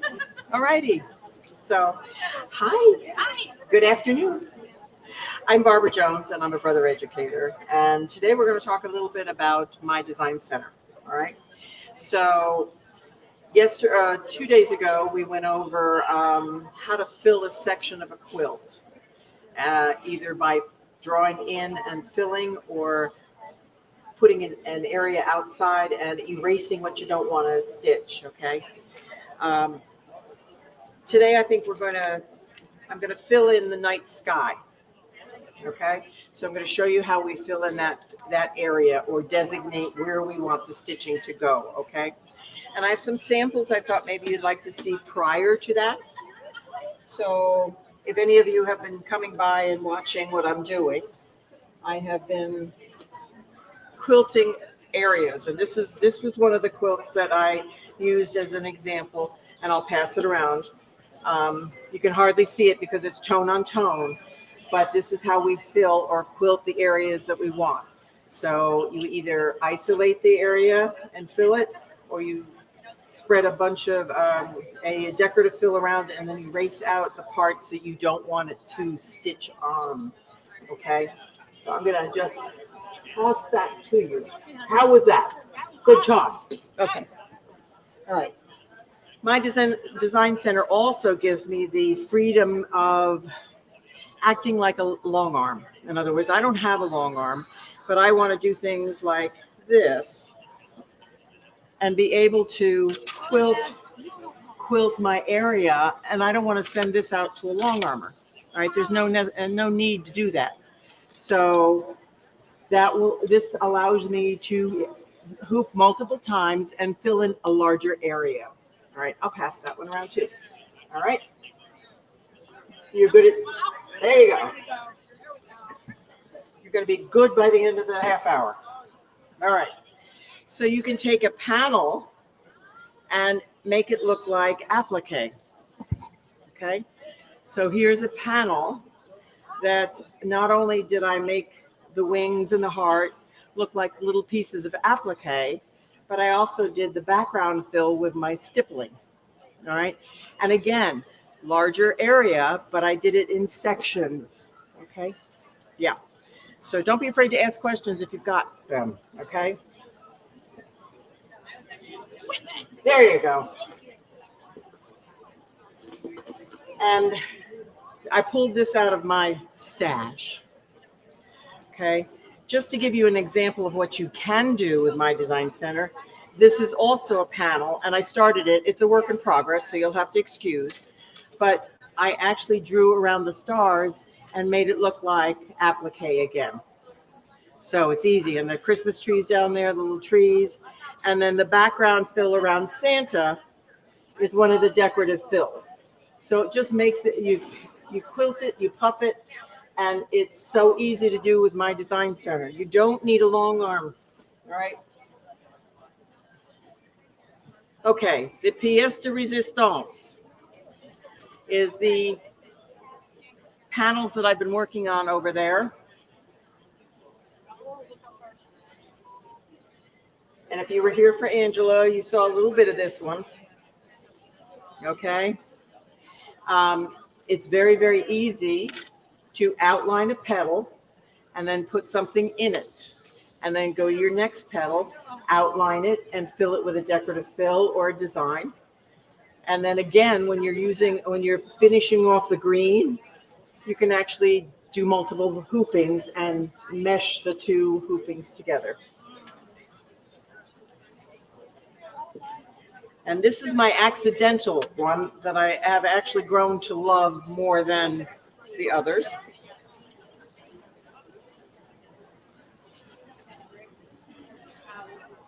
I did a tone on tone, and all of my quilting didn't show. So all of the artwork that I put in each one of the petals didn't show. So what I went back and did was took colored pencils and crayons and colored in the designs I put in. So they show up now, right? There you go. I'm putting you to work. Okay. All right.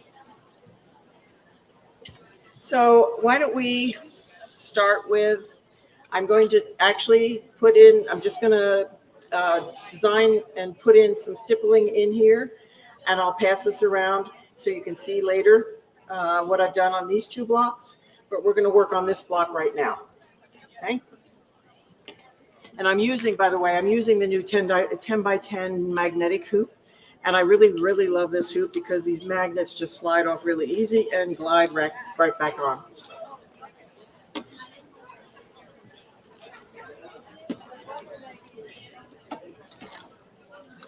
Okay. Well, I think we're going to go to the screen.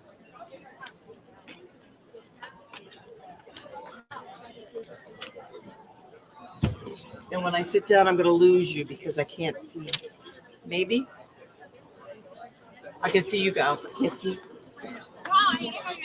Okay. All right.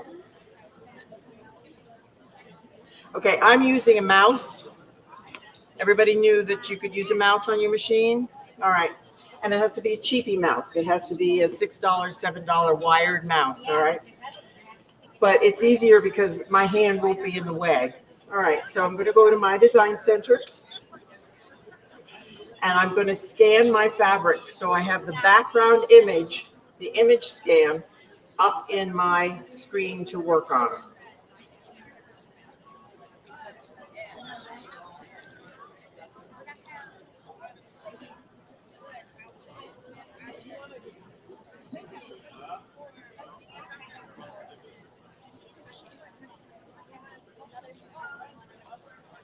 Very quiet, scans beautifully.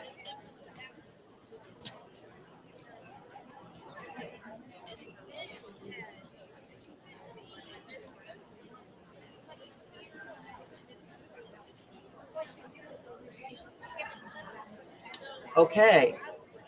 All right, so looks like I have to move. You see right up here, I've cut the top off a little bit, so I know that I have to move it down, which is a nice, I'll show you how easy it is with these magnets.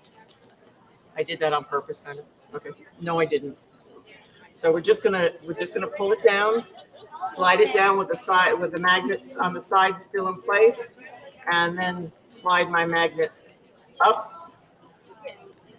and slide the other one down into place. And we're going to scan again because I do want to catch the top of the black.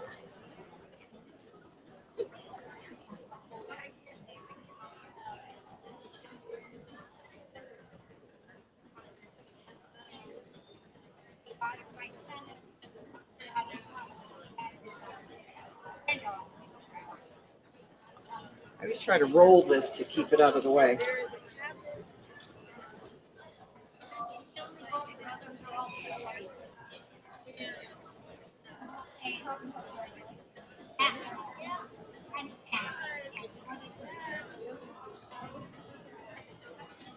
Let's see if we got it this time. Yes, we did. There we go. So what I'm going to darken it a little bit so that you can see. Okay, great.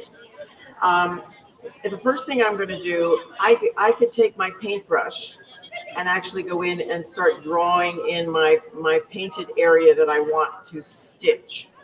And I could go in and go around the trees and go around the truck and the rest of the trees. But the easier way, or the way that I prefer doing it, because I'm working with a square corner up here, I like to take and go into my shapes and get a square corner. All right, so I'm going to get in a fill with a square corner, touch OK, and I'm going to bring this up into the corner. Okay, then I'm going to duplicate and bring this next one up into the other corner. And that gives me a nice fill. Just click off of it and the whole thing is covered. And it will give you nice square straight edges. Okay, so you don't have to worry about your hand slipping when you're going down the side. You've got nice corners up here and square edges. Then I'm going to take my eraser and I'm going to start erasing out where I do not want my decorative fill to go.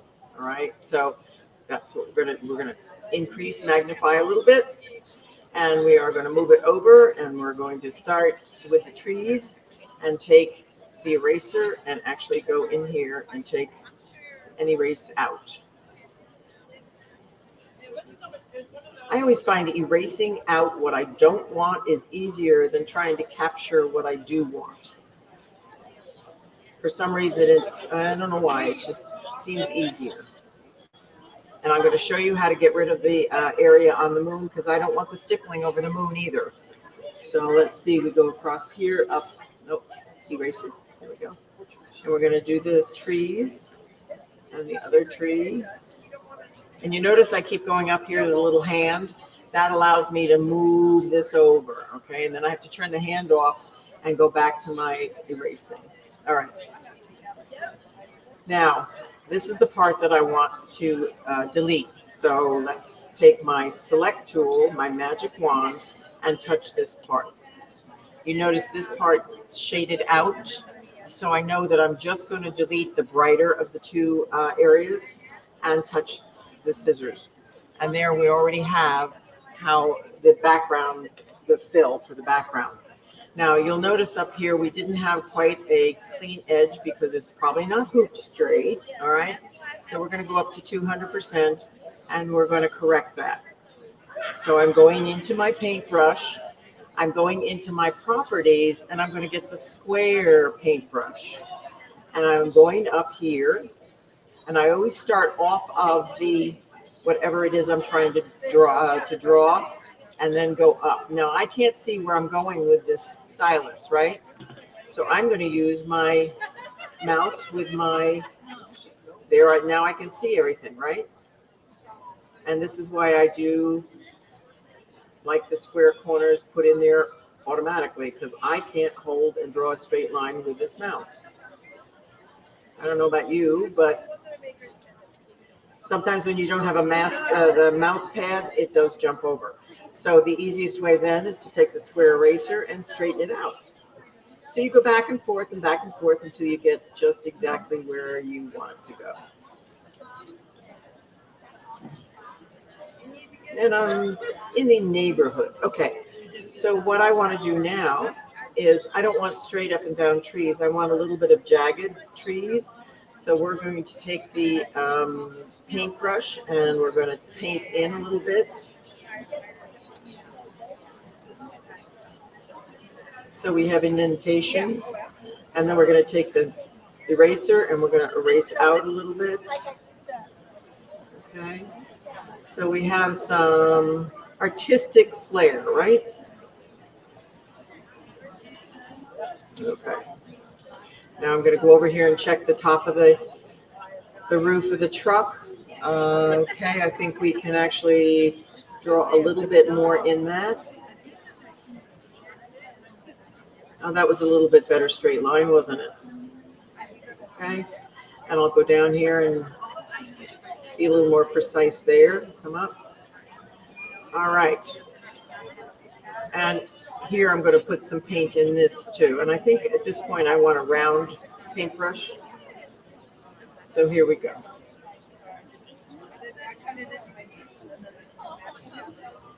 Okay.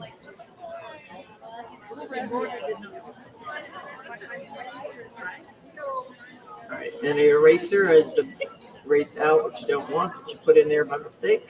Okay, and we're going to go. Now we're going to go back to 100%. And what I'm going to do is take out the area for the sun. All right, the easiest way to do that, if you have something that's round, virtually round, you're going to take the round and you're going to ask for a line. So a regular line, you don't need a fill, you just need a round circle.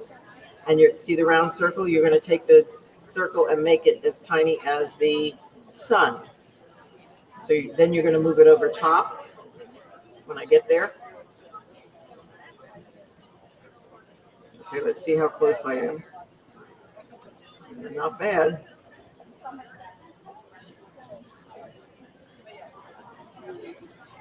And I'm going to move it down, make it a little smaller. And then the best way to get rid of the fill for the sun is to ask it to go in here and ask the fill to be, nope, nope, nope, nope. I want to go in here. Here, there we go.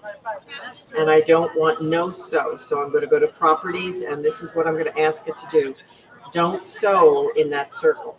So I'm going to touch that, go over here, touch OK, and then go inside this and touch on the moon. Is that easy? Uh-huh. Little secrets here and there. So, all right. So I really do have the top already filled. Now I want to choose what my properties are for my fill. And I've been using the decorative, stippling stitch. So we're going to continue with the stippling stitch. Again, with the bucket, I'm just going to turn this into stippling. And we're going to look at it in our next preview, in our preview area. All right. I did forget to turn off the line properties as well. So I'm going to go in there, touch the line property, and actually turn it off. I have to do that in my previous screen. But look at, pretty good on the stippling, don't you think? I like the way that's going around. I really like, it's in between the trees. It's a little, it's pretty good. All right, so let's go back here and turn the line property off in right here. It's no sew for the line, and touch the line. Actually, what I want you to see is, let's go in here. Let's move the sun down. I want you to look at the line and see what happens when I touch it with the bucket. It's actually going to turn lighter. See it? And that means that it's not going to sew. It's an invisible border. Okay? So we're going to look at that next. And it's around the sun. I like that. I think that looks pretty good. What do you all think? Yeah. All right. Should we stitch it? Okay. Let me just pull this. One other thing. Have you all seen the projector? How it projects down on the material? No. We also have a projector, and it actually projects down an image on the material, so you can see exactly where your stitches are going to go. Okay. If it doesn't show here, I can show you at the other station over on the corner over there, because we have, it's tough to see with the camera. All right. So, all right, I think we're going to stitch. So one thing I will tell you to do when you do something like this, save it in memory in case when you get to the embroidery side, you need to alter something, which sometimes happens. You won't have to recreate the whole thing. So save it in memory, and if you need to come back and do it over, you don't have to recreate the wheel. All right, so memory, and let's put it in the machine, and then set. Oh, I forgot to show you. I can actually make this itsy tiny too. These are all my changes here. Forgot all about that. I can make this very tiny, so it's almost like trapunto. It's so tiny you can't see it, but it's almost solid stitching. Let's bring it up and see if you can see the force. Can you see it? It's very tiny stitching. Now we're going to take it up to big stitching. Maybe a 300 something. There we go.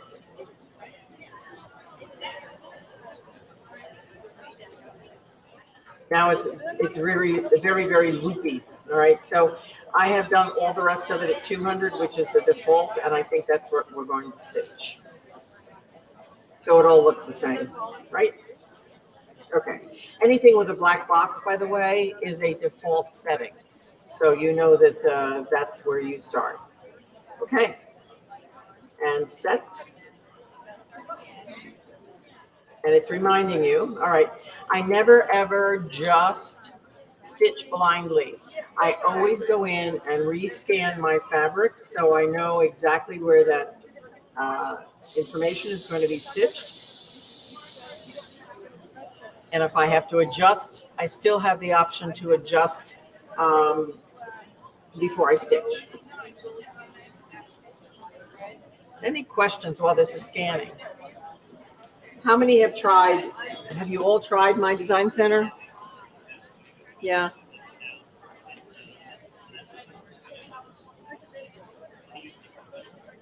One more scan. 5 minutes. Thank you. Okay. All right. Great. This is really, they moved the camera, so I might be able to show you. Let's turn the scan on, close. Let's turn the projector on and see if we can get a good shot of that. I may have, excuse me, may have to turn it white so you can see it.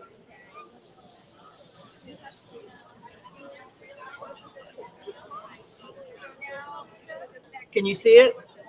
Yes, I think you can see it. That is actually what is being projected down onto my fabric. Now, if I need to adjust anything, I can do so either by moving or tugging, straightening out my fabric a little bit, moving the stitching up, and I can move this around.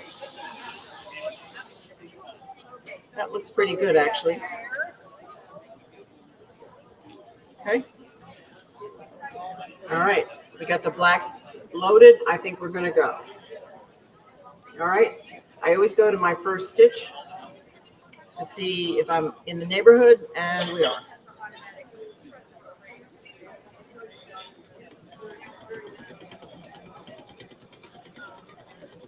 Okay. So while this is stitching, do you have any questions? No? Have you done any quilting like this before?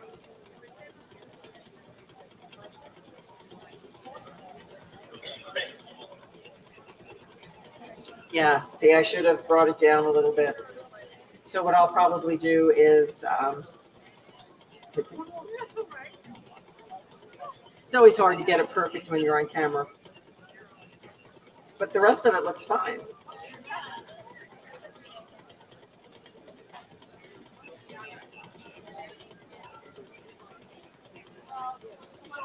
So, you're back.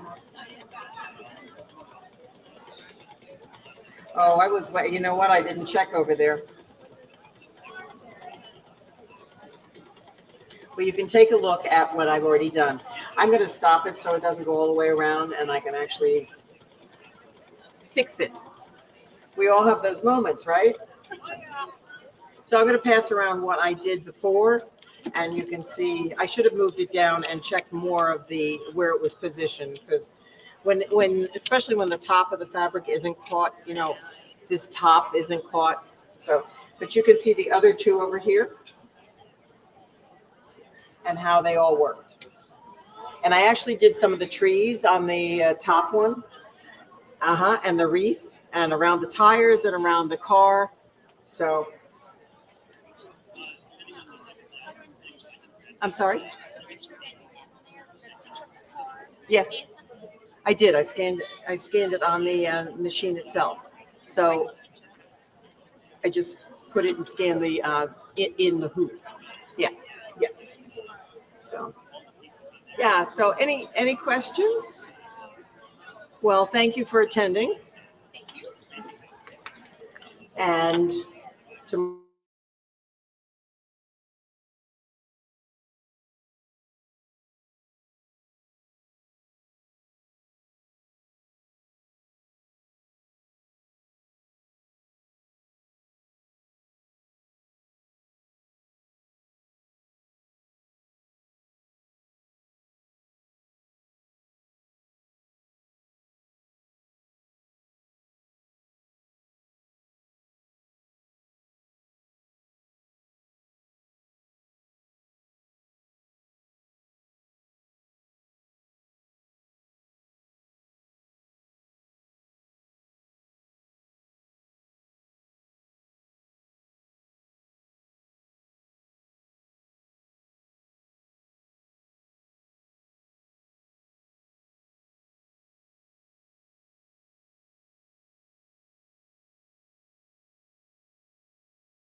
Testing. Oh yeah, I hear myself.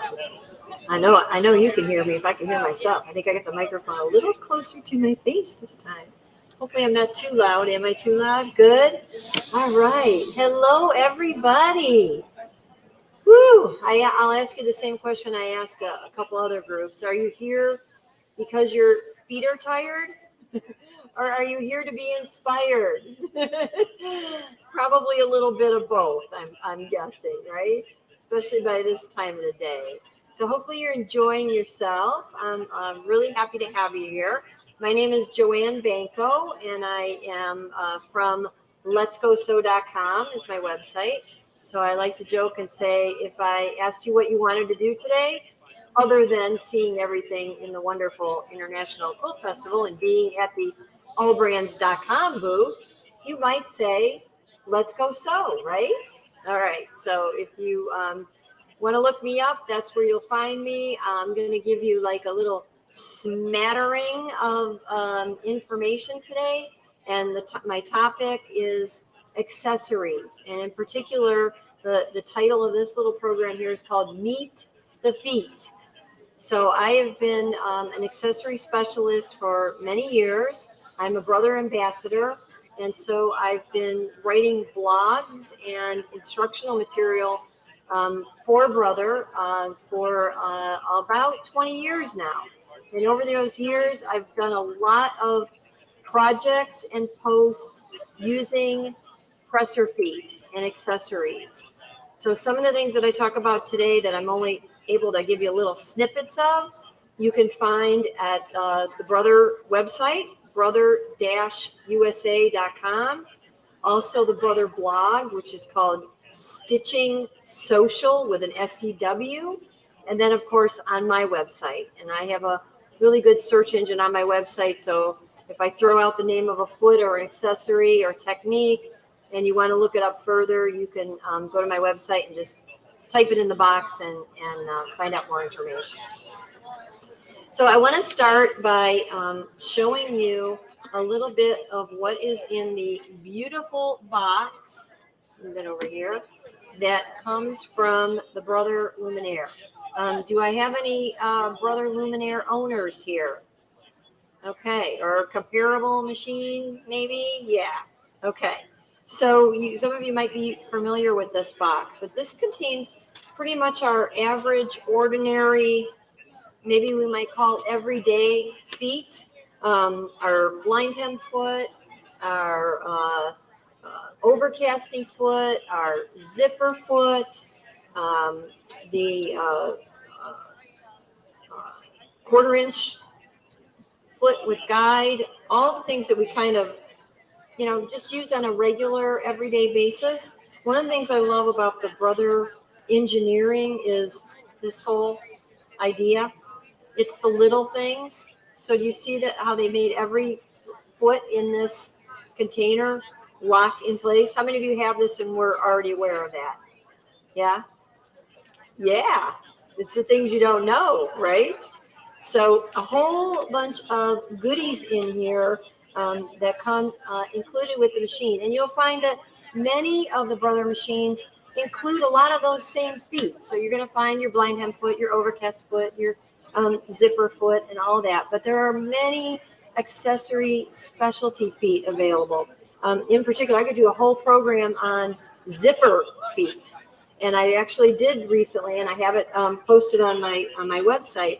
And that's because the zipper foot that comes with the accessory case, so this is going to be like little known fun fact, the zipper foot that comes in with your machines is designed to sew traditional, standard, everyday, ordinary zippers, like a lapped zipper or a slotted zipper. Now, I'd like to know, when is the last time somebody sewed one of those zippers? If you're a heavy-duty garment sewer, you might have said yes, but chances are you're doing bags, you're doing in the other things that are crafty, and you're doing zippers that aren't standard or traditional. So there are many different zipper feet available. There is a narrow-based zipper foot that I highly recommend. That's like one of my favorites. There's also an adjustable zipper foot. So I'm going to talk just a little bit about hoops for a minute in this presentation, but I kind of say that, you know, with hoops and with feet, you can never have too many. I'm a girl that believes you can never have too many hoops. You can never have too many accessory feet, because there is a tool for every task. I say it all the time. So if you hear me you're going to hear me repeat this. There's a tool for every task. And once you learn what the tool does for you and how you can apply it to that task, it's going to make your sewing, your embroidery, your quilting, your crafting faster, easier, and more fun. Is that not the goal? That is the goal, right? So the more accessories that you have, the more options you have to accomplish what you want to do and enjoy the process. Because we enjoy the process. Has anybody in your household ever hovered over you and said, "Aren't you done yet? Aren't you done yet? How long is that going to take?" Or boy, you've been working on that a long time. Non-sewers, non-creators don't necessarily understand that we enjoy the whole process, right? So yes, we want to be done. Done is a good word. We want to be finished. We want to complete what we're doing, but we're enjoying the process as we go along. And I believe that the right accessories will help you enjoy that process even more. So the first ones that I want to talk about are walking feet. Oh, those are showing up really nice on there. So how many of you already have a walking foot? Probably pretty common, okay? Most of us understand the concept of a walking foot is it has teeth on the foot, and those teeth go down when the teeth on the machine come up. So it's literally like jaws gripping the fabric as you go along. So a walking foot is also known as an even feed foot, and it's able to evenly feed because it's gripping the fabric at each and every stitch. But did you know there are multiple walking feet available? So again, I just like to clue you into them so that you can see, maybe you need to add another walking foot to your repertoire. Maybe you need to go home and see what the one you have looks like. So we'll talk about the first one here, which would be the open toe walking foot. I'll just use this as a little pointer. Some of us are familiar with open toe feet, and we understand that that means that we have clear visibility when we have that foot on, right? We can see where the needle is going because it's all open in front of it. That's what an open toe foot does for us. And that's great when you want to do stitching where you need to see where you're going. Plain and simple, right? It's kind of like makes perfect sense. But did you know that when you use that open toe foot, you have less contact between the foot and the fabric as the stitch is forming? So if you've ever had like trouble kind of like staying on the straight and narrow, or you know your fabric is kind of bunching up a little bit underneath the foot in front of you, it may be that your open toe foot is not doing for you what you need to do. So that's where the closed toe foot comes in. And because it's closed, it has metal all surrounding it, and it will put more pressure on the fabric so that as you're forming the stitch, you have better contact between the needle, the fabric, the foot, and the feed dogs. And all of those things all wrap up together to give you stitching success.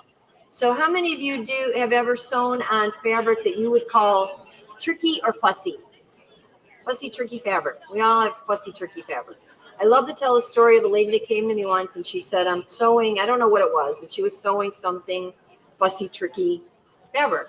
And I said, well, you need a walking foot. She said, what in the world is that? You know, I showed her the walking foot for what she needed. She needed the closed toe. She went home, used it for that tricky, fussy fabric, and came back kind of a couple weeks later, kind of hollering at me.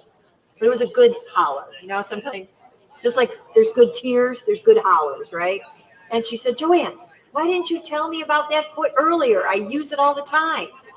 So it really is a foot that can substitute for your regular, standard, ordinary presser foot, because you're going to get the walking foot action and you're going to get that even feed action for sewing funny fabrics, funny, tricky, fussy fabrics. I just got done doing a kimono top out of slippery stuff, and I wanted to make French seams. Everybody know how to do a French seam? It's one of those old-fashioned things that's still, you know, tried and true. They work. So I was working on that fabric, and I just immediately put the walking foot on. I sewed everything with that, and all of my seams matched perfectly at the end because they were all evenly fed. So that's a great, great thing. Now, we've got a new kit on the block, and that is the Dynamic. And it is dynamic, let me tell you. The Dynamic walking foot. So if you don't have a walking foot at all, or you're looking to upgrade your walking foot, I would highly recommend the Dynamic walking foot. Now, what in the world makes it different? Well, it's silver, so it's very distinctive in the way it looks. It also comes with, I think I have both of them here, but it comes with both an open toe or a closed toe. So it's like these 2 feet all wrapped together in one foot. This foot is made of a very strong construction. So your standard, everyday, ordinary walking feet were never designed for you to do anything other than a straight or zigzag stitch. Don't let anyone tell you any different, because I've talked to the engineers and they have confirmed what I said. Now, can you cheat? Can you use a different stitch with one of those feet? You can, but you shouldn't. Okay, we all know there are times in life where we can, but we shouldn't. And the reason is because the standard walking feet were designed to only move forward. Straight stitch zigzag only moves forward with a little bit of side to side. With the new Dynamic walking foot, you can now use it for select. I will say select, meaning it doesn't work for every single one, but it will work for select decorative stitches. So you can use decorative stitching on your quilts, on your quilt blocks, on your projects, if you have the Dynamic walking foot. So that is a great, great benefit. Now, how many of you have ever done channel quilting that looks like this? Show it to this camera for just a second. Because did I say hi to everybody out in internet land? If I didn't, let me back up for just a second. Hi, everybody out there in internet land. We are, AllBrands.com is streaming live on both Facebook and YouTube on their channels. So welcome, everybody. I know I got to read some of the comments from previous days. So we're happy to have everybody here, both live in person and live on our live shows as well. But this was all done using the Dynamic walking foot. I could not have used any other foot to do all this and have that consistency with the decorative stitching because, you know, of the movement. But how in the world do I get it to do all of that perfect, even Steven stitching? Okay. I do that by means of a quilt guide. So I'm going to take this, put it down there for a minute. And a quilt guide looks like that. It's a bar. How many of you have a quilt guide? Okay, good. How many of you knew that that quilt guide goes in the walking foot, either in the hole like that, or in the new foot, it's got a back end. So I can, whatever distance I slide that from, I'm going to get even spacing. But how many of you knew that this quilt guide will also go in the back end of your standard, everyday, ordinary foot? Snap it on there. Has anybody ever done that? Yeah, that's a secret though for a lot of people. They don't realize the back end. How often do we look at the back end of our foot holder? That has the same hole that the new dynamic walking foot has. So you could use this as a seam gauge, as a hem gauge, just by sliding that into the back end of your regular foot. So even though this is packaged as a quilt guide, I think everybody should have one of these to go along with their standard, everyday, ordinary presser foot.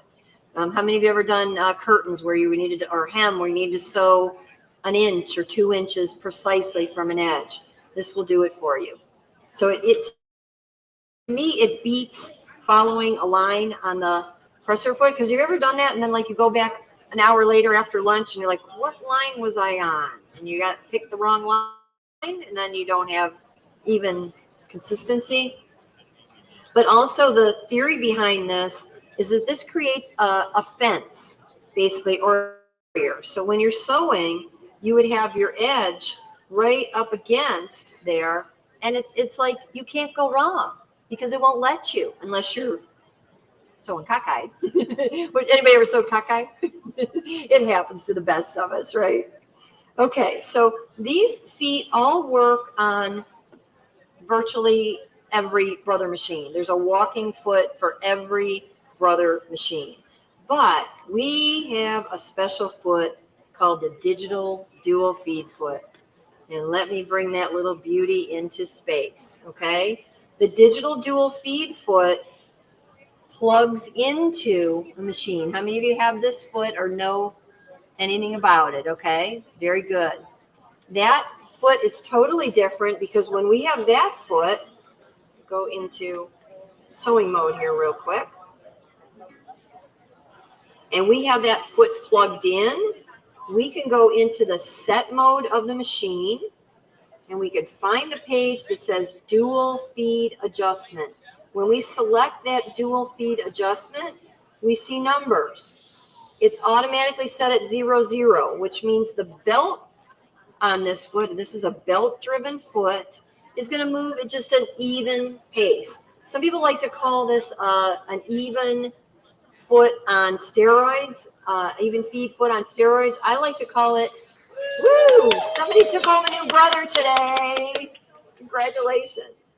I call this the even feed foot with superpowers. Okay, so that belt can be changed. It can be meant to move faster or slower. So if we go on the positive end, it will, I like to use a fancy word, it will smush the fabric in. It'll push the fabric, it'll ease the fabric. If we go on the negative end, it will stretch. So positive smushes, negative stretches. If you use this foot and you are sewing quilting or fussy fabrics, or maybe satin lining to velvet fabric, there's just a million different situations where you have trouble feeding those layers. Make yourself like a 12-inch strip sample of the two pieces, try the foot, and then see what adjustment you need. You'll know right away, do I need to smush or I need to stretch? Okay. The other beauty of this foot is all of the wonderful accessories they have made to go with it. So I want to just give you a quick overview of those. We have a ditch quilting foot, and everything just snaps on and off. And by the way, this foot comes with the luminaire, but it also is available for other machines. So if you have a Brother machine that has the hole and you didn't get the foot, it's available as an accessory. And for those of you that did get the foot but want to do quilting with an even feed foot, I don't know if that was ever available before, but now it is, because we have an accessory for stitching the ditch. We have an accessory for 1/4 inch patchwork. We have an accessory for couching and embellishment. We also have an accessory with an open toe foot. So open toe, closed toe, I went over those before. Lots and lots of different options. So those are pretty much the feet that I use on a daily basis, especially if you're doing quilting or patchwork. Those will all do it for you. Let me take just a minute and throw out just a few little extra goodies that you may want to think about for add-on fee. How many of you are familiar with, I'll show it here first and then I'll put it down here, with candle wicking stitches? Candle wicking stitches are built into, again, a lot of the Brother machines. You can also go to Brother-USA and download coordinates to build your own candle wicking stitch. Okay, but a candle wicking stitch means it's got a bump. It's a bumpy stitch. It's a beautiful bumpy stitch though, isn't it? It's a beautiful bumpy stitch. That bump though requires a specialty foot. So the specialty foot that we use for that is a candle wicking foot. So I highly recommend, if you have candle wicking stitches or you want to create them, you get a candle wicking foot for yourself. It's got a big deep groove on the underside, so it smoothly rides right over those stitches. One of my all-time favorites. Another one of my all-time favorites is the braiding foot. There's the braiding foot. That braiding foot allows you to do narrow ribbons or cording. When I created this, I wanted to tie the color scheme together. This is from my Wrapped in Embroidery book. I used that braiding foot to evenly guide that ribbon as I was stitching it. And again, it just allows you to achieve sewing perfection. And you look at it sometimes and you say, how did I do that so well? Well, it certainly is your skill, but it also is the tool for the task. So I'll show you one more really quick. I have a second to show one more really quick. Just a second though, right? Okay. Another one of my all-time favorite embellishment accessories is something called a bobbin work bobbin case. And again, you may have one already depending on your Brother model machine, but if you don't have one, they are available. And I understand AllBrands can order those for you.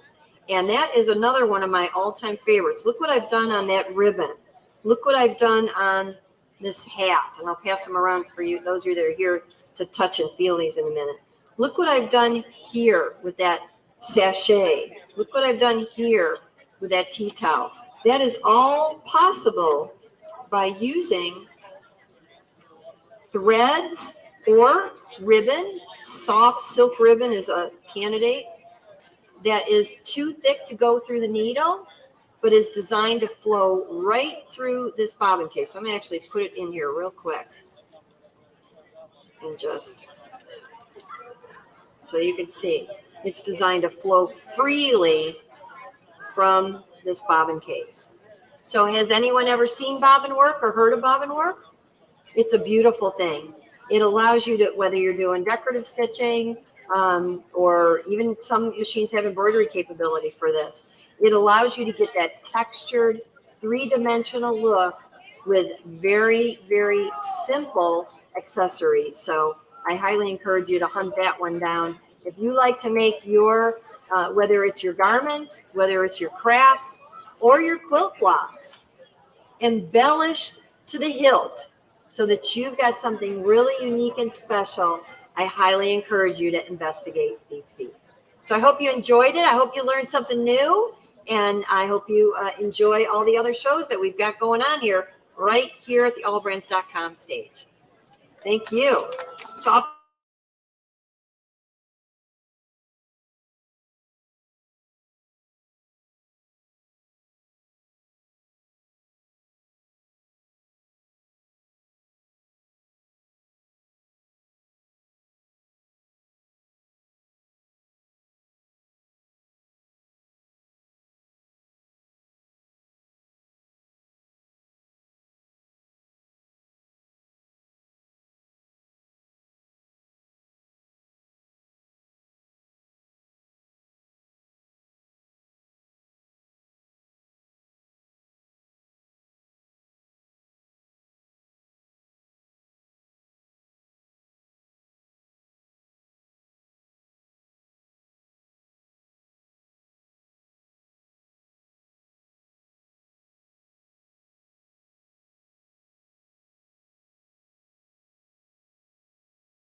Good to go. All right. I'm going to get started here. We've got a full crowd. Thank you. Okay, I'll talk to you guys in the back. I know it's slow here this afternoon. My name is Emily Thompson, and today I'm going to give you some tips and techniques for sewing on your Serger sewing machines. They're great for constructing clothes and for both kids and adults. And my specialty is knit fabric, which is the stretchy kind of fabric. I love sewing with that. But you could also use some of these techniques on non-stretch fabrics as well. So we're going to be putting together this quick and easy little dress right here. And it's something that literally you could sew in about 30 minutes once you have it cut out. It's really quick and easy. So I'm going to show you some of the construction techniques that I use to put this together. So hopefully you can see on the camera some of the close-ups. So with the Serger, you don't have to always use a knit needle, but on here is just an all-purpose needle actually right now. It's a little bit more forgiving than your regular sewing machine, and every seam sewn on a Serger is a stretch stitch. So there's no special settings. Every one is going to be nice and stretchy. This fabric that I'm using is super stretchy, and this machine will sew a stitch that will keep that stretch, and you don't have to worry about it breaking. So I'm going to sew one of the shoulder seams here on this dress.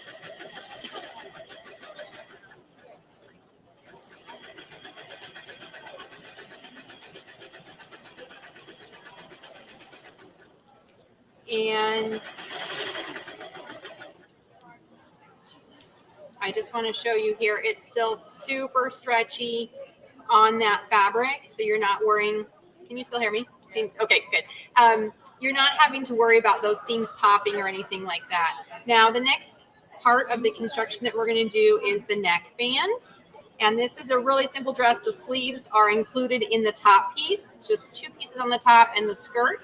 So here's my open neckline, and I love sewing the neckband on while it's open. Okay, so while it's straight like this, we're going to start at one shoulder.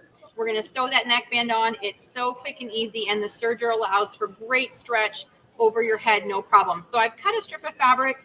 It is 1 3/4 inches wide. This is my preferred neckband width, but it's kind of a personal preference how thick you make it.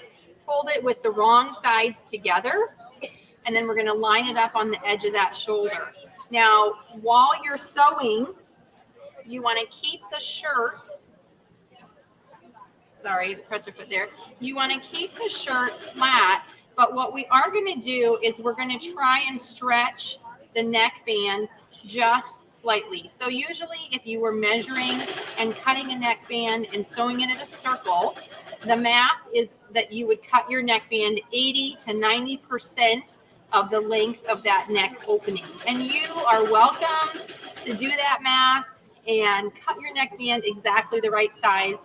But I love just cutting a piece a little bit longer than I know I need, and then stretching it that 10% as I'm sewing. And so it's kind of an all-in-one process, and it ends up making these neckbands go on really quickly. So if you stretch a neckband too much while you're sewing it, you're going to get those wavy, it's going to be wavy. It's not going to lay nice and flat. But if you don't stretch it enough, you're actually going to have a neckband that kind of stands up like a turtleneck, and no one wants that look. So you do have to kind of play around with how much you're stretching it. I'm just giving it a gentle tug here with my right hand, keeping it lined up nicely with my left hand, and then making sure that those 3 raw edges are all being sewn together in the Serger seam. And again, it's a nice stretchy seam, so we don't have to worry about pulling it overhead. And I don't know about you, but my kids who wear these clothes are not gentle. They are very rough with their clothing, so they just rip their t-shirts on and off. So I want to make sure that this neckband is super stretchy, and you can see that it's not affected at all by that seam. So that's the great thing about the Serger. If you're at all interested in sewing with knit fabrics, it makes it really easy to have great success with this fabric. So I'm going to now sew up that second shoulder seam. Remember, I left that open so that I could sew my neckband on flat. So I'm going to sew up the second shoulder seam here on the top. And I'm just trimming off a tiny bit of fabric because I'm sewing about a 1/4 inch seam, maybe slightly more. There are markings here on the serger for those seam allowances that you can follow, guidelines. Makes it nice and easy. All right, so now you can see, you can open up, there's that finished neckline. And actually, if you look at a t-shirt that you've bought at the store, it most likely wasn't sewn on in a circle. It was most likely sewn open, and you'll have this little seam like I have right here on one of the shoulder seams. Now, the thing about a serger is you cannot backstitch. So when you're finished sewing, so I'm trying to grab this needle, you have this tail hanging off, and if I just cut it, it can unravel. So I do want to make sure that I'm finishing that tail. And there's a couple ways to do it. You can fold it over back on the seam allowance and go ahead and stitch it down with like a zigzag stitch. Or I like to keep this darning needle, which I actually thought I lost here today, and slide it about 1 inch through the seam and then tuck the tail of those threads through there and just go ahead and pull it through the seam. When it's stretchy like this, I go ahead and make sure it's stretched out before I cut off that edge. But once I've done that, I now have a really nice finished edge, and it's not going to unravel or fray or anything like that. So you can go ahead and see that looks really easy on there. If you don't like that it sticks up, just do a little top stitching and stitch that down.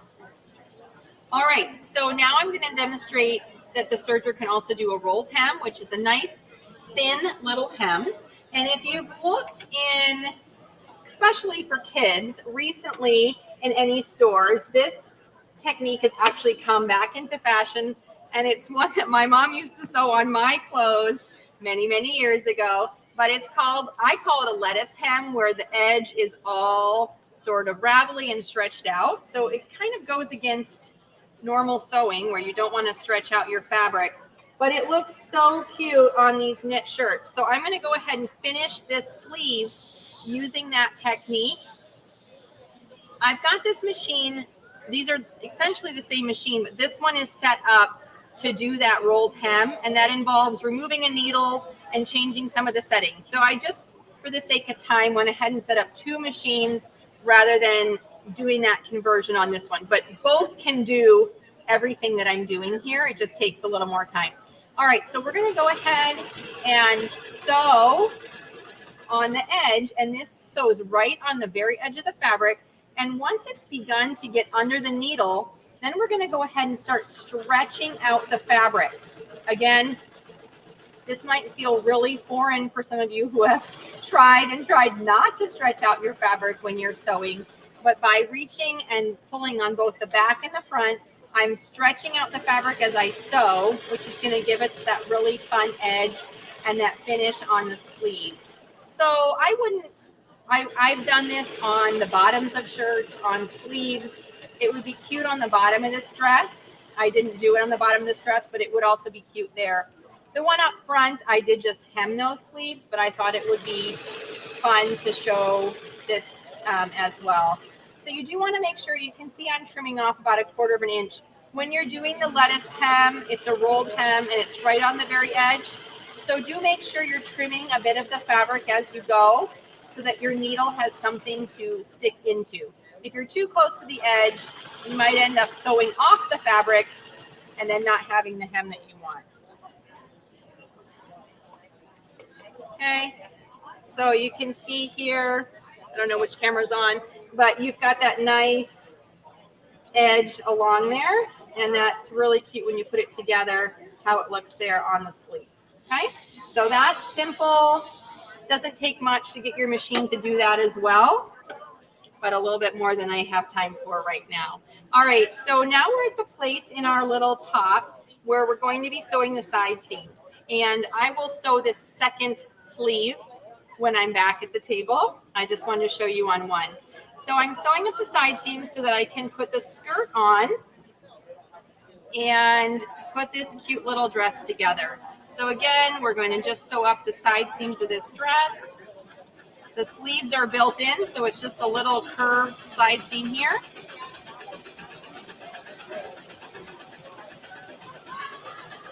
Going around. This one I'm cutting nice and short because that will be in the waist seam. This one I'm going to leave longer so that I can tuck it into that seam like I showed before how I finished it. If you were hemming the sleeves, then you could just go ahead and that seam would be finished in the hem, so you wouldn't have to worry about it. You may have also noticed that instead of pins, I'm using these little plastic clips, and those are great for knit fabric because they go in really well, they don't stretch out the fabric, and they're really easy to use. So both of these sleeves, I'll need to finish the edges of those rather than cut it. All right, so now we have the bottom of this dress. It needs its little gathered skirt. And actually, I've gone ahead and pre-gathered the skirt so that it's the correct width. But what I do want to show you is how easy it is to gather the fabric directly on this machine, and it makes neat and even gathers every time. So in order to do gathering on your serger, you're just going to change a couple of settings. Over here on the side, you have the stitch length. So I'm going to turn that all the way up to its longest stitch length. And then this is the differential feed, which is how fast the bottom of your machine, those feed dogs, are feeding the fabric through. So we're also going to turn that all the way up to its highest number, which is a 2. So just crank those dials all the way up. And then you just go ahead and feed this fabric directly through, and out the back side is going to come pretty little gathers. They're nice and even. And if it's not gathered enough or it's gathered too much, you can adjust it. So I usually start with this, and then if I need to make it bigger or smaller, it's pretty easy to do that. So I'll just show you what this looks like. It's about double. So if your strip of fabric is double what you want to attach it to, then it would be pretty gathered. So if you need to tighten that up, I go ahead and take a pin and pick out the needle threads, and then just pull those needle threads like any other 2-thread basting stitch, slide the gathers along. You can also, if it's too gathered, actually pull out the gathers a little bit, as long as you've left some thread there to pull it back onto, so you can lengthen it. All right, so I'm going to put these settings back so I don't keep gathering my fabric. And we're now going to attach this skirt to the top. Okay, so I have one seam on my skirt that you can either put it on the side or the back of your top. I'm going to turn this right side out. I probably should show you how cute this is looking here as we've been sewing this together, but it's coming together really quickly. You can see this sleeve is finished, this one is not. And I'm going to place that seam on one of these side seams here on my top. Put a couple of clips in to hold this in place, and then we'll just go ahead and serge it around. So the gathering stitch that I have on here is not stretchy. Just like any time you've run gathering stitches on a sewing machine, you know that that is not a stretch because those threads are pulled really tight. It's the same on here.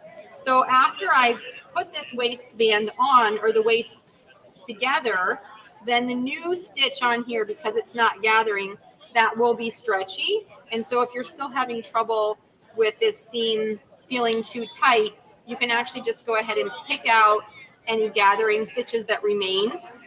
And once those are gone, then it'll be a nice stretch waist again. This is not a fitted dress, so it shouldn't really be any trouble getting it over, but sometimes I do feel like the waist is a little tight. And once I get rid of those sort of gathering stitches, then it's not a problem. All right, so I am stitching this on just with a regular seam here on the serger. I've got 2 layers of fabric, the skirt, and long stitches here, long threads. I like to trim off a little bit of fabric because, again, like I said, that's that gathering stitch that's pretty tight.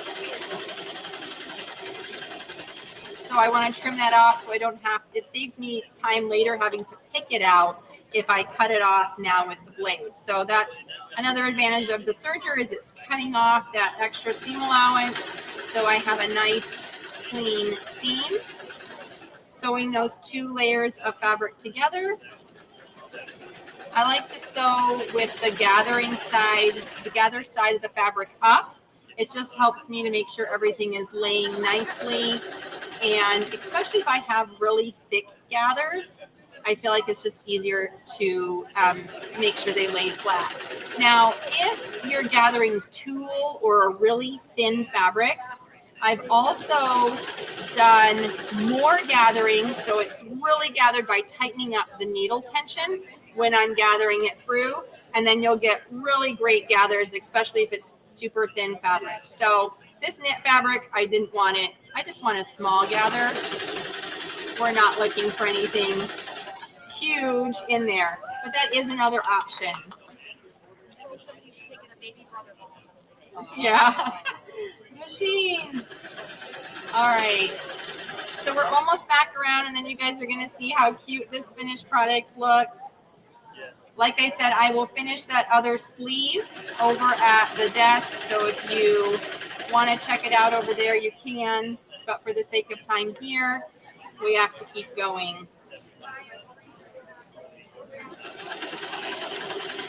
And if you don't like stopping and adjusting, I know I stop and adjust a lot. Not everyone really likes that. So you can go ahead and, looks like I have a little bit of extra fabric here.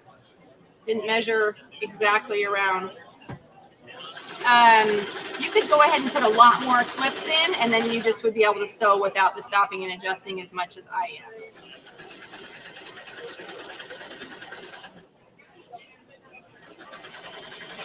And I like to overlap about 1 inch when I get back around.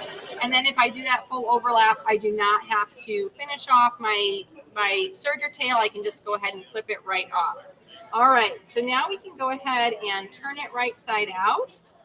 Take a look at how it's looking. And then we have a cute little dress. So fast, easy.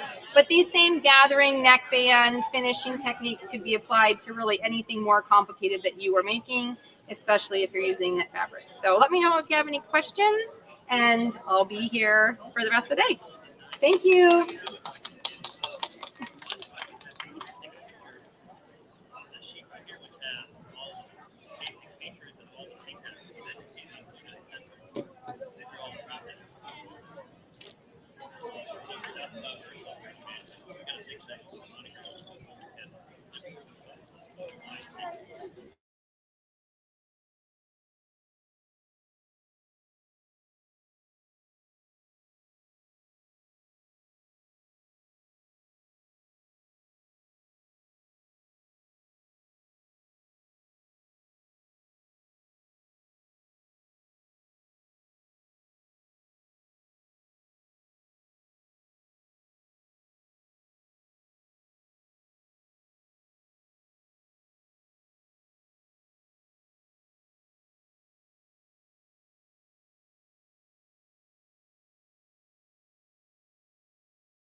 All right, welcome everyone. I am representing So Steady, which started out as a table company and inserts for your sewing machine. But we do a lot more than that right now. Some of you have been down by our booth. If not, I encourage you. It's right around the corner here. And I'm going to show you some things today. And we have a big grand prize at the end here. So that's why you have your numbers. So I think I'll start with the drawing here. So we have these drawing pads, and I'm going to give several away. But it's kind of like you need to understand why you would want a drawing pad. And this is a book of designs. I do ruler work. That's what we mainly have down there. And obviously the tables, but this is a book of designs. So for our sampler set, there are 45 designs in here. And let me see where I need to go so that you can actually see it. Does that one show it? I don't even know what I'm supposed to show. Maybe here? It's this one for now. Oh, well, here you when go. I go back, it'll be that one. So anyway, it has the 45 designs in here.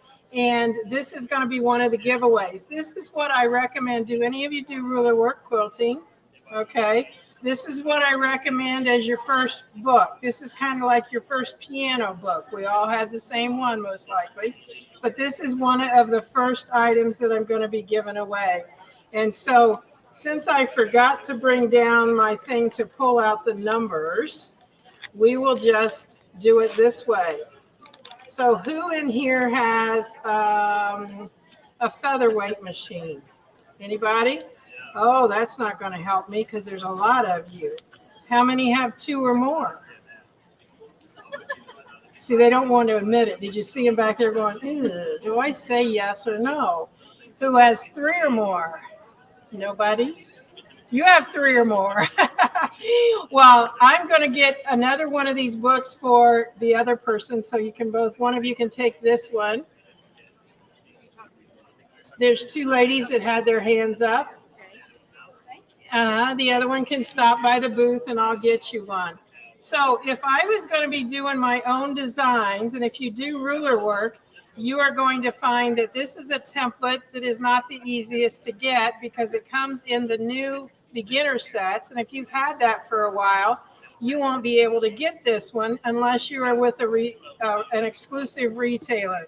So I'm just going to put this on here, and we are going to draw around this design with what we call stitching line discs. So that's my point of where I'm going to be. And then these are what are called stitching line discs. And so when I put these out here, you may not be able to see them because they're clear. Unfortunately, that makes it a little bit more difficult for the camera. But I'm going to pick one of these out that will hold my ink pen. And I like to use an ink pen that's a stylus at the same end that it has the ink, because that stylus hugs onto our little stitching line disc. So what I'm going to do is I'm going to draw my design out that will be the exact same shape and size as what my stitched out would be, because this little thing is the same size as my ruler work foot.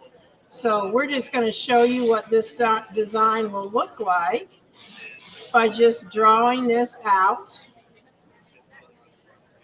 And then someone is going to get this template, and someone is going to get the stitching line disc, because the title of our show here is Win, Win, Win. Yay, huh?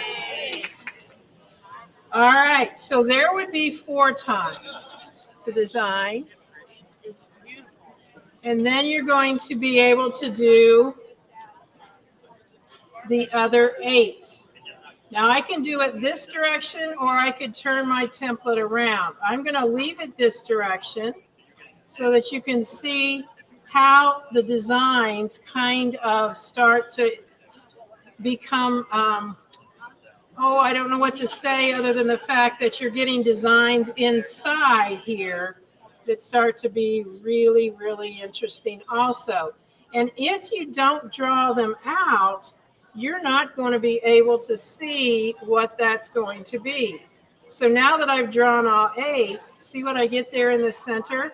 Wow. And so that's what I'm going to be stitching, and it will be the exact same size. So those are what we call the stitching line discs. So I want to, before I give away all of my stuff, I want to show you how we can use what are called ruler stickers. How many of you have seen these before? I use them all the time. I put them on my actual rulers to show me where I want to line up. When I'm cutting with my big 6.5 by 24, I put them on there. It just makes it so much easier to see what you're doing. So what I'm going to do here is I'm going to pull this just a little closer to me. I'm going to draw a straight line on there. And then I have already positioned 2 of those ruler stickers. So I'm going to put it right on my line. Oh, I put it away. Guess I wasn't thinking about what I was getting ready to do. Because what I want to show you is all of our ruler work templates are really just guides. Nobody says you have to do anything specific. I'm using these as shapes. So I'm going to start on this line, and I come down to there. I slide it over. I do that again because I've got my ruler stickers to tell me where to start and stop. And you can start to see this little shape that's developing. What do you think that looks like? Somebody. Hershey Kisses. There you go. So it's Hershey Kisses. And so when I'm quilting this, I used it on a gingerbread panel, and I just wanted to dress it up a little bit. So I made these Hershey Kisses. But before I finished this, I came up to this spot, and before I came on around, I took a little ribbon, folded it in half, and just stuck it in there so I could catch it on my way around. Now, with a baby quilt, you could even put yarn in there. I mean, we've all probably in our past had a quilt that had the little yarn. And so it's just fun to look at your templates, and I would never know that looks like that unless I drew them out. So it's just fun to play with those templates. So I think we've got that. And I'm going to, since she yelled out Hershey Kisses, I'm going to give this template to you. Now, if you don't do template quilting, okay, if yours is a high shank, I think that's low. Oh, yeah. Just bring it by the booth and I'll get you the high shank, okay? And the booth is right around the corner here. So I forgot, I need to give away my ruler stickers as I talked about that. So let's see, what are we going to do? How I'm going to do that one. Okay, yesterday we did cats. Has anybody got 4 or more dogs? 4 or more, she admitted it. Here we go. I'm going to give you the ruler stickers. It's really funny because I'm a cat person, but I have dogs too, and they all command our attention in one way or another. But yesterday, well, I'm going to show you today, I was showing off one of our tables, and we have table polish that we use for the tables. And I do a lot of virtual teaching, and my cats are in my sewing studio, and they know when I'm teaching because I never shut my mouth. I just talk, talk, talk, talk, talk. But as soon as I quit talking, they're right there at my side. And my one cat is an 18-pound big boy. Let's just say that. My son calls him Loaf because he kind of looks like that. But he jumped from the ground onto my table, slid clear across, and hit the backstop. And he looked at me like, what was that all about? And I said, the power of table polish, you know, because he was definitely having an interesting day with that. So she got that for that. And let's go ahead, and I'm going to give away the stitching line disc at this point. And let's see, how many of you started sewing before you were 10 years old? 7? Anybody before 7? Oh my goodness, we got a lot back here. 6. Anybody before 6? Oh, you guys. All right. I won't be giving this. I'll give these. So all of you that was before 7, go ahead and come on up. And one of you, these are phone loungers. And so these phone loungers are great. Don't be shy. Come on up. These phone loungers are great for when you need to watch a video or entertain a relative, you know, while you're sewing and they're just there. If one of you wants stitching line disc, I have those. There you go. Anybody else? All right. And this will also hold an iPad. So there are times when I'm doing virtuals, I even set my iPad there and aim it right at, you know, me, and so I can still do that. So these are fun little things, and these happen to say keep calm and ruler on. So I mean, I can just tell you, I use mine all the time. I have one at each sewing machine because it will also hold up the directions as you're sewing and stitching. And was there anybody else I needed to give one to? You, huh? Yeah. Okay. So it will hold those. So go ahead and come on up here.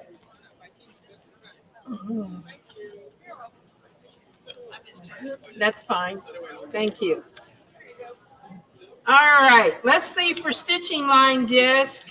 Who has, how can I answer this? Say that. Does anybody here have 6 or more seam rippers? Oh my gosh. No way. Let's go to 10. Some of you are going, I don't know how many seam rippers I've got. All right. That wasn't necessarily the best question then. Who has applique scissors? Oh, forget it. I give up on y'all. You got everything. All right. Well, I'll try another thing here in a minute. But the drawing pads, if you do ruler work, come up and get a drawing pad. And you're going to get my design. And I'll tell you what, seriously, those that don't get it, come to the booth, okay? Because I got more, and I don't want to ship them back. Y'all can put them flat in your suitcase. Everything will be fine. So if you didn't get one, come by the booth.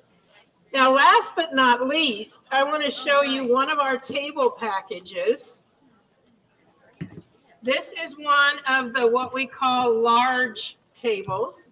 The legs are obviously not on it, but I have one here to show you. They all come with one extra leg, but they all have the legs that fit right on for your machine. So they just snap on, and then you just kind of rock them so that they come off. All of our tables are custom cut. That probably looks better to you. They're custom cut so that they fit your sewing machine. And so we have 2 special packages. This is called the large package, meaning it's a large table. And am I down to 3 minutes? You're okay. Oh, okay. It means it's a large table, and you are going to get with the special here at the show. Now, this is an unbelievable special. You are going to get the table. You are also going to get a grid glider. And this is what we use for doing our ruler work, but you can leave it on your machine all of the time. And you're going to get the table polish. And when you're using the grid glider, you even polish the grid glider. You're not only getting that, but you get the carrying bag that goes with it. And this will fit over your wheelie cart's what I call it. And it doesn't matter whether it's your sewing machine cart or your travel bag or whatever, but all of that comes to any of you that want to order it. That's $119. It's almost a $250 value for everything that's in there.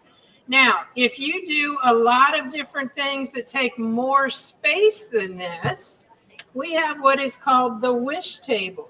The wish table has a big blue drawer in it, slides out, has the same legs, the same feature there. That table is normally $229.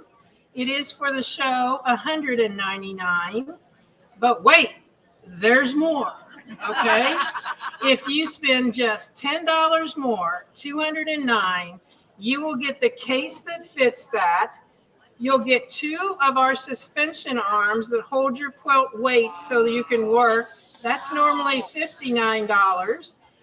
And did I say the case? I think I did. You will also get table polish. So all of that comes to about $329. It's $209 for the show. So all we have to know is what your machine make and model is, and we'll get you all set up. So the person that wins this, and I'm not sure how I'm going to do it, the person that wins this needs to come by. We'll get your order set. You won't be taking anything with you, but you will have the large table. Now, if the winner says, I don't need a large table, I already have one for my machine, think about getting this for your serger, because it's great to have your serger with a larger table, okay? So the person that's going to win this is, I know what the numbers were. Does everybody have a card? No. No? Okay. Did we have more? She has some. She only has 2 more, but there are more down in the booth. Who doesn't have a card with a number? Now you'll notice on the card, I'll get you some more. You'll notice on the card that we have marked out the 20%. So just know that it's 10%. AllBrands is giving you 10% on that. So can she just get me some more? Just ask her. Kathy, I need more cards. Kathy, I need more cards. And when we're done, there are charms up here. If anybody needs like to put on your scissors or something, you can come up and get a charm. This one is just shaped like a table. This one is shaped like a kind of like a sunflower, and there's a wreath. If you just need to, put something on your scissors or something like that, these are all free. You can just come up and get them. I'll have to do a drum roll or something. Huh? Okay, you're going to get some. You guys can get them, but don't leave before I give away this grand prize. Who has a name that starts with S? Man, you guys. Who has a last name that is a D? Okay, well, I'm going to give it to the gentleman back here. If you don't have a card, I have cards now, too. Who needs a card? That's orange. That's a heart. I'm sorry, the sunflower must be gone. Or turn them over. That's a number? That's like There we go. Thank you. I'll just give them to you guys out there. I got 5 more cards. Anybody need a card? I've got one. Cards. Anybody got a card? It's a charm. Oh, charm. Would someone hand this lady this card, please? Okay, here's another one. All right, everybody's got a card. No? Thank you. All right, has everybody got a card now that watched the demo? All right, thank you, my dear. I don't know how many numbers we got, but it looks like we are up to, has anybody got a number greater than 27? You got 27? What? 30, okay. All right, it seems like that's the highest number. So we've got number 30, up to 30. So I have no idea who has what, but the lucky winner of this great gift for our win-win-win is going to be number 17. 17! All right. Now, you're just going to come to the booth and I'll get you set up, okay? So thank you all for coming. How many are going to be back tomorrow? Perfect. That's one more day. The booth number is something down there, but we're right across from the AllBrands tent. Okay. So thank you. I look forward to seeing you at the booth. You all need ruler stickers for one reason or another. I know that. So cards back?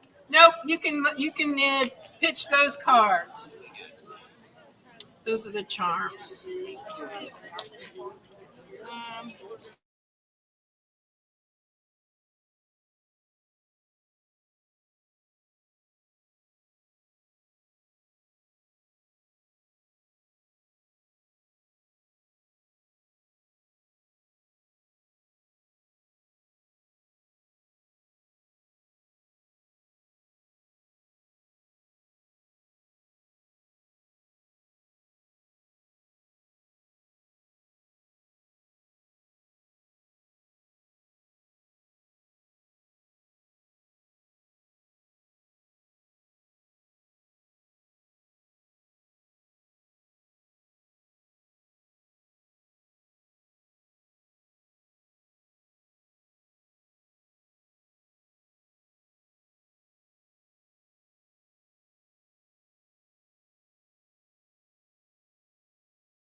or if you are at home, this is Laura Star. I have a premium ironing system. So we have a really powerful dry microfine steam. Okay, so I'm not going to spit or drip on my fabric. I'm not going to burn my hand because my steam is twice heated. So Laura Star is a Swiss engineered and designed product. We're a family-owned company. All of our products are made in Europe. So we make a really long-lasting quality product. Something that I have here, I've got a fan built into my board. So if I pull my cover back here, I've got this fan, and as soon as I pick up my handle, my fan is going to activate. This is either going to pull the air through my board or it will blow the air up through my board. Okay. So again, in combination with that really powerful steam, I've got a fan that's going to help me in a lot of ways. So a lot of people have been asking at the booth, why is my steam so dry? Why is it not burning my hand or dripping or spitting on my fabric? The secret is that Laura Star has a really large capacity removable water tank. So I'm not going to be filling water in my iron over and over or very often. And I actually just use regular tap water. So the regular tap water goes right into my boiler here. And that water is going to go into the boiler, heat to a really hot temperature and create a really fine steam. That steam is going to travel up through my hose and actually be heated a second time as it exits the iron. Okay, so with that fine steam, it gets heated to a really hot temperature, it gets heated a second time, and that particle is really fine and really small. So it's much more like a gas than a steam. And again, I showed you that fan built into my board. So that's really helpful if I have a lightweight or a delicate fabric, because as soon as I pick up that handle, my board is going to activate. Okay, so I have this nice cushion of air that's created. And with my powerful steam, I can hover that steam right over my silk shirt, and those wrinkles are removed in just an instant. Okay, so really fast here. Even my sleeve that has quite a few wrinkles, my steam is so powerful that if I just blow the steam through the sleeve, it's going to remove all of those wrinkles, okay? And my steam is dry, so my shirt isn't going to re-wrinkle. Anybody out in the audience doing a lot of ironing for clothing? Do you have a question? Okay. So how do you do the button area?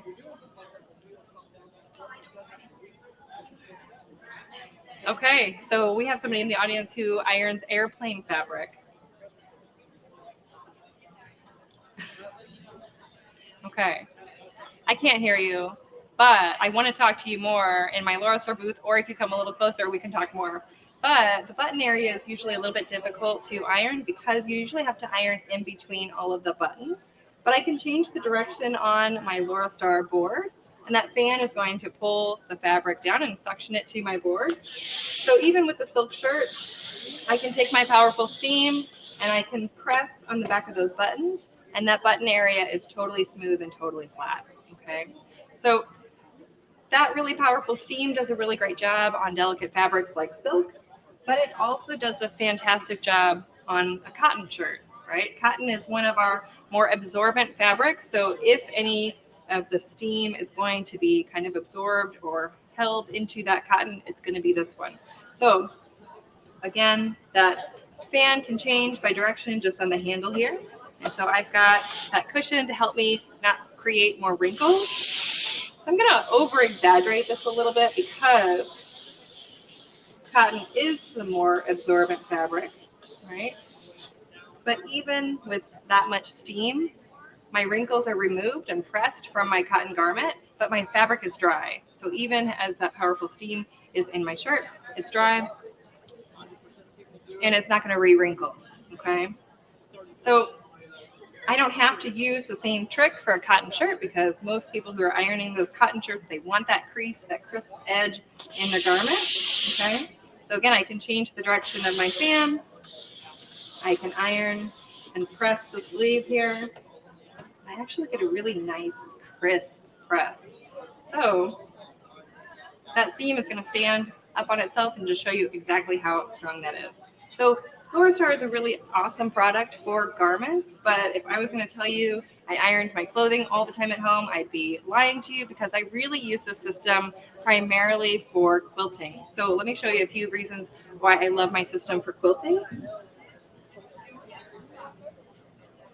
That fan feature that I showed you to give you that nice cushion. You know, if I do have packaged batting that has wrinkles, I can use the same situation. I can change the direction so that I have that nice cushion. I can hover that seam over my batting. So again, if you've got packaged batting that has the creases in it, I can hover that really powerful seam right over my packaged batting, and I don't have to touch my batting. That batting is going to stay soft and lofty. I can refresh my batting, and it's really fast and easy. And again, it's dry, okay? So this is probably my favorite thing that I use my Lurostar for when I'm preparing fabric for a quilt, right? I used to have to get a whole gallon of some kind of product to press my fabric and get those wrinkles out. You know, I'd soak one layer of fabric at a time, take the heat of my iron to remove those wrinkles, but then I have to clear an area in my really tidy sewing studio so that all that fabric can dry because it's still really wet, right?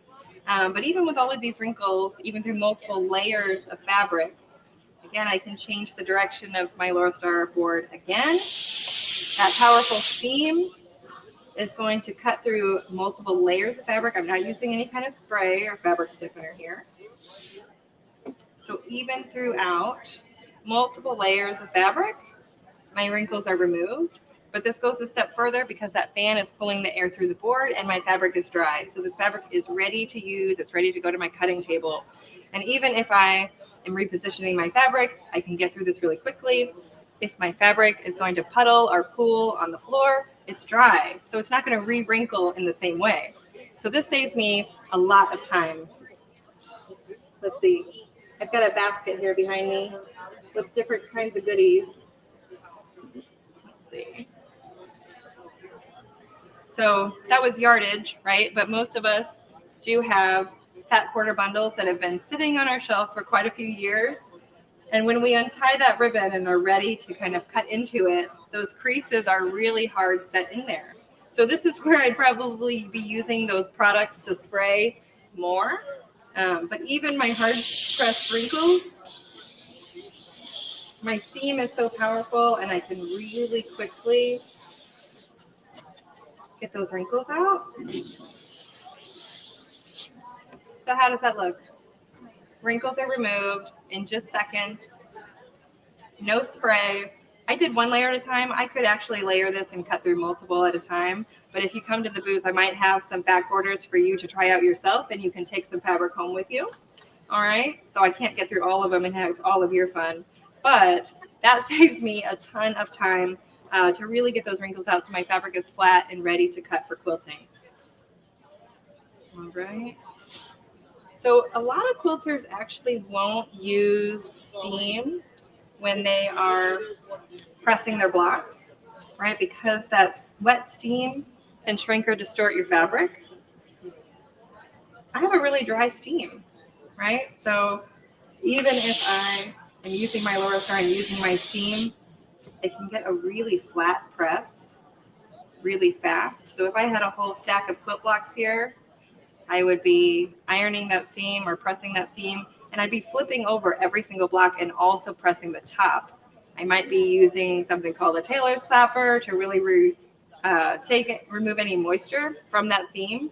But because my fan is pulling the air through my fabric, my seam is pressed and set all at once. So I'm not spending more time flipping my block over, and I'm also not using my tailor's clapper to get a really flat press. Okay. I'm going to jump around a little bit. I do have some fusibles to show you as well. You know, a lot of irons don't get hot enough to actually fuse fusibles. I would find myself putting a lot of weight and a lot of pressure to actually fuse that. I'd be counting quite a bit, and it still wouldn't be stuck. All right, so just a second of that steam and that high heat with my Lurostar, my fusible is totally fused. Okay.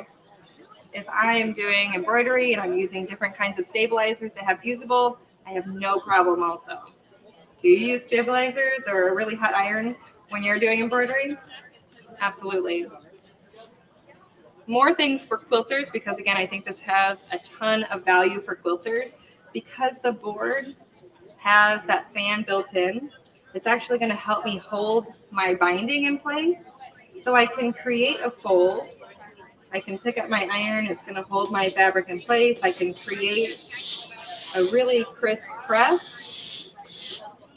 I can reposition that if I didn't have my basket in place here, right? But really fast, I've got a really crisp press, and my binding isn't just going to flip right back open. And again, if I'm doing binding for a whole quilt or for multiple quilts, this is going to save me a lot of time, but also look how nice that press is. Okay. I can do that whether I have my full system here or even my portable Laurastar, but the fan pulling the air through is going to help hold my project in place. If you would think about me doing a strip piecing, same situation. If I have a long seam, that fan is going to suction my project to the board. It's going to hold my fabric in place. And my iron really does just open up my seam for me. So that is a pretty nice option. What I've been showing in the booth quite a bit today, a regular iron with just the dry heat, when you iron something, that seam is just going to pop right back open, right?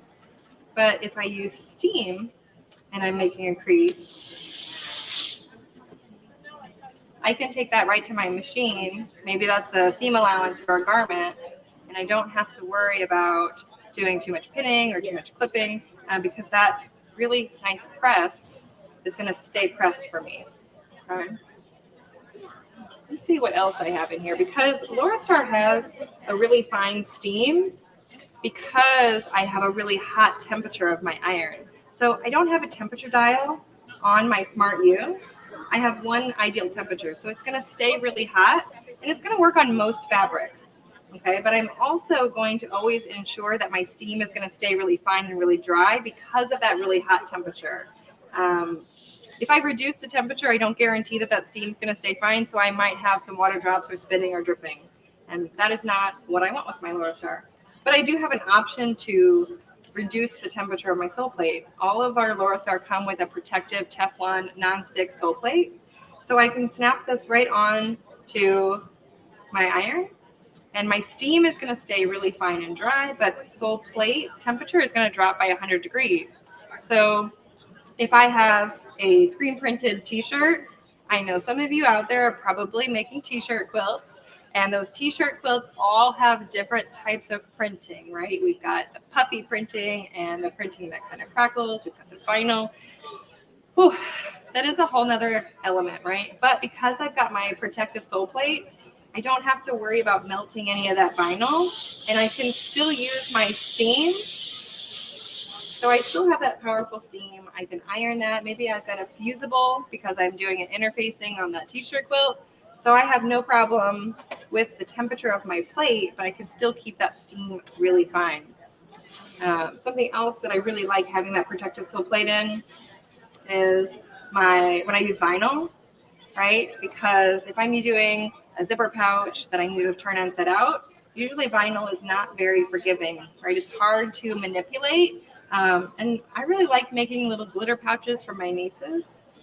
So most tutorials online will tell you, why don't you get your hair dryer? You can heat your vinyl and relax it so you can turn it inside out.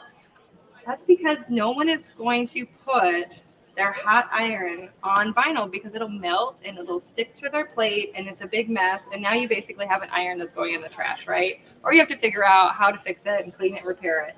But again, because my plate has that Teflon nonstick coating, I can set that right on my vinyl, okay? And again, if this is a zipper pouch or if I need to relax that, it's going to warm up my vinyl and not stick to my plate. I can use this on cork. I can use this on any kind of vinyl or faux leather. Oh, you've got some cork right in your bag there. So this is something that you need. So again, it's going to warm up that vinyl. It's going to make it more pliable and flexible, but I'm not going to damage my plate of my iron, okay? I don't know how long I've been talking. I kind of just do whatever I want to do up here. But Laurastar steam is also hygienic. So our steam kills 99.9% of any kind of germs, bacteria, odors, and my nieces bring toys home to my house, right? They spend the night and they bring their stuffed animals that they've been sleeping with for 6 years, and they're so full of germs. But just a couple seconds of that really powerful steam on any of those stuffed animals or kids' toys or backpacks or anything that's going to be very germ, you're going to be able to remove those germs. I can sanitize around my home, right? I can take this to my couch cushions or my mattress. It kills dust mites and other things that I don't really like talking about, but it kills lots of stuff. So that's a great option as well. But if we are talking about products that are going to be killing germs and bacteria, we also have our Iggy. So this is my handheld portable steamer. So this is my steamer and my sanitizer. This is a great option if you are going to be focusing on those spots around your house or those kids' germs that are coming home. So this is actually a special that we have for festival. When you buy the system that has all of these great features that I've been showing you, you also get an Iggy. So Iggy comes in white or red. It's a really nice bundle for you for this. But then we also have that hygienic steam in a portable iron as well. Okay, so this is my Laura Star Lift. I've got the same professional iron, the same really powerful steam, but I can use this with any ironing board. Okay, I do have my removable water tank as well. I can take this right to my sink. Again, I use regular tap water. It's going to go into my boiler here, heat to a really high temperature and create a fine steam. That steam is going to go up through the hose and be heated a second time as that exits my iron. Okay, so we do have lots of options. I'm going to show you a few more things of what Laura Star can do, but we have our system, our lift, and our Iggy, and all of these have a very powerful steam that's hygienic, can remove wrinkles. These two items here, the lift and the system, are going to be really great for me for quilting and doing embroidery. So I would love to tell you all of the differences and what the models offer you and what the show specials are. But let's see if I've got anything else in my laundry basket, because I think I have something else that you can kind of participate if you come by the booth. Because those fusibles were pretty cool, right? In just a second, that applique was stuck on there. But we have a few more of these canvas bags with some really cool patches. So these are some heavy duty patches with some fusible.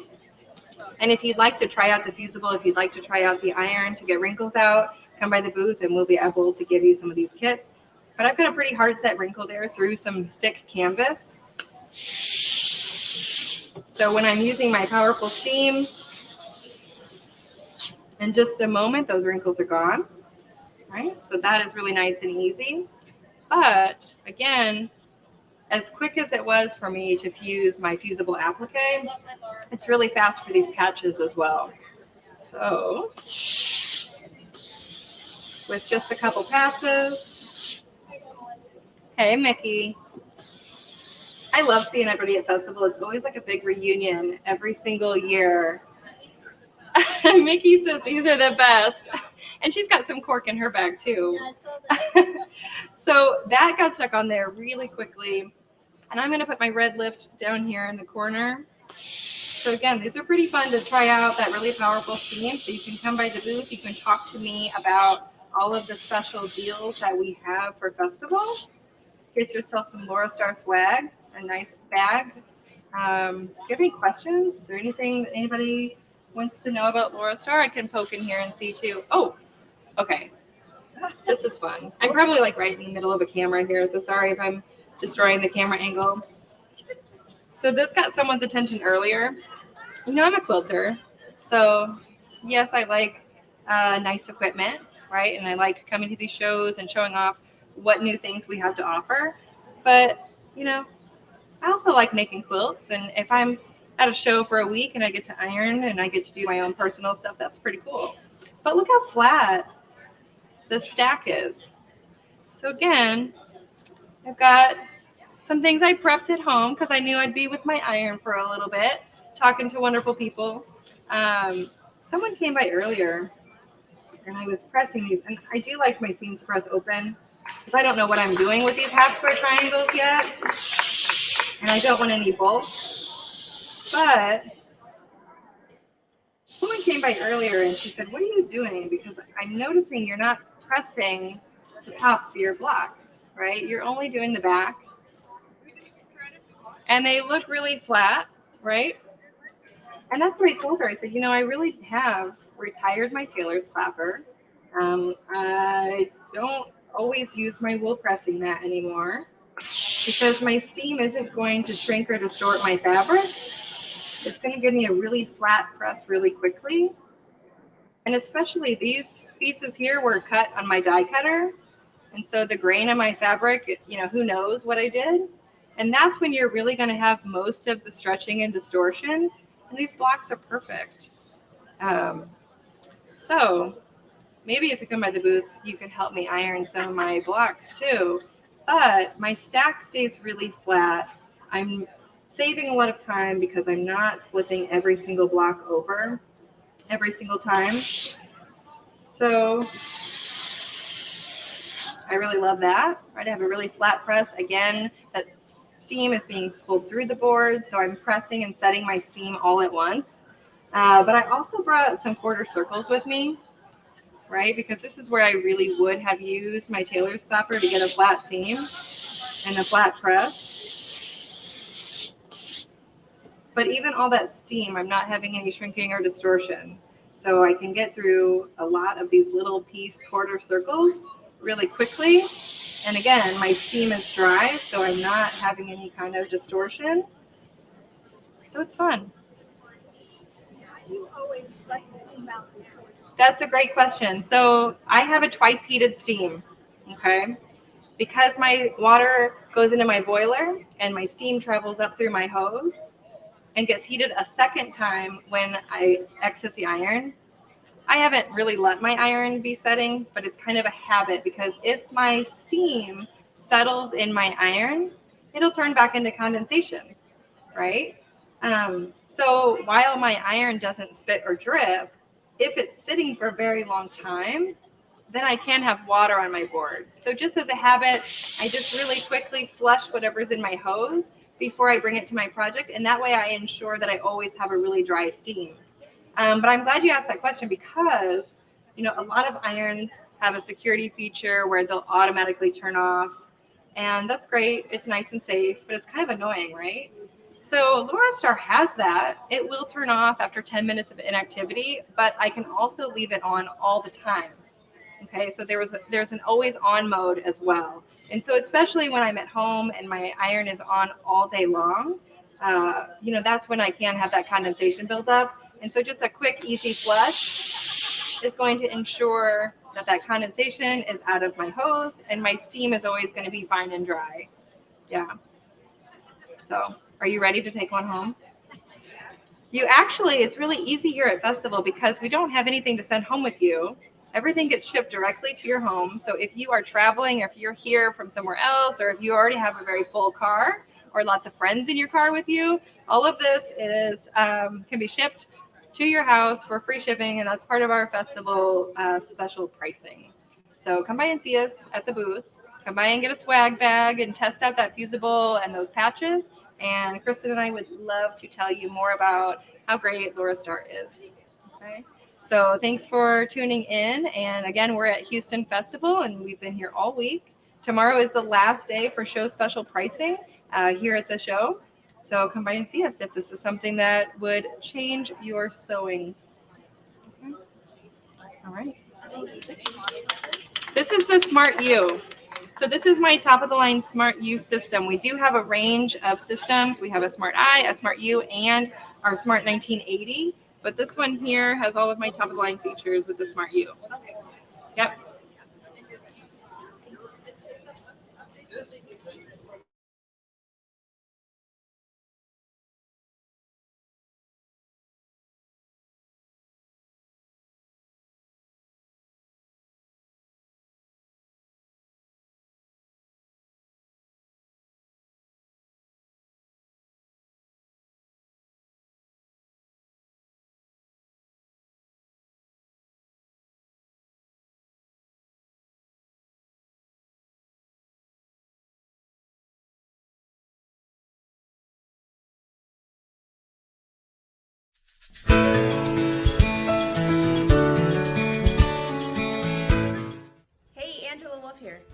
it's less than 2 weeks away till the Houston Quilt Fest in the AllBrands booth. I can hardly wait. So a couple new things this year. We're in a new location, front row, booth 1208. In fact, if you get lost, it's 1108, 1208, 1308. We're covering the whole area right in the front. So if you've never been to the Houston Quilt Fest before, what can you expect? Hundreds and hundreds and hundreds of the most beautiful quilts you've ever seen. Make sure you take time for that. But there's lots of shopping, especially in the AllBrands booth. So although we have a new location, the stage will still be there with live demos and tutorials all day, every day. The demos feature all your favorite products that AllBrands will be selling at fabulous deals, especially the Brother products. As a Brother brand ambassador, this is my favorite show because it brings in all of my favorite Brother machines in one location, and AllBrands always has fabulous deals. Now I will be at the Quilt Fest Thursday, Friday, and Saturday. I will have demos on the stage featuring, of course, the Brother Luminaire XP3. One demo will feature the sewing side, another demo will feature the embroidery side. But that's not all. AllBrands loves the support the Wolfpack gives to them all year long, so they're hosting a Wolfpack meet and greet Thursday, Friday, and Saturday at 11:30 a.m. at their booth. Not only is there going to be a meet and greet, we can take photos, hugs, of course, and a giveaway. How do you enter the giveaway? Just show up. If you'd like 2 entries into the giveaway each day, grab one of your Angela Wolf patterns and add some fabulous embroidery, and you get an extra entry. So it's time to start packing your bags and make sure you leave a little extra room, or a lot of extra room, for your purchases, but no worries. AllBrands ships everywhere. Now the best way to view Houston Quilt Fest is in person, but I know not all of you can make the trip to Houston, so AllBrands is going to fulfill that by having live streaming all day, every day, so you'll see everything going on the stage. They will also have some special deals for you. All right, so start packing your bags. I will see you next week. I will be there Thursday, Friday, and Saturday. Wolfpack meet and greets at 11:30. We're in a new booth, a new location, and some fabulous deals. Again, I'm Angela Wolf. Until next week, happy sewing and embroidery. See you there.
Hi, I'm Kathy Clausen.